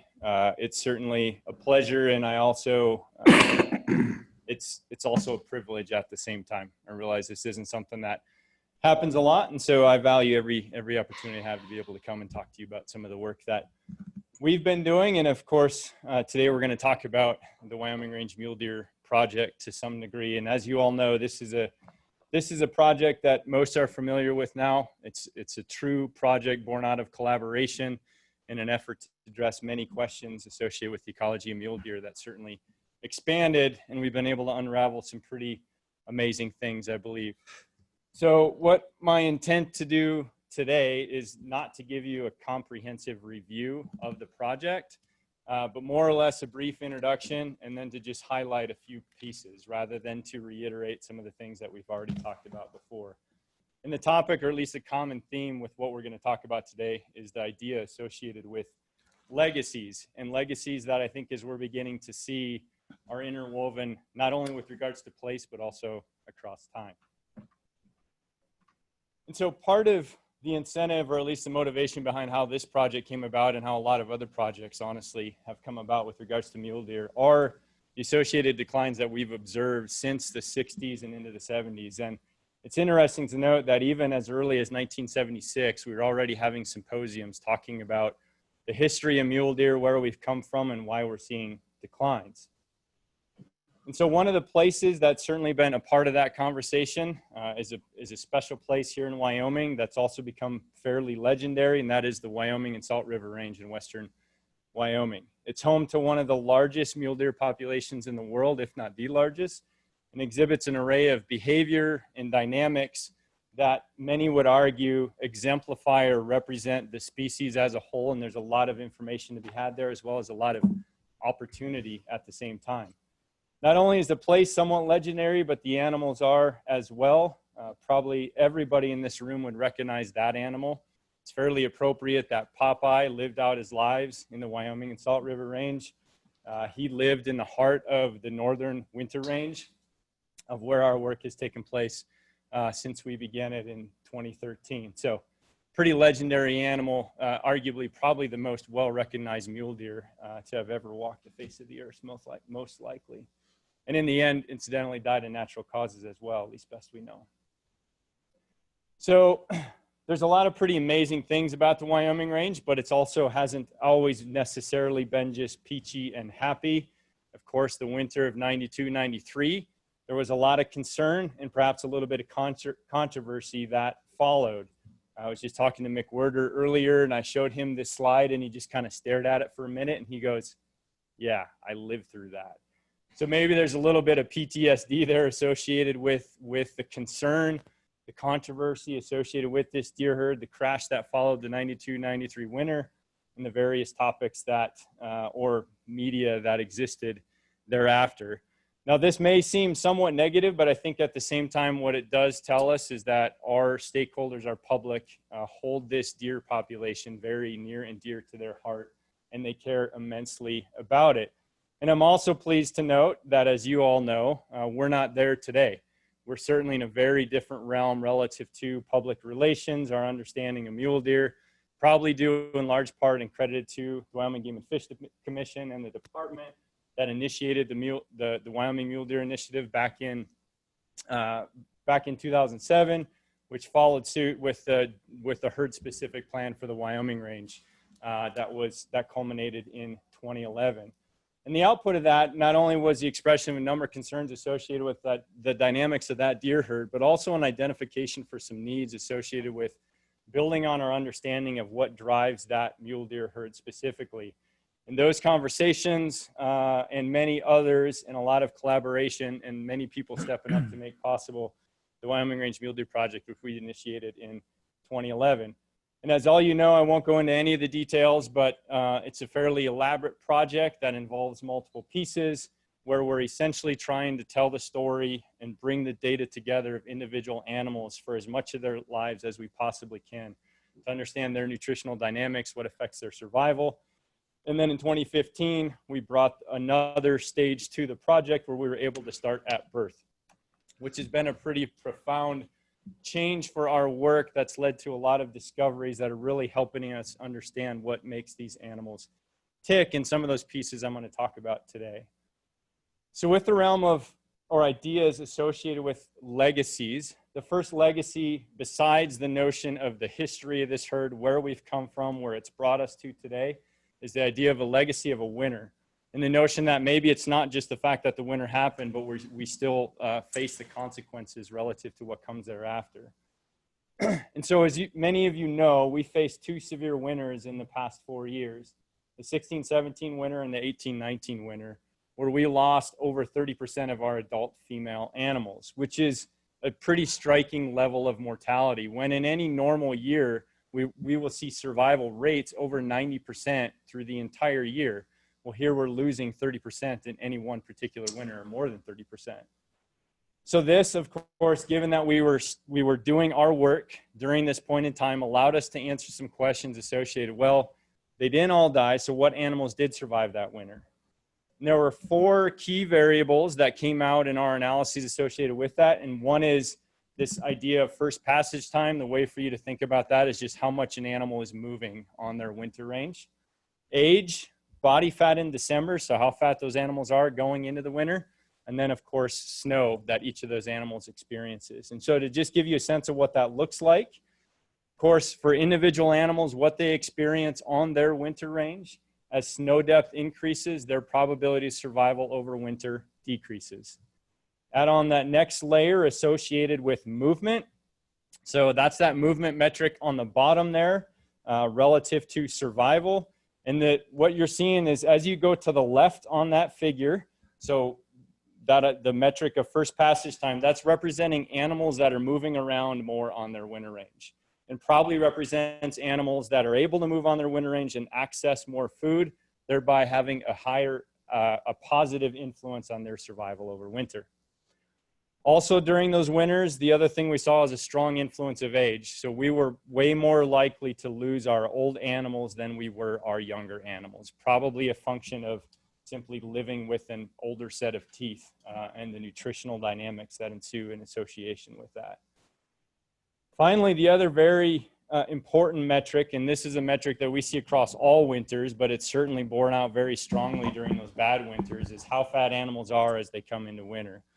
And of course, animals are basically taking their summer ranges and their experience on summer range and bringing them down with them to winter.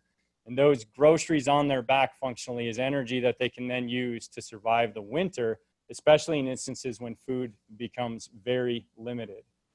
But this brings up another potential question associated with the idea of a legacy that we're trying to work through right now. If fat plays that much of a role in how an animal survives over winter, it probably is a key dynamic that influences what these animals do. And as we've come to appreciate with this project, as we've been able to monitor these dynamics through time, nutrition plays a key role in what these animals do. How much fat they have dictates how they're able to allocate resources to reproduction.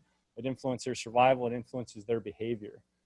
So what we saw during those 2 winters, of course, is this strong relationship with body fat at the beginning of winter, but we also saw animals facing near-death conditions suffering from severe malnutrition. These animals were in very, very poor shape. So as an example there, the circled year was 16, 17. They're the thinnest animals that I've certainly ever seen and that we've ever seen with this project. So the question then becomes, and these are some of the pieces that we're working through right now, and there seems to be evidence indicating so. We now have animals in this population, most of which have survived 1 bad winter, if not 2 bad winters. So we're dealing with those animals that survived, but they also faced a near-death experience. So possibly before these bad winters came into play, this is what we might have seen. Moderate levels of body fat following winter, as well as some of that body fat that they would have accrued otherwise being allocated to reproduction, so used to finance fawns. Now, certainly the resources they have on summer range influence their fat levels, but they can also regulate that relative to how much they allocate and pump into their offspring. So the question then becomes, when an animal faces a near-death experience like that and is barely hanging on, do they then change how they allocate resources during the summer as insurance against overwinter survival or dying during a bad winter? So the question is, might animals be slightly different than they were previously? So for example, historically, we might have seen animals do what's pictured there on the left. They show up to winter range with offspring, moderate levels of fat, and now, after facing those near-death conditions, might they be slightly different? Are they animals that are showing up with more abundant fat reserves, but it's coming at the cost of producing offspring? And so what this means, it may seem somewhat nuanced, but at the same time, oftentimes when we see dynamics associated with this, with bad winters, we don't get immediate recovery, even though things have gotten better. And we're certainly seeing higher fat reserves in these animals than we've ever seen before. But is their currency in which they're allocating resources to reproduction slightly different now? Might it take a little bit more for those animals to show up on winter range with a fawn like that than it did previously, which of course is going to have all kinds of consequences relative to what we can expect with population dynamics going forward. So finally, beyond that, there's another dynamic that occurs that's more at the population level relative to the legacy effects of winter. And that is, as we experience those 2 winters with a 30% reduction, for example, in adult females over those winters, we have a smaller population size than we did previously. It's inevitable. Well, what we've seen this spring is a different dynamic relative to predator-prey dynamics than we've seen before. So for example, those tallies are the number of animals as of March 15th that we've had on air, from adult males to adult females to juveniles. Now, our best sample is certainly for adult females, but what we've seen is we've lost 8 females to predation since that date. The majority of them has been associated with mountain lion predation. Many of them we also lost in the spring and even during migration. So the question has become, and so that's about maybe a 10% mortality to predation specifically. And that's a mortality rate that, as like I mentioned before, is already even higher than we would normally see in any one year with all mortality summarized together. So the question then is, and it may well be that we're seeing a lagged effect of predator dynamics relative to prey. Winter has knocked the deer population down, probably has not knocked the predator population, and we may be seeing a different dynamic than we have seen previously, where the effects of predation were seemingly not that strong, to a place where now we may be seeing strong effects of predation, which are going to potentially influence the recovery of this population to abundances that we have experienced previously. And even just as an example, so that male there on the left was a 9-year-old male. We actually took pictures of him before we collared him in January, so we did have collar on him this spring, and he was killed by a mountain lion during his migration back up this spring. So beyond that, so we talked about the legacy of winter. Now I want to transition a little bit and talk a little bit about the legacy of place. And place with regards to a really important event that happens in the lives of these animals each spring, and that is giving birth. So these are data relative to timing of birth that we've seen since we started radio marking fawns in 2015 through 2019. The solid circles in the middle there are the peak date of partition or mean partition across all those years. What you'll note is it's varied quite a bit. And even the spread of dates that animals are giving birth has varied a lot across all those years, which caused us to begin to wonder what is driving the timing of this really important event in the lives of these animals each year. And so, as you know, this aspect could be really important because animals occupy this very diverse landscape. We have animals that are summering right adjacent to winter range, and we have animals that are migrating over 100 miles into the heart of the Grays River to summer. So when they give birth, if it's pushing up against the time when they're potentially accessing their summer range, could be really important. It's also important because they ideally need to give birth when they have the resources to help finance reproduction and rearing of those fawns as well. So if you stack all that up, they can't just decide one day that they're going to give birth, right? There's a whole bunch of other events that are stacked in front of it. An animal conceives, it experiences the rest of winter. It then starts to experience spring. It starts its spring migration. It migrates, ends migration ideally, and then gives birth. So there's a whole bunch of events stacked in front of this single event.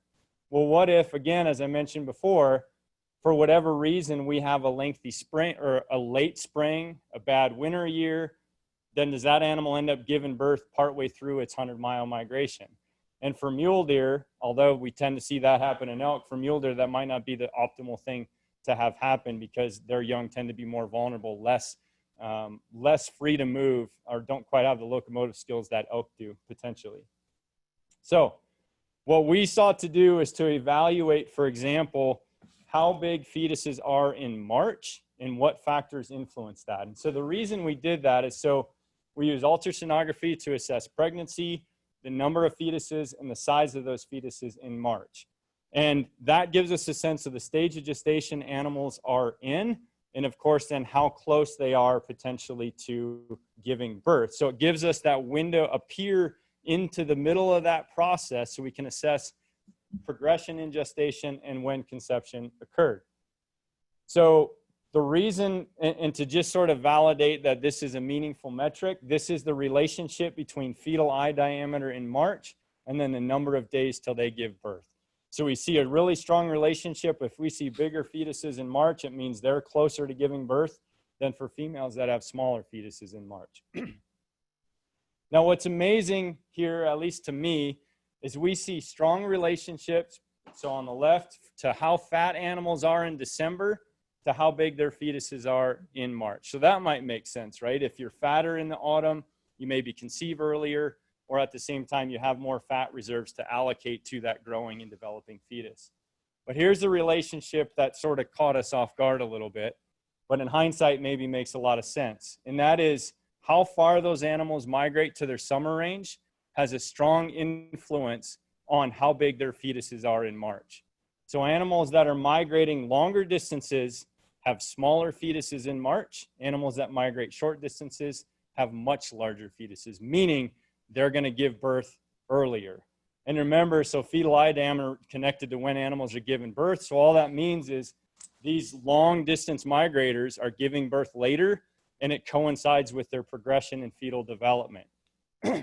So if you take that and consider a couple of ranges, these animals that are migrating short distances are giving birth earlier, and it also means they're conceiving earlier. Those animals that are migrating maybe 100 miles are conceiving later and giving birth later, which makes a lot of sense given their ecology. So an animal isn't having to give birth to fawns midway through their migration, or animals that are summering near winter range can still take advantage of that spring pulse of resources as they're reproducing. But what's amazing is that it's certainly not behavioral. What it suggests is that there's some pre-programming that's occurring within these animals that ties to their physiology and when these animals are conceiving, which is pretty astonishing. Yet another example of how in tune these animals are with their environment, and I think is something that we're becoming to appreciate more and more as time goes by. I'd like to end with an example that I think exemplifies many of these pieces. Hopefully you can see that, but here's a ridge side in the Wyoming range, and those two animals, it's 96 and FMO. You know, that's their summer range. Well, that's actually where they gave birth. They both gave birth on June 3rd, which I guess makes a fair bit of sense, right? If they're summering in the same place, it would make sense for their birth to be somewhat synchronous and be keyed up relative to those dynamics that we just talked about. But perhaps what's even more amazing is that that's a mother-daughter pair. They're not just unrelated females. That's mom and that's daughter giving birth. Basically, one's up the hillside than the other on the exact same day this past spring.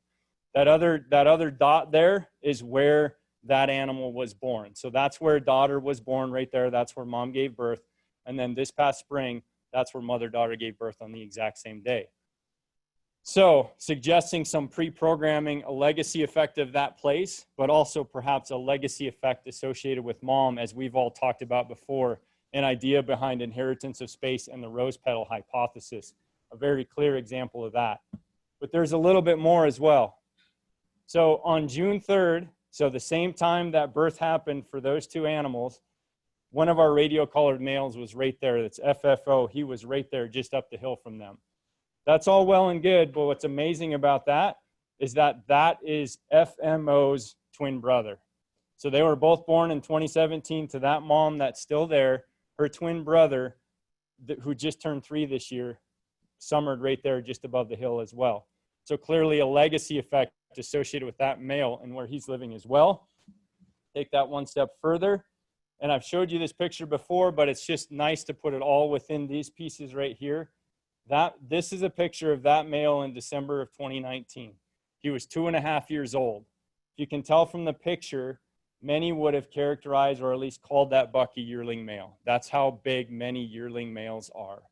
But he was born in 2017. So he was born after that 2016-2017 winter. And almost certainly what we're seeing there is legacy effects of winter relative to growth of that male. When mom was so nutritionally stressed, she amazingly eked it out and reared both of those fawns, but it's probably came at the cost to the progression and growth of that male that's most likely going to stick with him through the rest of his life. So a very strong and pervasive legacy effect right there. So I think a clear example that kind of draws in all of these pieces and demonstrates to us how in tune these animals are with their environment, how faithful they are to place. And I think as pieces, as we've come to appreciate with mule deer, is something that we haven't appreciated before. And is certainly this project has helped unravel for us to understand that they're probably maybe a bit more sensitive than other animals to their environment because of all these cross-generational and legacy effects that are pervasive for these animals. And of course, finally, with the legacy, there's probably a lot of other pieces to be able to talk about relative to this project and what we've learned, and certainly the impact it'll have in going forward. This project has been the heart and soul of a number of individuals. Our team from Samantha Donnell, Rhiannon Jacobek, Taylor Lashar, and Ellen Akins. But at the same time, it's also been a true collaboration between agencies from Forest Service to BLM to the Game and Fish Department. This isn't just me up here talking. This is the power of all of us that have come together to be able to learn some of these things as we've learned over time and subsequently convey them.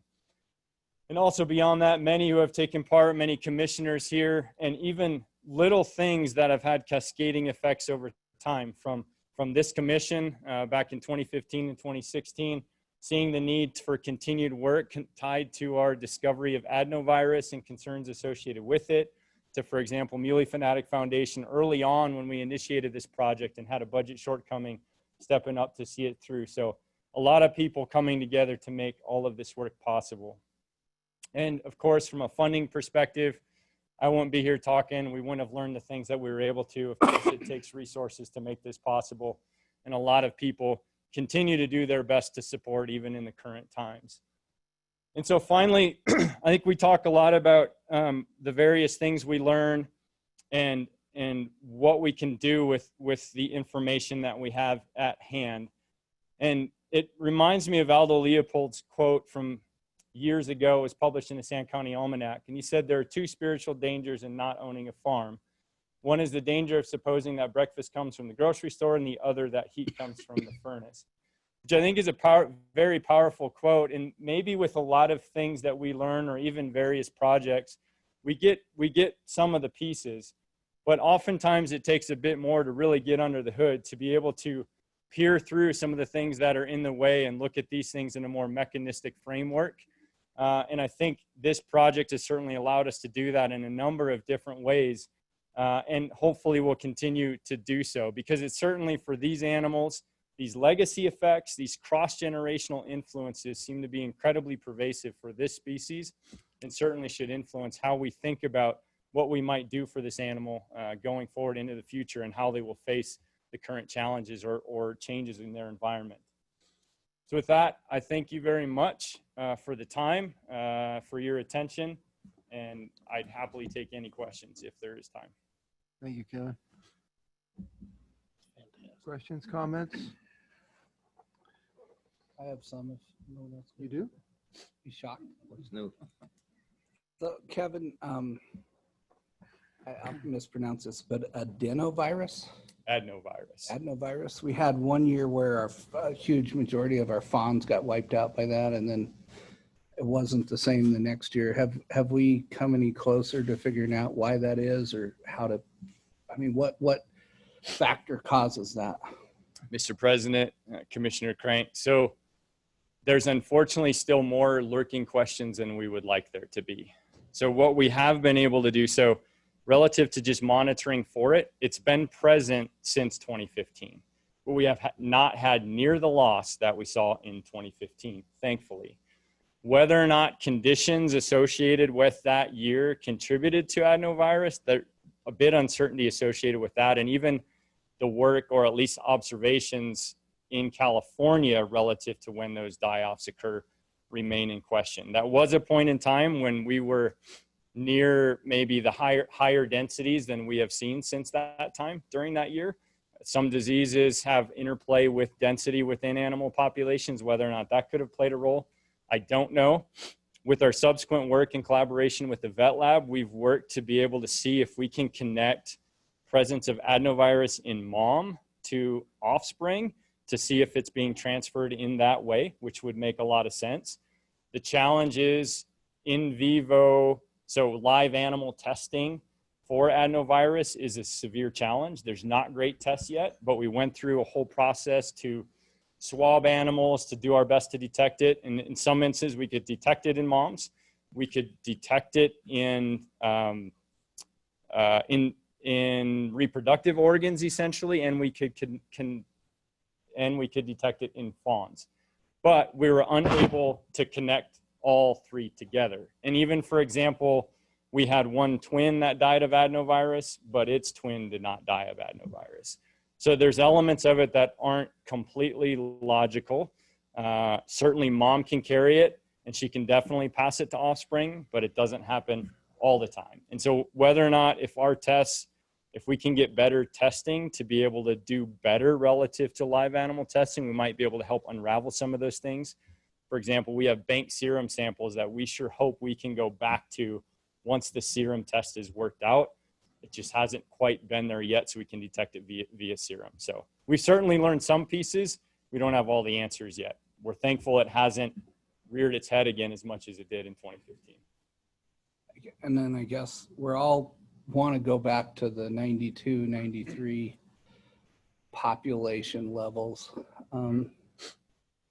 Any idea, or, you know, as I look at your chart, we're on the upswing after those two cataclysmic winters, but any idea if we'll ever get back to 92, 93 and why we had those levels in 92, 93 and we can't quite get back there today? Great questions. Megan, can you go back to that fat figure? It might be easier for you to do it, maybe. So I'll show you something on this figure, and these are pieces that we are still working with. Of course, when you're doing population level monitoring, your sample size becomes the change in that population over years. So having 2 years worth of data, 3 years worth of data is still pretty limited. We're getting closer to where we're going to have the power to be able to extract some of those pieces. But even just in looking at body fat over time, keep going, sorry. That one, thank you. So this doesn't have the years on here, but we start in 2013 all the way on the left. That's March of 2013, and then we go March, December, March, December. So if you get out from 2013 a year, basically, if you could look at December fat levels, so let's see, that would be March. So the first December was December 2013. And then if you look at December 2014, December 2015, December 2016, and the fat levels that led into that winter. Those were years of all reasonable moisture, reasonable plant growth.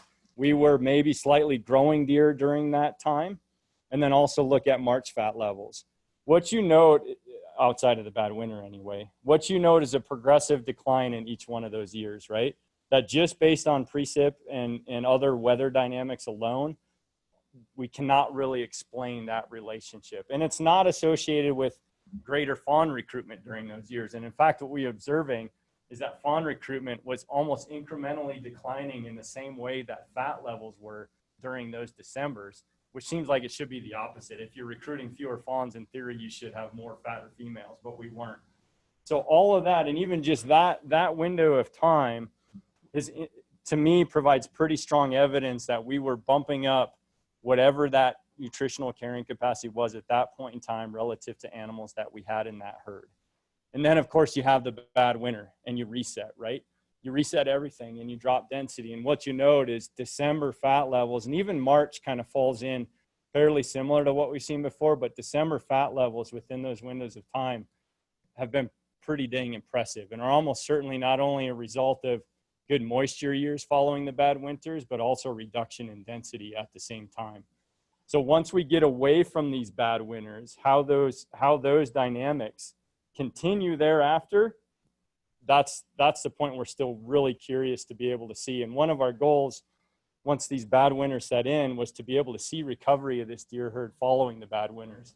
We haven't really gotten away from that yet. We're still seeing these strong, well, we have two winters almost back to back that we're still seeing. So to be able to get past that and see what body fat levels look like with presumably a growing deer herd, assuming that we can hit that uptick and begin climbing, we're really curious about. Relative to 92, 93, there's perhaps a lot of other changes that have occurred in the landscape as well. And as we've talked about with the rose petal hypothesis too, in that example that I just showed you, again, remember that the carrying capacity of landscape is not only like the food base that's there, but it's also if animals have access to it. And so learning how animals use that landscape or inherit place across time is going to be really important for us to understand how, if we are to grow, rather than just grow within where we already have animals, can we begin to access some of these places that maybe used to be occupied historically but are no longer occupied, and how that happens over time. When do animals disperse? At what age do they disperse? And how do we reoccupy those places is going to be questions that are another way to potentially garner more animals in a landscape if we wanted more animals in a landscape by accessing those resources that they may not be using. Mr. President, this will be my last one, I think. But so your study has shown a real distinct affinity where the mom and the daughter, and now maybe some of the bucks go back to the same area year after year to summer. But when that I think you just kind of answered this, but when that segment gets wiped out and we have this luscious valley that because of a cataclysmic winter is no longer occupied by deer, can we study and figure out what it takes for deer to move back into that pristine habitat where we used to have 1,000 deer, whatever the numbers were? And are you looking at that now? Yeah, Mr. President, Commissioner Crank, we're absolutely looking at that. And that's that piece. And that's one of those things that, you know, relative to thinking about mule deer populations wasn't something that was on our mind previously, right? But it needs to be on our mind now. When we look at that range and we have those unoccupied spaces, it's not part of that population's habitat at that moment in time. And so if we've lost memory to that space, given how faithful these animals are, how do we get that back? We can do it a couple of different ways. An adult female abandons her typical range and moves somewhere else. That's very rare. It doesn't happen very often. These animals are very faithful, but that's one way to do it. And so in the instances where animals do, who did it? How old was she? How fat was she? What has she experienced in the previous years? That's something we're working on. Where it's more likely to happen is through dispersal of young animals. So between that stage when they're maybe 6 months of age to 2.5 to 2 years of age, when they're giving birth to their first offspring, within that window of time that we've called the lost years, because we've never known what animals are doing during those years. It's more likely for it to happen during that window of time. And so there again, at the same time, of those animals, which ones do it? Which ones are faithful? And in what conditions did they remain faithful versus those that were the bold dispersers and headed off into the unknown world and found a new place to make home? Because those that are finding the new place to make home may be the ones, or at least the conduit by which we can potentially reoccupy new areas that have previously been unoccupied. And if they do leave, where do they go? Do they go 10 miles away? Do they go 30 miles away?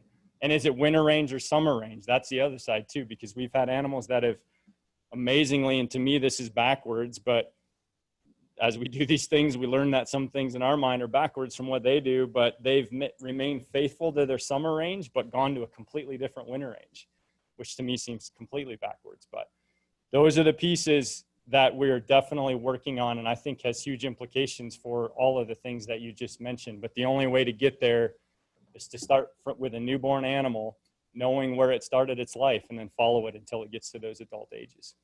Yeah. Kevin, along those same lines, just a crazy thought just popped into my head. But in those areas where, like Commissioner Crank was talking about, where that population in a certain pristine mountain valley gets wiped out due to a bad winter, I mean, rather than wait for it to naturally occur, to have some young move in there, what about translocating some animals in there? Mr. President, Commissioner Schmidt, it's not a crazy idea. I think it's a pretty innovative idea. It would certainly, and so we've talked about this. In fact, I've had a number of conversations about this idea with Bob Budd, with WWNRT, and that exact notion. Is there a way that we can facilitate this process by picking up and moving animals? We know, so we don't have a strong tendency to do that with mule deer in particular. We've done some of that with sheep. It matters what animals you grab, all those sorts of things, right? Utah's done a little bit where they've translocated. It's not a great example though, because you translocate towny deer, resident deer that live in towns, out somewhere else. Their survival isn't great and they don't move a whole lot, right? So it's probably not a great example to go off of. But to me, it begs the question of, given a faithful animal like that, could you facilitate that process, move an animal to, you won't be necessarily taking them from a different mountain range, but moving them somewhere else, could you help facilitate that process and get them to reoccupy space? I think it's a grand idea. Whether or not it would be successful, I have no idea. The one thing that we've learned with what we just talked about here, you would want to, if you were to do something like that, you would want to grab an animal that represents a migratory route and a summer range as you would expect, because their reproductive chronology is already teed up for that place.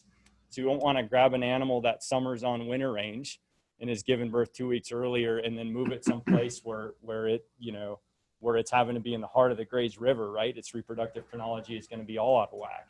But if you at least grabbed an animal that corresponded with that, would they stay there? Would they be successful? I don't know, but it's certainly something that's been on my mind. Notwithstanding concerns over disease dynamics, that sort of thing, there'd have to be some thought that would go into it. But and what age class of animal do you grab those young animals like that? Do you grab an adult female? I don't know. I think it's a grand idea, but what it would do, I don't know. We'd have to do it. Might be worth trying. Yeah. Mr. President, one other question I got too, Kevin, and I think we chatted a little bit on email about this, but predation with fawns. You know, there's a high of the fawn loss. I think I read in one document that of the lost fawns, nearly 30% of it is due to predation. Mm-hmm. And I know between the adenovirus that Pat talked about that we had to break out in 2015, those two, the disease and the predation, was like 60-some% of the fawn loss. Yeah. It's hard to manufacture deer when you have that kind of a fawn loss. But I mean, what can we do about that? Can we do anything about predation?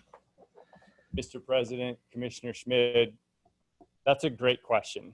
And I will say, I mean, it's an interesting thing, right? So in almost every study that's ever been conducted where collars are put on fawns, predation is almost always the leading cause of mortality, right? Except for example, in 2015 when it was disease, when it was associated with adenovirus.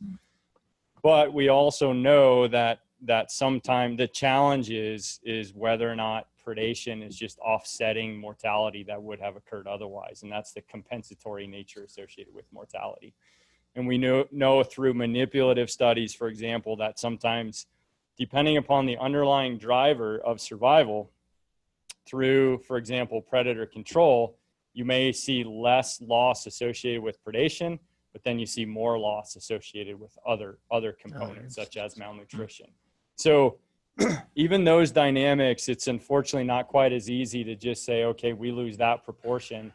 We can wipe out that proportion and get those animals back. We don't necessarily get those animals back. And I would contend certainly relative to our nutritional dynamics when we started the fawn work, like back in 2015 when we had the disease issues and thereafter, based on patterns that we saw and specifically, we see strong relationships with birth massive offspring and their probability of survival, which is certainly connected to their viability, right? Less to do with predation, more to do with that animal's viability. And we would see relationships between size of offspring and their probability of being killed by a predator should they die of something, which more speaks to viability, vulnerability of those young on their way through as opposed to like an additive effect of predation. Where we're at right now, those dynamics are probably shifting. I would have said before these bad winters and the nutritional levels we were seeing, I don't think it was a major issue. And in fact, they even, Wildlife Services implemented some coyote control on some of the ranges where they could. And the effect that we saw was negligible. But how those dynamics have now changed, and we have females that are a lot fatter than they have been previously, are in much better shape, have the ability to provision those offspring. Once we get past these bad winters, those dynamics could completely flip, wherein predation is playing a more dominant role than it was previously. And I will just say, relative to fawn survival, for example, this year, we're doing better this year than we probably ever have, which probably speaks more to the nutritional levels that we're seeing with the changes of winter, density of the deer populations, and where we're at today. But like I say, there's also as I mentioned, there's also the predation element associated with adults at the moment too, that could well be getting more of a hold than it has before. So it all depends upon those inner workings within the population. I think we're at a different place now than we have been previously. Okay. One more question to that, to this, Kevin. I noticed on, when we were doing all the migration work and on the northern end where on the northern end of the migration on the Red Desert to Hoback, the bulk of those deer end up in the upper Hoback and through that country there. But we had, I think it was deer number 199 that got around Jackson Hole and ended up clear at Island Park. And I think she'd done that twice, that if I remember correctly. Does that indicate that a lot of those deer were probably doing that at one time before Jackson Hole became developed and Star Valley was developed and all of that country, you know, that is so built up now. Has that created the bulk of the deer to end up in the upper Hoback as a fawning area? And when that happens, do predators actually figure that out? I mean, do they know that that's kind of the place where the babies are born, you know? Mr. President, Commissioner Schmidt. Yeah, so sort of two questions relative to migration patterns, potential loss, changes over time, that sort of thing. One of the things that, well, we talk about some, but sometimes forget too, what we see relative to migration patterns today is almost certainly remnants of what we had historically, right? We probably haven't gained migrations over time. If anything, we've probably lost some of them. And if given what we know with the degree of faithfulness of animals and this potential idea of inheriting space and inheriting a route, most likely that route, there's certainly probably still a component of animals that take that path. What's left is maybe remnants of what maybe did historically. But I would also suspect that the animals that move over and end up in the Hoback and don't take that, we're probably also doing that at that point in time too, would be my suspicion.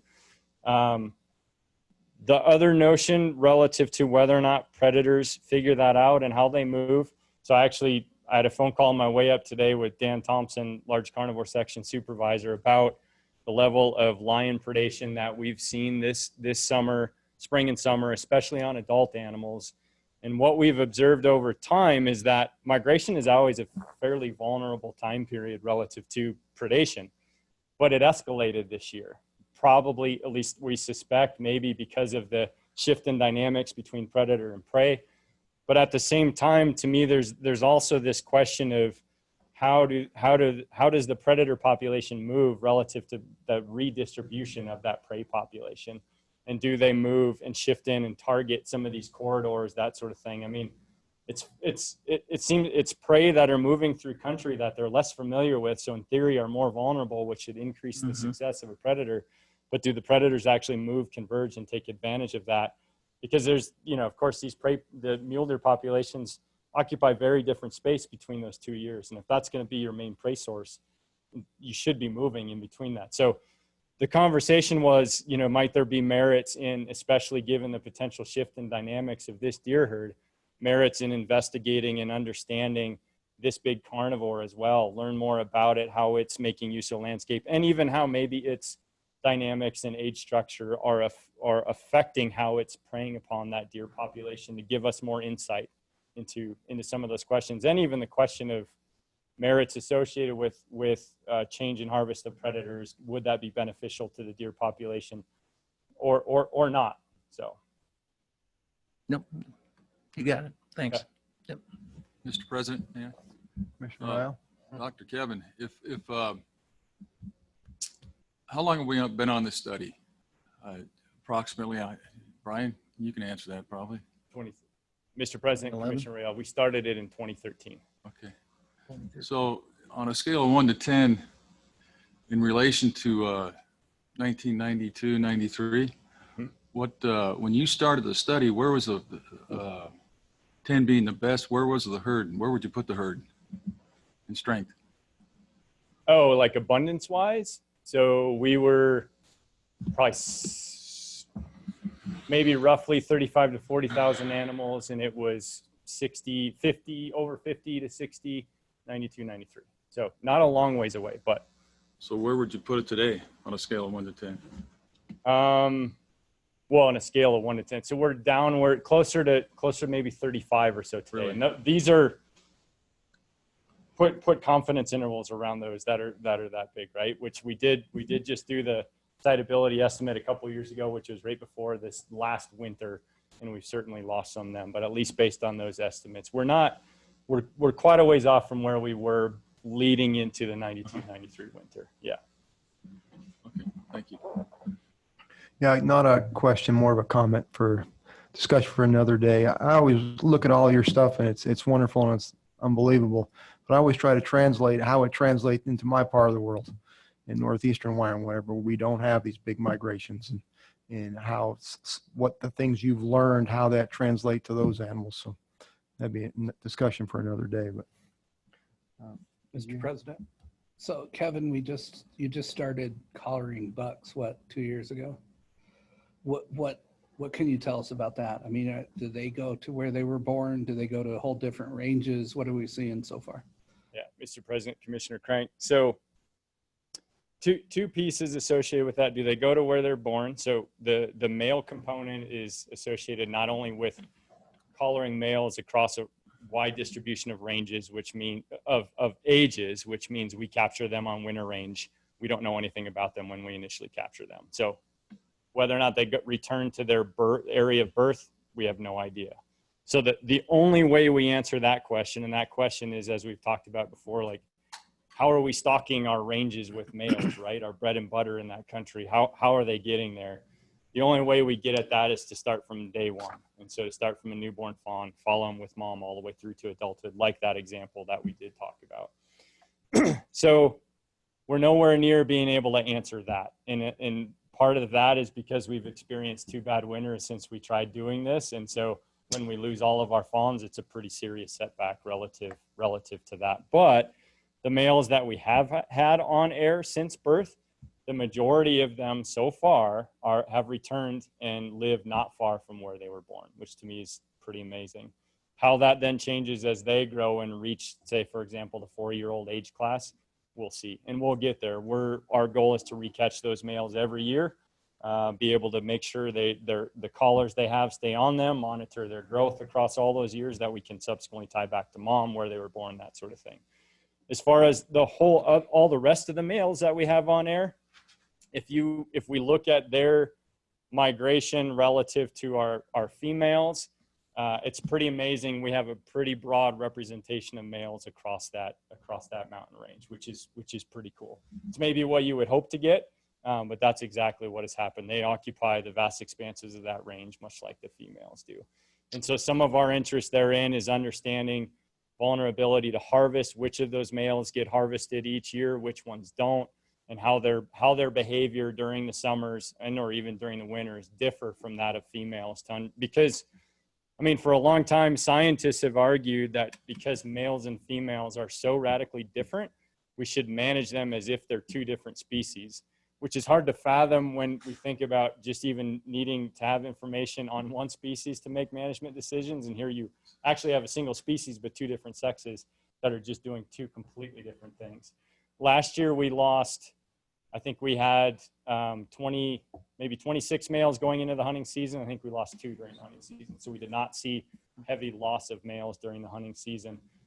We have had 2 lost to the hunting season, to archery season already this year. One that had migrated to Idaho and was killed in Idaho, and then one here in Wyoming. you know, we could talk all day here. Yeah. Maybe we'll have to schedule a day where it's just you, but I know you've got something else you want to do. One more question. So Kevin, we've talked that you believe that if this commission were to fund continued Wyoming range work, that if we were to fund that at $300,000 a year, that along with other money you can beg, borrow, and steal would allow us to continue this research project. Is that still an accurate figure? Mr. President, Commissioner Crank, that's my hope. Things are certainly different now all of a sudden. Some of our nonprofits that have been backing us for a long time, it's going to be tough. But I'm still optimistic. Things will come around. Things will get better as we go forward. But yeah, that would be our goal. Okay. All righty. Mr. President, I believe this is the work that we don't want to let go. I don't know what we have to do, but this is certainly something we want for the future. We may never get to the 1992-93, but we're going to get close. So with your good work, thank you. Thank you. Thank you. Thank you so much. Appreciate it very much. Thank you. Doug? Mr. President, I'd be prepared to make a motion at this time. I would move that the commission allocate $300,000 a year for the next 5 years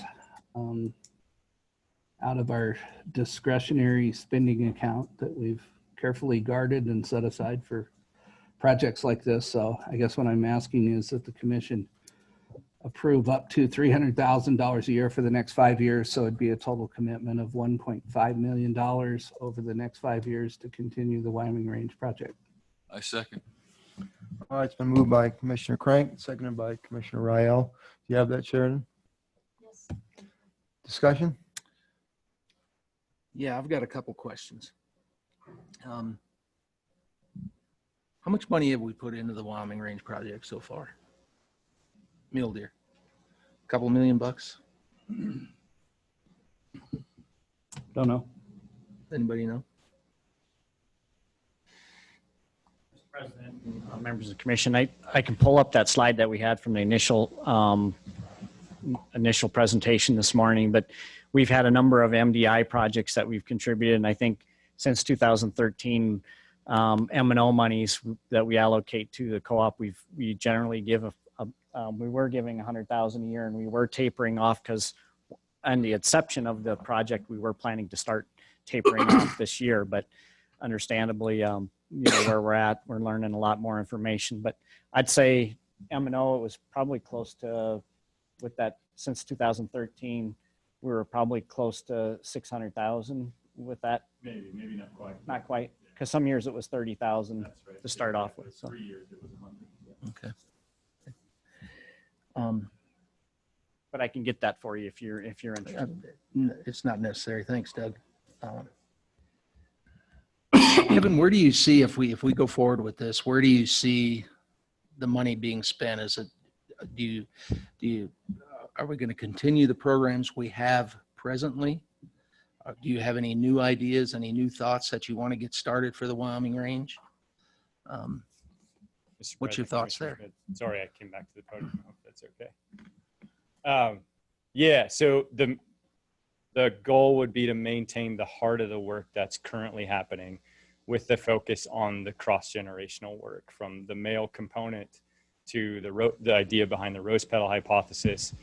And like I say, and even if, for example, now is a time where we also consider trying to see about bringing predators more front and center as a component associated with the work as well, by radio marking lions as part of the project, is to understand those dynamics as well. Okay. But it would be maintaining the heart of that work, continuing to monitor those adult females that we have been, but also importantly, they're young, and seeing their young through to adulthood, so we can answer these cross-generational related questions. Okay. And where do you see at some point, I mean, and you may not be able to answer this, but at some point, when does this start producing more animals on the landscape? Is there any way to answer that?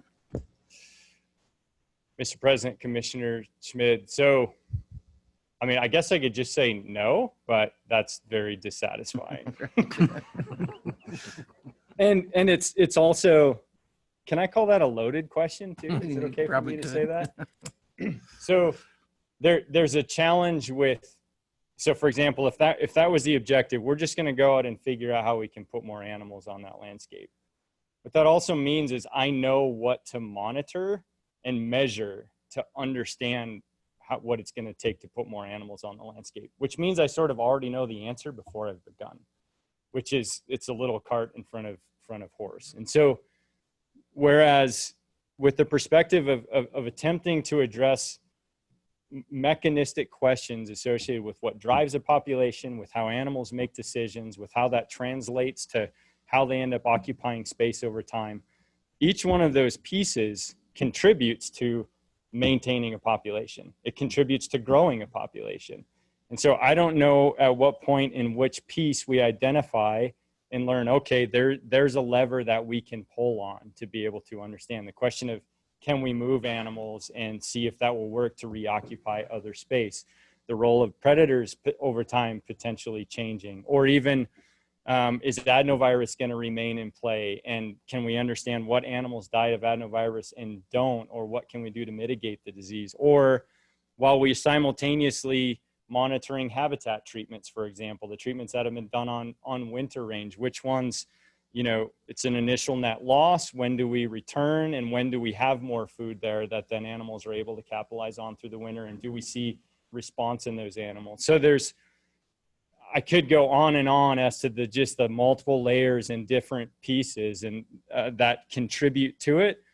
And even, I mean, it's seemingly little things probably over time as well, from decisions to ban winter feeding in Star Valley for sake of adenovirus and concentration of animals, to using our information when we were having discussions associated with the merits associated with winter feeding when we were going through the 16-17 winter.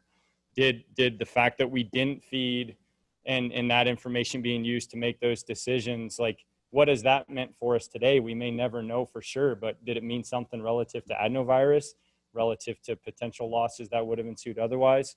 So it's hard to put a line on that and know exactly what that looks like. But the other thing I hope to convey as well, and maybe I didn't do a real good job conveying it either, is that many projects, and this isn't to fault projects, so don't take it this way, but many projects that we do, we're trying to learn locally about a deer population. We're trying to understand where it moves, maybe some basic survival estimates and stuff like that.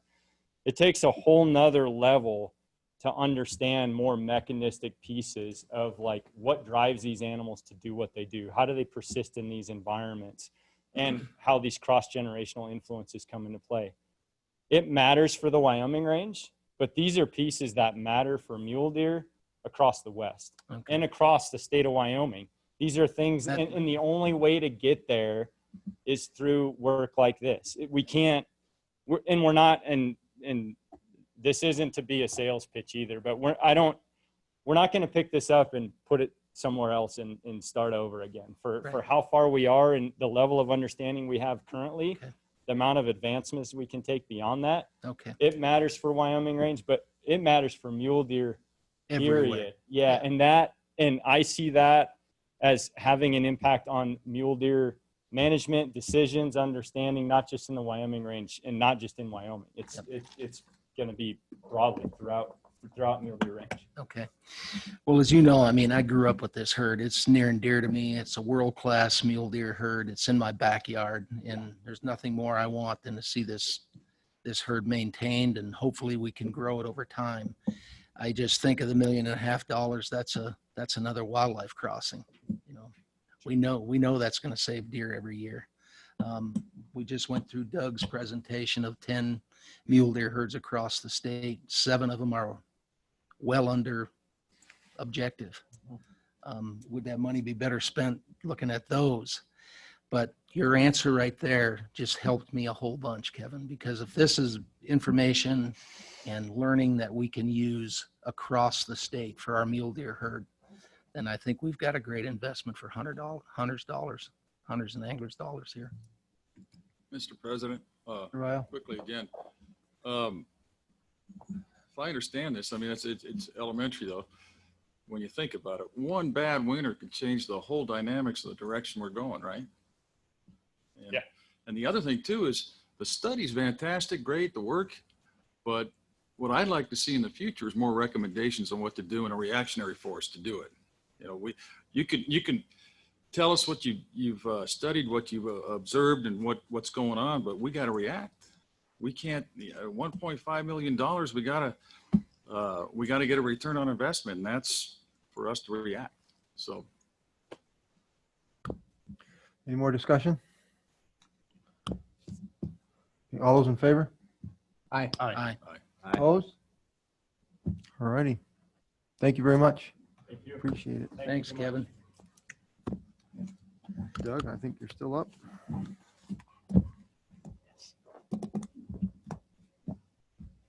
Doug's confused. Thought Edward was doing this one. Oh, well, I have you All on right. here. Mr. President, members of the commission. So our next talk, we have Eric Maychek, who is the brucellosis biologist out of Cody, going to give us an update on some of the work that's going on with the monitoring and some of the elk information that he has on the elk populations there out of Cody. So, Eric? Mr. President, Director, members of the commission. So all of you certainly are familiar with brucellosis, have heard of it. Disease obviously causes elk and bison are infected to abort, can cause them to abort, and definitely causes issues when it spills over to livestock. So today, just want to give just a little bit of information on how the disease functions for those of you who might not be as familiar with it, and what we have been doing and what we are doing to combat the disease. So I guess to orient you, in the Cody region, we've got 6 elk herds. And so starting from top left, Clark's Fork, working our way south, Cody elk herd, Gooseberry in the southwest. And these herds overlap the eastern edge of the greater Yellowstone ecosystem. And of course, that's where we have tended to see brucellosis in elk and bison. On the eastern side of the Cody region, we're starting up north, we've got the North Bighorn elk herd, and then Medicine Lodge and South Bighorn units. And historically, we had not seen brucellosis in this area. So stepping back in time, if we go back to the mid to late 90s, from all of the samples that we've had compiled, and most of these are from hunter harvested elk, the prevalence of the disease, which essentially is the positive rate at all the samples collected, we see that we've got prevalence that's right around 2% on average. And over on the eastern side of the basin, we really hadn't found anything over there, basically zero. Fast forward 20 years, 2015, 2019, and prevalence has essentially doubled, particularly in the Cody and Gooseberry elk herd unit. Clark's Fork in the north, you got to take that with a kind of a grain of salt. A lot of those samples have come from farther east, where prevalence tends to be a bit lower. So kind of during the same time period, 2012, 2016, we started to find brucellosis in hunter harvested elk in the bighorn units. And of course, this is well east of the greater Yellowstone ecosystem and outside of the brucellosis designated surveillance area. So of course, this caused a fair bit of alarm for producers and pretty baffling for a lot of the wildlife managers. How did it get there? So to help you understand, I guess, kind of how the disease works and ultimately what can we do to try to manage it, you've got to understand a few things about the disease in elk. So in any given year, we see about 15% of our seropositive elk can abort. And this is based on many years of research using vaginal implant transmitters in positive elk. The abortion period, many people oftentimes consider it to be just the calving period, but it's a bit wider than that. Typically third trimester of pregnancy, February to June. So it can happen anytime then, and usually with a peak in March and April. In terms of being able to transmit the disease, animal has to contact and ingest it. Males are insignificant, and scavengers are typically a dead-end host and considered to be more of a benefit, cleaning up the landscape. So some of the potential contributors to transmission, this is in elk and livestock as well. So herd winter density, there's been some work that's been done showing that higher concentrations of animals tend to have higher prevalence. Resource availability, so where you find food, shelter, water, those sorts of things tend to concentrate animals as well. Disturbance, there's certainly evidence that we have predators as well as humans who move animals around. They can concentrate animals as well, predisposing them to contacting an abortion. And commingling with livestock, particularly in higher prevalence herds, is quite risky. So trying to deal with the disease, trying to manage it, we embarked on a couple different brucellosis management action plans. This process was recommended by the Wyoming Governor's Brucellosis Coordination Team, one of their top recommendations. And so it's a collaborative process working with livestock producers working with NGOs, working with outfitters and guides, working with many stakeholders to try to develop management actions that everyone thought would be feasible, that would work.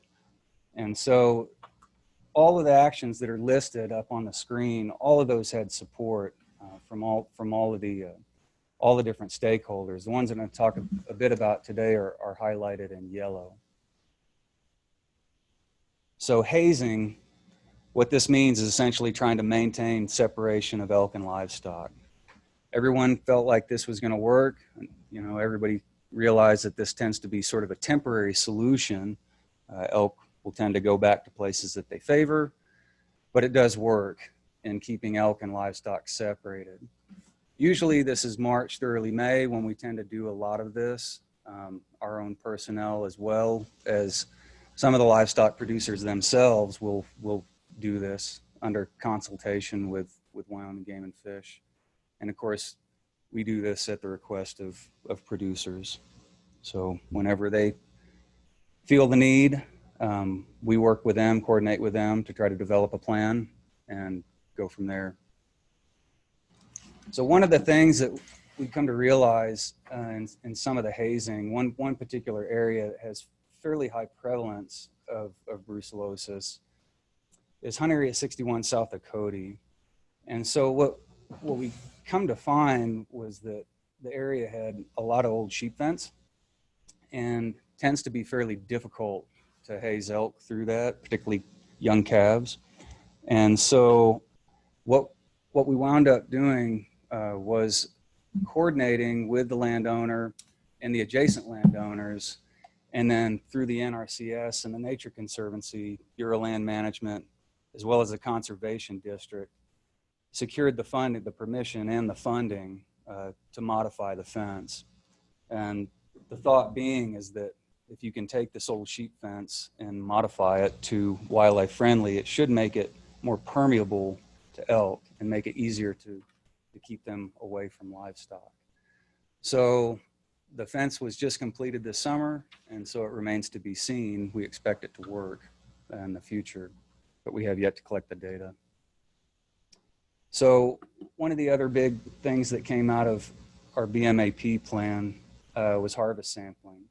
Everybody likes to know what prevalence is, and particularly livestock producers, they have a fairly high vested interest in the data, and oftentimes are very willing to collect samples in addition to asking or sometimes even requiring outfitters that work with them to collect those samples. But one of the big things that we found from this is it gives us a much finer scale of being able to see where prevalence is highest. And in turn, this helps us figure out, well, where should we prioritize our actions?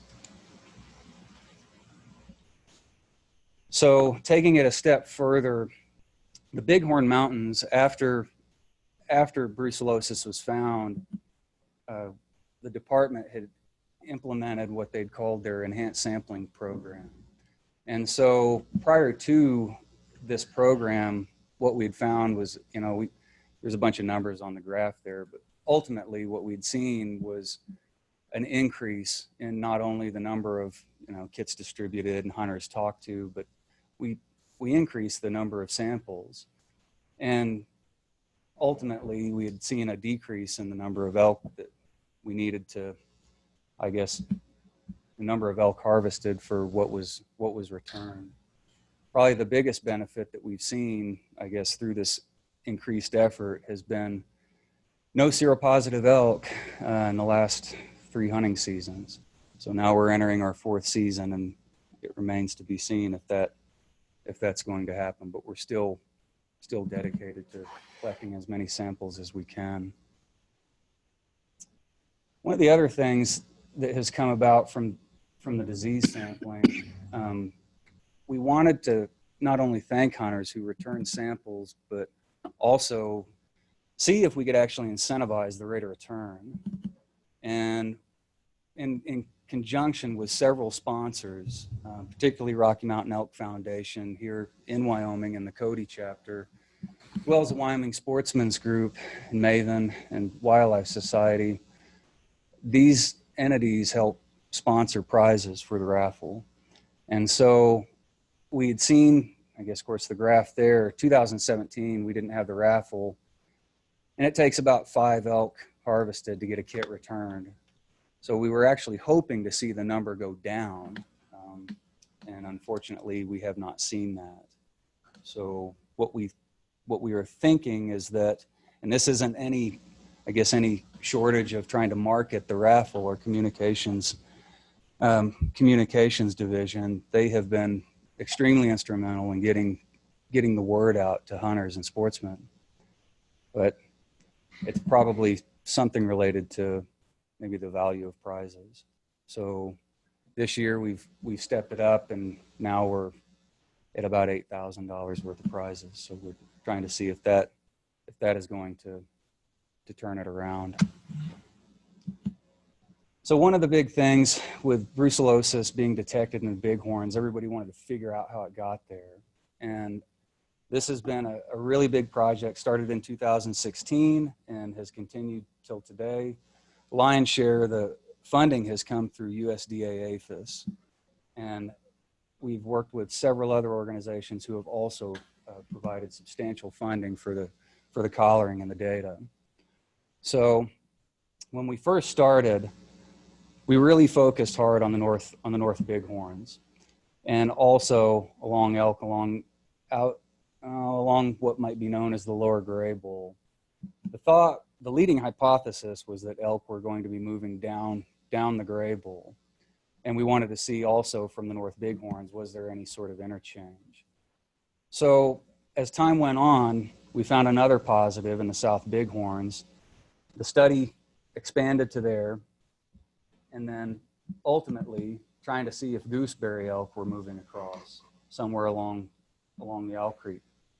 And then finally trying to fill in some of the gaps throughout the Bighorn Mountains. So from all of these capture sites, we've had about 250 elk that we've captured thus far. And what we've seen over time, we have not been able to detect any sort of movement down the Lower Gray Bowl from these collared elk. We're not seeing any elk crossing along the Owl Creeks. And so it still raises the question, well, what happened? How did this get there? So we continue to go on, and we continue to have elk collared, and we're still keeping an eye on it. One of the other things that has come about is targeted harvest. There were several producers. When we started talking to producers and a lot of the stakeholders, started asking them, well, do you see more elk now than you used to see, and where do you see them more? So particularly as you move east away from the Absarokas and out of the greater Yellowstone ecosystem, that went up. And the tolerance level for producers and other individuals, farmers along the Lower Gray Bowl was quite low for elk. So Hunt Area 66, which is what is shaded in red, is where we have really tried to draw the line in terms of keeping an elk population essentially at zero. We try to manage for no elk within that area. And when we started in 2016, we had, well, and this was even before then, where it had been a general area, increasing the number of cow-calf licenses, type 6 licenses. And as of 2019, we went from basically 50 cow-calf licenses in 2010 to 600 last year. And ultimately what we've seen is that population go to not quite, but almost zero. And the prevalence of the disease went from about 10% to, well, at least in the last couple of years, has been zero as well.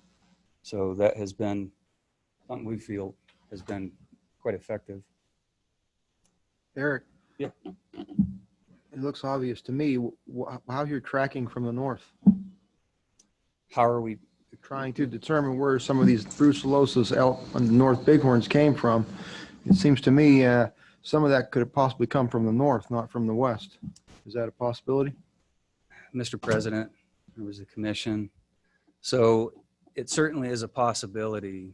that it could have come from that direction. So I'll step back.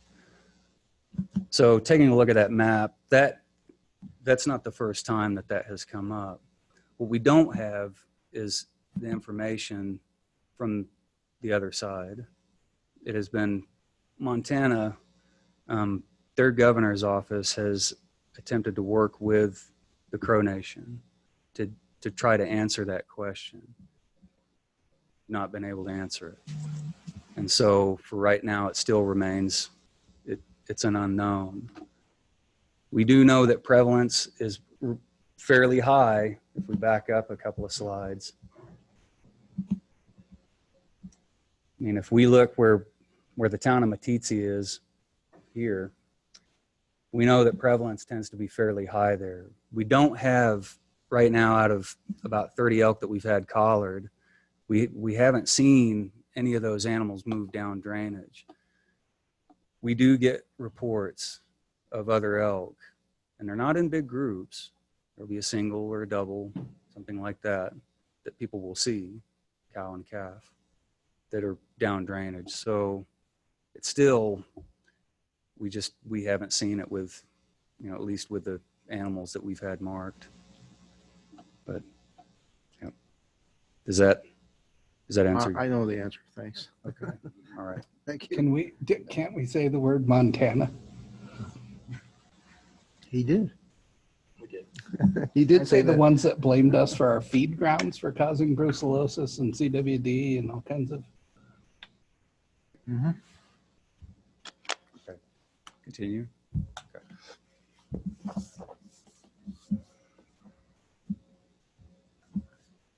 So moving on, one of the last things that was brought up at a brucellosis meeting, and this was actually in the town of Meeteetse, one of the producers had posed the question, what about antler hunting? There's fairly high prevalence of elk where this ranch is at, and they do tend to see a fair number of antler hunters that go up into the public land above where their ranch is at. So ultimately, we had mentioned it at a governor's coordination team meeting in 2018, and subsequently in 2019, Wyoming Game and Fish Department had gained control of regulating antler hunting seasons. What we haven't done, what nobody has done, has studied the influence of antler hunting on elk movement.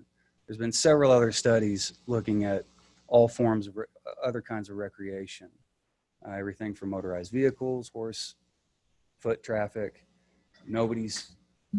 There's no literature out there anywhere. So what we started to do, what we have done, is taken data, radio collar data from many of these elk herds, and tried to get an idea of, is there a change? Do we see a difference in like the rate of movement, or changes in elevation, or displacement to private lands? Looking at sort of an antler hunting hotspot in both space and time. So we went to different partners, BLM, Forest Service, individuals who either who had antler hunted or were fairly intimate with folks who did, and developed these areas to try to look at this before and after. The report is still in draft. It hasn't been finalized. The data right now are fairly compelling, but again, it hasn't been finalized yet. So that's where we're at. So lastly, I really want to thank everyone, all the businesses, all these different landowners and outfitters and guides who've provided their assistance and help with collecting or obtaining samples, all the hunters who've gone out of their way to get these samples from their elk, our lab and all of our field folks, again, who provide so much support, all of our technicians who've really been able to increase our effectiveness, and then sponsors and all those folks that have provided these prizes for this raffle, and then our communications branch that has really tried to get the word out. So with that, I don't know if there's time for questions. Absolutely. Questions? Okay, thank you very much. I got a quick one. I just think it'd be good. You know, one of the primary issues that has driven some of the problems there downstream from Matitsi on the Grable has been access and having an ability to manage those elk below Matitsi. Can you just talk a little bit about those challenges and where we're at with those? Yes. So, Mr. President, Commission Director, that's a really good question and a very good point. So access, and a lot of this happened before my time, but access to where those elk were going, and you can't tell it from this particular map that you've seen, but those elk were essentially going to one particular spot, one particular ranch. And what has changed over time is that they have ultimately allowed more and more access. And those elk that were there, I mean, you would just see a dot during the hunting season. Those elk would move back and forth. There was enough land area, enough resources for them to live on that particular ranch. And ultimately, they started to allow more and more access. Well, those elk start getting bumped off. And when we first started the collaring project, I mean, you know, Dr. Monteith mentioned, you know, about how many of his deer got killed. Sounded like it's not very many. They're pretty good at hiding out. We can't keep a collared elk on that population. The pressure is so intense. And so it's, yeah, I mean, it has changed night and day. Those elk would only be harvested on that particular ranch. And then after about 2018, all that changed. So it's, yeah, that was. Access was a key. Yes. Okay, thank you very much. Appreciate it. Thanks, Eric. Nesbitt?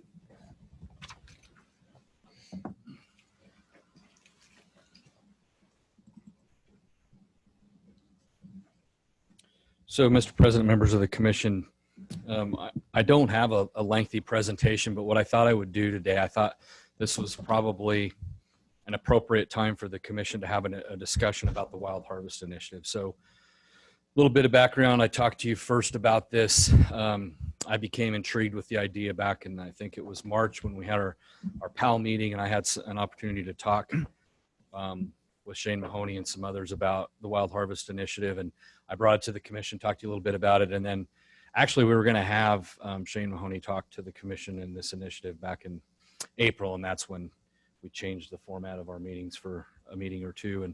And he finally had the opportunity to talk to you in July, kind of lay out the whole initiative, its objectives, what the deliverables look like, and kind of the idea behind it, the philosophy behind it. So now, you know, that was the last meeting. I thought, I heard some feedback afterwards from some commissioners that were interested in it. We've had some time to think about it. I'm certainly prepared to provide more details and background on the initiative, but I thought this would be a good opportunity for the commission just to kind of have a discussion. I mean, is this a direction that the commission's interested in? The ask from Shane at the end of the day to provide the things that the initiative aims to achieve with multiple partners. The ask from Shane was $50,000 from the commission per year and a commitment for up to 5 years. And so with that, I guess I would just open it up, try to answer questions if you have any, or just allow you to have a discussion about it with the rest of the commission. First of all, are there any questions for Brian? Is that a negotiable fee or is that bottom line? Yeah, my understanding is that's what they look for. That's what the initiative looks for, to say you're in or you're out. The others that have joined to this point, he listed all of them. There's even some new ones since then. That's what they've committed. I've got the list if anybody's explain to us interested. what you get for that $50,000 a year. So essentially, the overarching philosophical goal of this is to really do two things. It's to enhance the knowledge of people in America and Canada on the value that wildlife brings, not only in quality of life, but also in food. And it really, I mean, to be very frank, it talks about the value of hunting. We've continued to see over many, many years, many decades now, a decline in the number of Americans and Canadians. I'm only saying Canadians because Shane talks about Canadians. We've seen a decline in the number of folks that participate in hunting, and also those that even know what harvesting wild meat is even all about, and that it is a way to provide resources for food. So the aim, the kind of overarching goal here is to enhance folks' knowledge of that, and also to advocate for the value of continuing to maintain hunting as a tool, hunting as a way to manage wildlife, but also more importantly, from this initiative's perspective, hunting as a way to feed our nation. And what would happen if this particular food source was no longer available?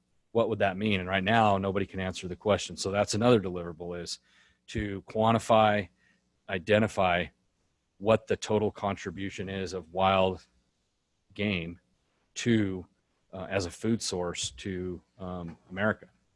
It's to look at mining all the available information on harvest from all of the different places that data is harbored, put it all together in some kind of an analysis so that it can be used as part of the messaging to advocate for why the continuing to have hunting as a management tool in the U.S. and Canada is so important. Some other things, those are the things that come to mind as the most important for me. Some other things is determining market values for what the actual market value of all that food production is, to critically evaluate the environmental and economic replacement costs if it was no longer, let's just say tomorrow we didn't hunt anymore, what that would mean. The advocacy part of it is really focused on, first of all, building a coalition of people that are interested, organizations that are interested, to do a pretty significant messaging campaign, and to create a place where members of this initiative can go to mine data and to use it for their own uses, whatever it may be, very localized uses. You know, we have a different situation in Wyoming than other states have. In Wyoming, we have probably, last time I checked, we still had the highest hunter participation rate, fishing participation rate in the country. That's not the case in Rhode Island, and we may use the information differently than they would in Rhode Island. The other thing too that I think is important is that a significant portion of our ability to manage wildlife rests with other people from outside of our state understanding the importance of hunting and still wanting to participate in hunting, still having a demand for our product. 80% roughly of our license revenue comes from people that don't live in Wyoming.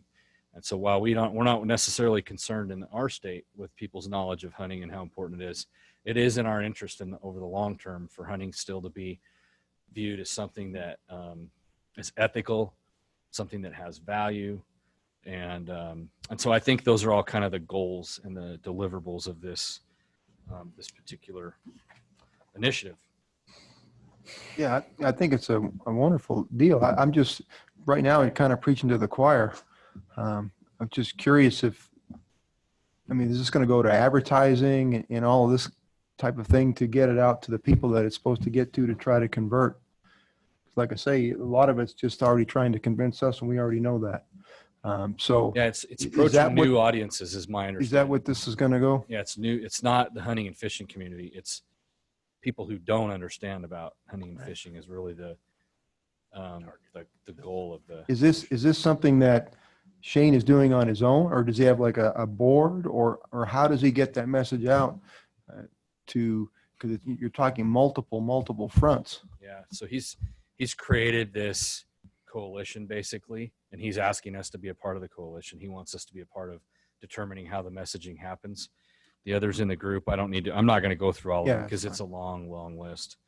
But some that are important, I think, are because it involves both government and non-government. So, Cabela's and Bass Pro Shops is involved, as well as other state agencies. I think Arizona now, Texas, Alaska. I'm going to miss some of the state agencies. But anyway, the idea is that the whole group has, when you commit, the group has then a stake and buy-in into how the messaging occurs and what the group and how the money is going to be used. He runs a company that's called Conservation Visions. I can't tell you what the status of it is. I don't know if it's not a 501c3 because they can politically advocate, but it's some kind of a, nobody's, he's not doing this as a profit kind of not for a profit initiative. Mr. President, Brian, in a nutshell, I'm guessing you could describe this as a very good means of advertising and recruitment, wouldn't you say? I mean, I think that's a great way to look at it, and I think it addresses relevancy. And so when a group of really smart people, co-chaired by our own Dave Friedenthal from, and Johnny Morris from Bass Pro Shops, convened the Blue Ribbon panel several years ago now to look at what are the two most pressing needs for wildlife management in the country. They identified funding, long-term predictable funding, and relevancy. I think this aims at that second critical need that group identified. And license selling is our funding. I mean, I think going with Shane, and I would encourage everybody in this room to pick up a Sports Afield. He does an article every edition of that, and there's 6 editions a year, and he's always got something great to say, and it's not just a paragraph. It's a good short story. So, my wife and I have heard him personally. We've talked to him. He's a networking type of guy. So and what he does is I guess if we were to sign on, what would it have to be, like a 5-year contract? Yeah, it's a 5-year agreement. One thing that I've already talked with him about is if the commission decided they wanted to do that, there's issues with us committing future commissions, and certainly a future commission could say, we don't like this anymore and we're going to pull out. And I told him that anything we did would have to be worded that way. That he wants the 5-year commitment. The commission's done things like that before, but there has to be some kind of a caveat where a future commission could go a different direction. That you have the ability every year to take your budget and decide what you're going to do with it. I believe it would be money well spent. I really do. I think that's my opinion. Mr. President? Mr. Schmidt? Yeah, since you brought it up in Rollins, Brian, I mean, it really intrigued me, the whole idea and the long-range vision that he has with this program, I think is brilliant, in my opinion. I've got I've looked at it quite a little bit since Rollins. I got 2 pages of things that this program will do to benefit state agencies and hunting and angling across the country. And I won't bore you with all of my notes here, and you hit on a lot of them, Brian, but he is going after that target audience of what I call non-hunters. We all know there's 3 groups of people. There's hunters, there's non-hunters, there's anti-hunters. And the non-hunters out there, I think, is where he's targeting this, is where he's going with all of this information. And those are the people that we need to make it appeal to. I see it as a great investment in our future and what we're doing. I mean, it's really what we're all about, is getting people to understand this and keep hunting and angling as an important piece of our economy and our way of life here in the country, in the United States. So, I mean, I'm all for the program. I think Is that a motion? I do have a motion to make. I second that. That is a motion. All right. Been moved by Commissioner Smith, seconded by Commissioner Rael to jump on board with this harvest initiative. Any more discussion? All those in favor? Aye. Those opposed? All righty. Thank you, Mr. President. Let's take a short 10 minutes, please.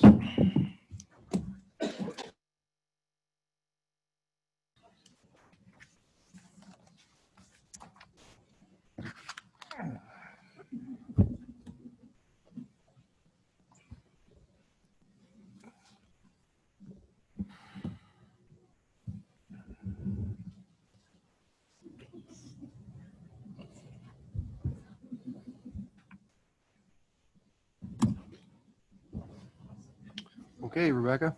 Great. Fire away. Good afternoon. Mr. President, members of the commission, Director, Rebecca Fitzgerald, Communications Director at Game and Fish. And today I have a revised volunteer policy for your recommendation and approval. I'm just going to move through this really quickly, stop with any questions you may have. The main point in bringing this before you is that one of the things we were experiencing pretty consistently within the department was confusion with the policy and onerous number of forms. So one of the things that we're trying to do is simplify the process to utilize more volunteer help and simplify it internally for our field personnel. So just quickly, purpose, goal, and intent all remains the same. Responsibilities remain the same. The definition, we simplified the definition to work more in line with the state statute that allows us to work with volunteers. Guidelines and implementation remains primarily the same. I do want to point out a couple of different components that we added. So with this specifically, one of the things we added was that members and individuals under the age of 12 would need to get department or director approval. One of the reasons why we did that was just a lot of the work that we do on the ground with volunteers. There's a lot of manual labor. And so utilizing volunteers under the age of 12 isn't always appropriate. It's one of those things that we worked with our HR department to say, to look at kind of working with children and labor rules and laws and that sort of thing, and just allows us the flexibility to have another review. And so that was added here. The authorization to begin work has been tweaked in a way that before it was just you signed the volunteer agreement, the project supervisor signed the volunteer agreement and just moved forward. We wanted to bring that into alignment with the background check process. And so we added that component that you cannot begin work if the work that you're doing, if you're working with individuals less than 18 years of age, firearms or cash, that you have to have a background check. And so you have to get that background check approved and also sign the agreement before you can move forward with volunteering. And then we simplified supervision and evaluation, but one component here was that we are going to require department employees and volunteers, if there's an individual that's on site and the project is specifically working with youth, so I'm thinking an expo or a youth hunt or something like that, that it requires that another department personnel or volunteer be present. So you just can't have that one-on-one situation with an adult and a minor. And so that's a change. And then additionally, we added in a clause that after a 3-year period of time, you will need to renew your volunteer service agreement. We were just finding that a lot of paperwork was old, and this just allows us to keep the database up to date with volunteers' interest and making sure that they have all the paperwork. So those are the new additions. I can go through any questions that you have, but wanted to direct your attention to those.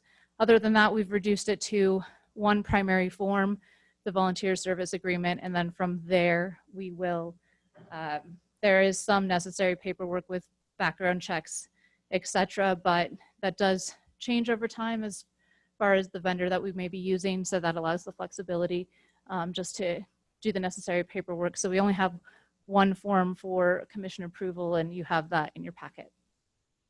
Stand for any questions. Any questions for Rebecca? No. Questions? I'd entertain a motion. So moved. Second. Moved by Commissioner Ladwig, seconded by Commissioner Byrd. Any more discussion? All those in favor? Aye. Opposed? Okay, thank you. Thank you. We are going to postpone 16 to a later date. Mr. McBarnes.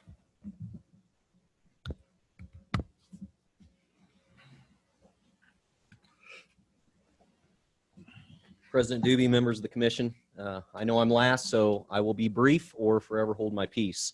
It's 6 months to the day since I started the journey with the Wildlife Fund, and we officially opened our doors on March 9th.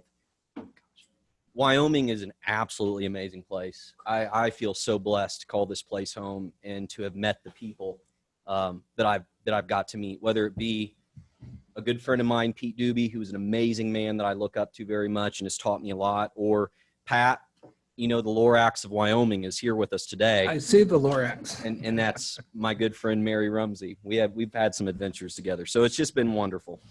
Very blessed. So a preview of what I'm going to talk to you folks about today. I'm going to give you updated fundraising numbers from the beginning. We said we want to be completely transparent and communicative, and I want you to know exactly where we stand and what we've done. I want to give you a brief activities update, and I want to talk to you about what's around the corner for the Wildlife Fund. So without further ado, here's our updated fundraising numbers. Our total funds raised year to date, $164,574.70. That represents a 37% increase over the number that I presented to you folks in July. Not going to kid you when I hear a guy like Bob Budd, throw out $30-40 million, and I'm sitting here talking about a small six-figure. But we're into this 6 months. We faced the worst economy since the Great Depression, and Dave, as you and I talked about, perseverance, and every great journey begins with a single step. So we are persevering and we're taking steps in the right direction. Total grants issued year to date, $117,750. That represents a 133% increase from the number that I presented to you in July. So we're letting our donors know money comes in, we are fulfilling our purpose, we're being good stewards, we're being honest, we're full of integrity, and that money's going right back on the ground to advance and strengthen wildlife. There's a list of the grants that we've issued since the last meeting. $20,500 to the Dry Piney Crossing. Want to specifically thank the Upper Green chapter of Muley Fanatics for working with us on that. The Landowners Award Banquet, we're helping sponsor that tonight, so we hope you folks can join us there. Aquatic invasive species promotional material, working with Mr. Osterland on getting that word out about how important it is to keep AIS out of our state. Of course, you folks know the Buffalo to KC Wildlife Crossing #1 that I made the announcement about at this past meeting. We have joined a coalition of MPOs across the state that include the Wyoming Wildlife Federation. Anna, you're here with us today. You're wonderful. We appreciate working with you. The Muley Fanatic Foundation, the Nature Conservancy, and the Greater Yellowstone Coalition to help get the governor's challenge out to the people of this state that we need to sell 2,020 conservation plates by January 4th. So we're combining with NGOs. We're going to be sending out a mass mailer. There's going to be an awesome raffle. Keep an eye on Muley Fanatics webpage and all of our social media pages for a great Weatherby rifle. If you purchase a plate or have purchased a plate, you can enter into the raffle to win this nice Weatherby firearm. So keep your eye out for that. A new announcement that I have for you today, and this was a check that I received notice of yesterday. We're committing another $10,000 to the Buffalo to KC Wildlife Crossing project, thanks to the Williams Foundation out of Tulsa, Oklahoma. So the $10,000, the second donation that I made the announcement about today, and then the first of 25, you combine those, that's 35.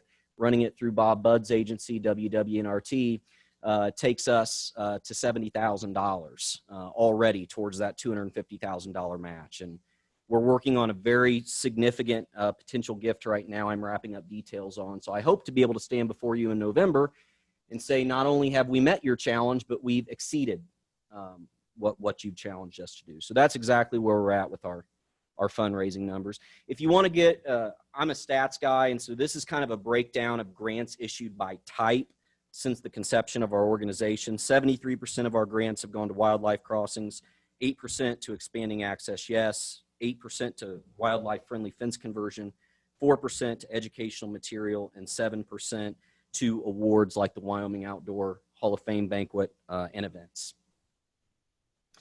Activities update. Secondly, not only are we asking people to donate their treasures to help advance and strengthen wildlife, we want to roll up our sleeves and give back. That's a very important essence, and I believe that's the Wyoming way. And so we adopted a stretch of highway between Lander and Hudson, and we organized our first cleanup, and we collected 40 bags of trash off that highway. It was absolutely incredible. And we were able to get about half of it done because we were out there in 120-degree heat, weren't we, Mike? It got pretty intense. It is warm. We found mail that dated back to what, Mike? The 1960s, didn't we? On that stretch of highway. So we'll have our second cleanup yet this spring, and we're going to continue with our volunteer efforts. Furthermore, I'm a one-man band with an amazing board, and Mike Schmid, you are a great guy to work under, and you're doing a great job leading this organization. I'm just trying to keep up with their pace. In the past month, traveled 3,917.84 miles going across this great state, trying to build relationships. Unfortunately, our golf outing, Hunting with Heroes, approximately 3 weeks ago, we were notified by the golf professional at the municipal course that outing could no longer happen because of COVID restrictions put in place there. I won't kid you, that was really a punch in the gut. We had put a lot of work into that. We had around 15 teams signed up. It was going to be a nice fundraiser for us with Hunting with Heroes, but it's the day and age we live in, and going back to Commissioner Rael's advice to me, the P word, perseverance. We're just going to keep moving forward. And the good thing is some of the donors that had written checks for whole sponsorships or teams said, keep the money. So we were able to fundraise a little bit off of that.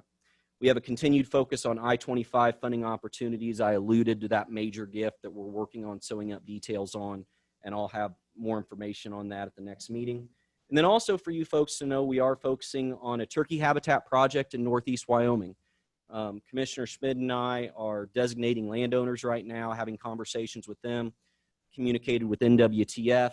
We have a group that's willing to fund the habitat project. It will either be more than likely a winter feed project or some riparian improvements for brooding habitat. So we'll have more information on that shortly. Also, keep your eye out in your favorite outdoor publications this fall and winter, because we have a very aggressive marketing campaign. People need to know who we are and what we're about. So as you open up those publications and magazines or listening to NPR, you're going to hear the Wildlife Fund. You're going to see the Wildlife Fund. And we're doing the same thing on social media. Commissioner Ladwig, thank you for being one of our most faithful followers on social media. I can always count on you for a like. So I really appreciate that. And we're trying to create more Richard Ladwigs on Instagram and Facebook. We've had an out-of-state donor donate a professional brand audit for the Wildlife Fund. So basically what this means is we'll have industry insiders that are experts in non-governmental organizations and non-for-profit organizations, and they will be posed a simple question. They will be posed with this question. If you had $1 million, why would you not give that $1 million to the Wildlife Fund? So they're going to be canvassing all of our public points of access online, my office, probably me personally. I will not know who these individuals are. And in approximately 8 to 10 months, we will have a comprehensive document that basically shows our weaknesses. And I think that's a good thing, because then we can look at those, we can strengthen those, we can strengthen our resolve, our public perception, our communications, our platforms, our initiatives, and sew those up and make them stronger. So I'm actually looking forward to seeing what that yields. And then also, since the day and age of banquets right now are a little iffy, we're getting ready to launch a virtual fundraiser here the first 2 weeks of October. It's going to be a combination of an auction and a raffle. It'll be completely digital.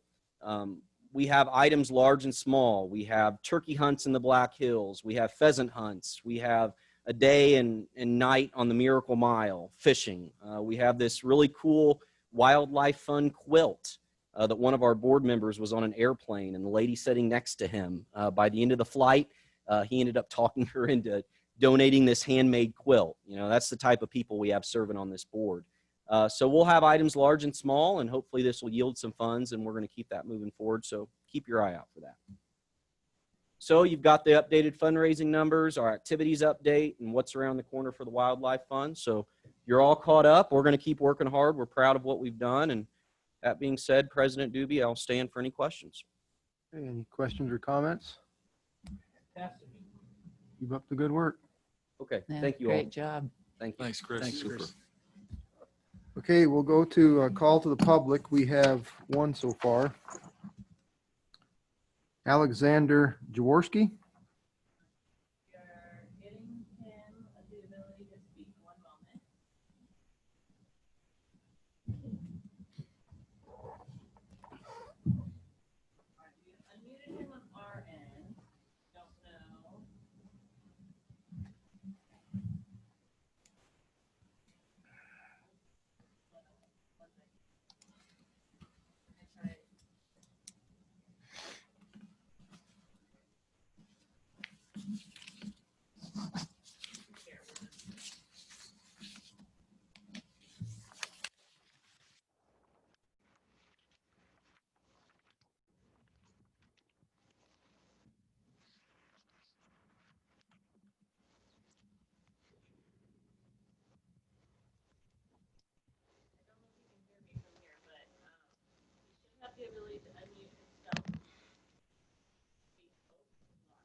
In the meantime, is there anyone else that would like to address the commission? Or anything?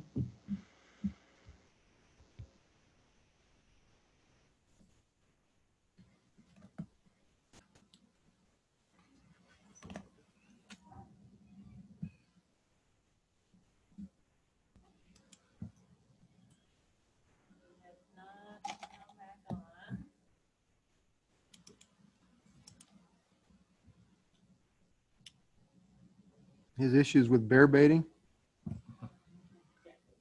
I guess if he doesn't come back on, he can address us in November. Do you have him back on, Megan? Is that what you said? Oh, okay.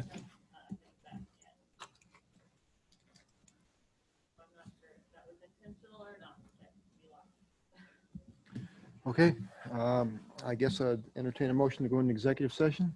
So moved. Second. Been moved by Commissioner Crank, seconded by Commissioner Byrd, that we'll go into executive session. All those in favor? Aye. Opposed? Okay, thank you all for coming. Appreciate it.